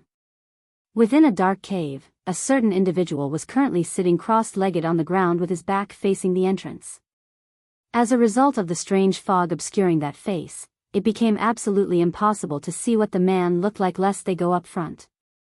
Special Existence, 3, sounds of footsteps soon interrupted the silence here. What are you doing here?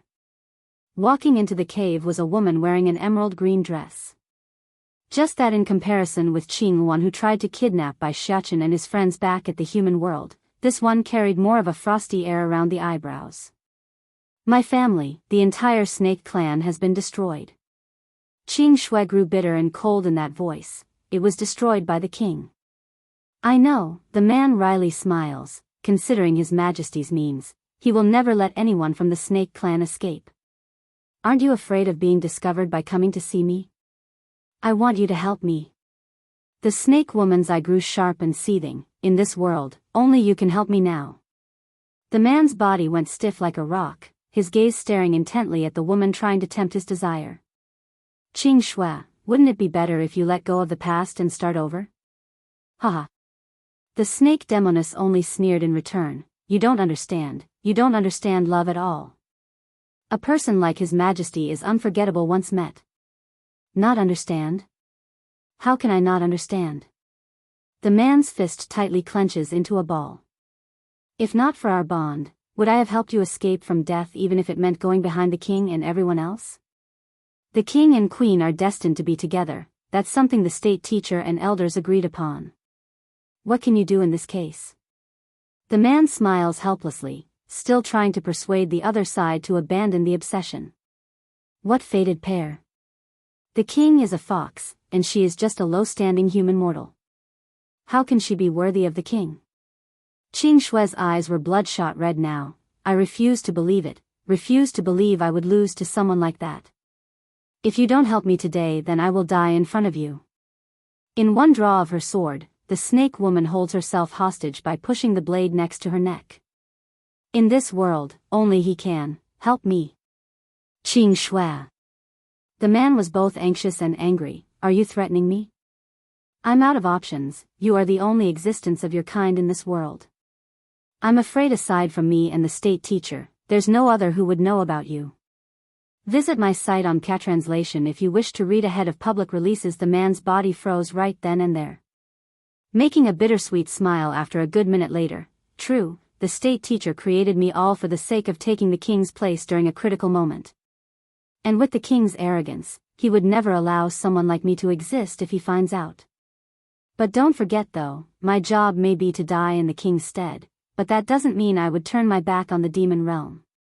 Years ago, meeting Qing Shui was nothing more than an accident. However, it was precisely this accident that's managed to console the loneliness in his heart. But to betray the demon realm? There's no way he could do that. I just want to be this world's queen, and I'm not asking you to betray the demon realm. Despite Qing Shui's tone softening up, the sword beside her neck remains firm nevertheless. Can you help me? As long as I am the queen, I will definitely find a way to make it so you can appear before the public. I know His Majesty would do anything I say when he's such an affectionate man.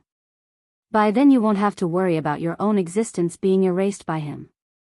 For fear of the man rejecting, she continues to dangle her bait with no room for rebuttal.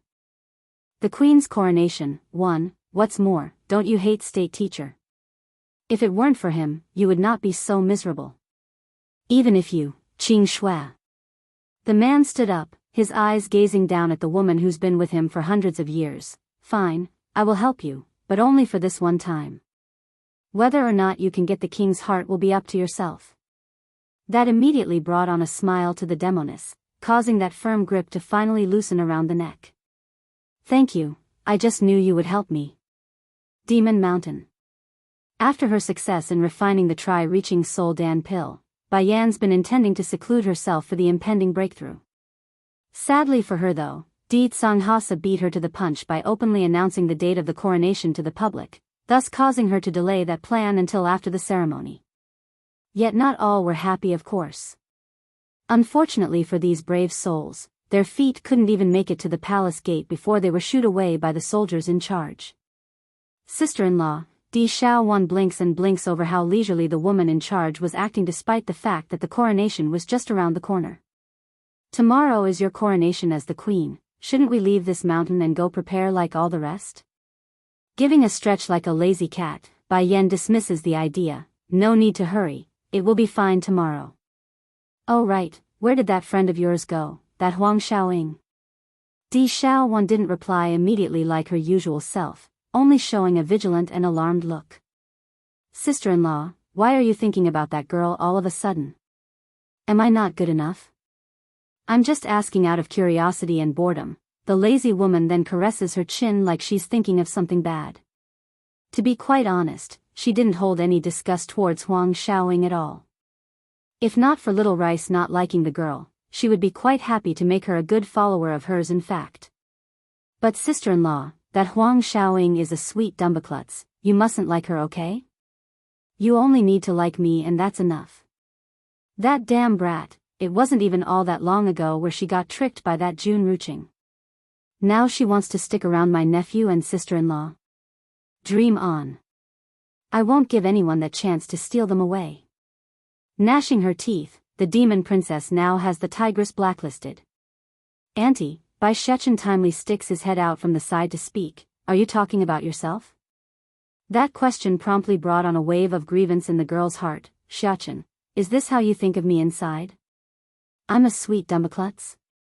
Visit my site on Catranslation if you wish to read ahead of public releases. Now that's left the little steam bun in a bind. As much as he would like to not hurt his auntie there, but the good upbringing of an honest child still got the better of him, which in turn manifested as an unbearable nod. Clack. Di Xiaowan actually heard her heart shattering apart right there and then. In one full burst of grievance, she openly cries with tears flowing out, "Sister-in-law. Your son is bullying me, is that right? How come I didn't see it?"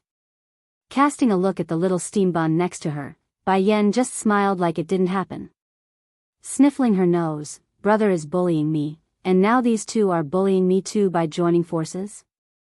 You too, the waterfall doesn't stop, I'm going to have a baby of my own too. Then my baby can help me, humph."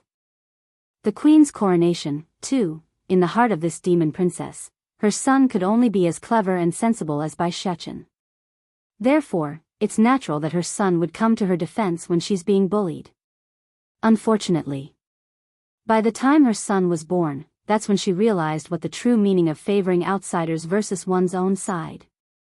Not only did she not get an extra helper, the dastardly boy had turned around to help Di Tsang's family to bully her auntie. Bai Shechen gives the princess a pat on the shoulder. "If you want to have a son, you must first find a husband who's willing to have one with you though. Have you seen someone making a baby by themselves?" "Mother, I am so hungry," the boy turns to Bai Yan for help. "I want to eat red roast meat made by mother." "Okay, I will make it for you." Giving her son a pinch on the cheek, she puts on a spoiled smile as she got up from the couch. "Let's go." Bursting into a gleeful grin, the baby boy didn't dally. Hurrying to match his mother's speed, he tightly holds onto her hand to leave the moping princess in the background.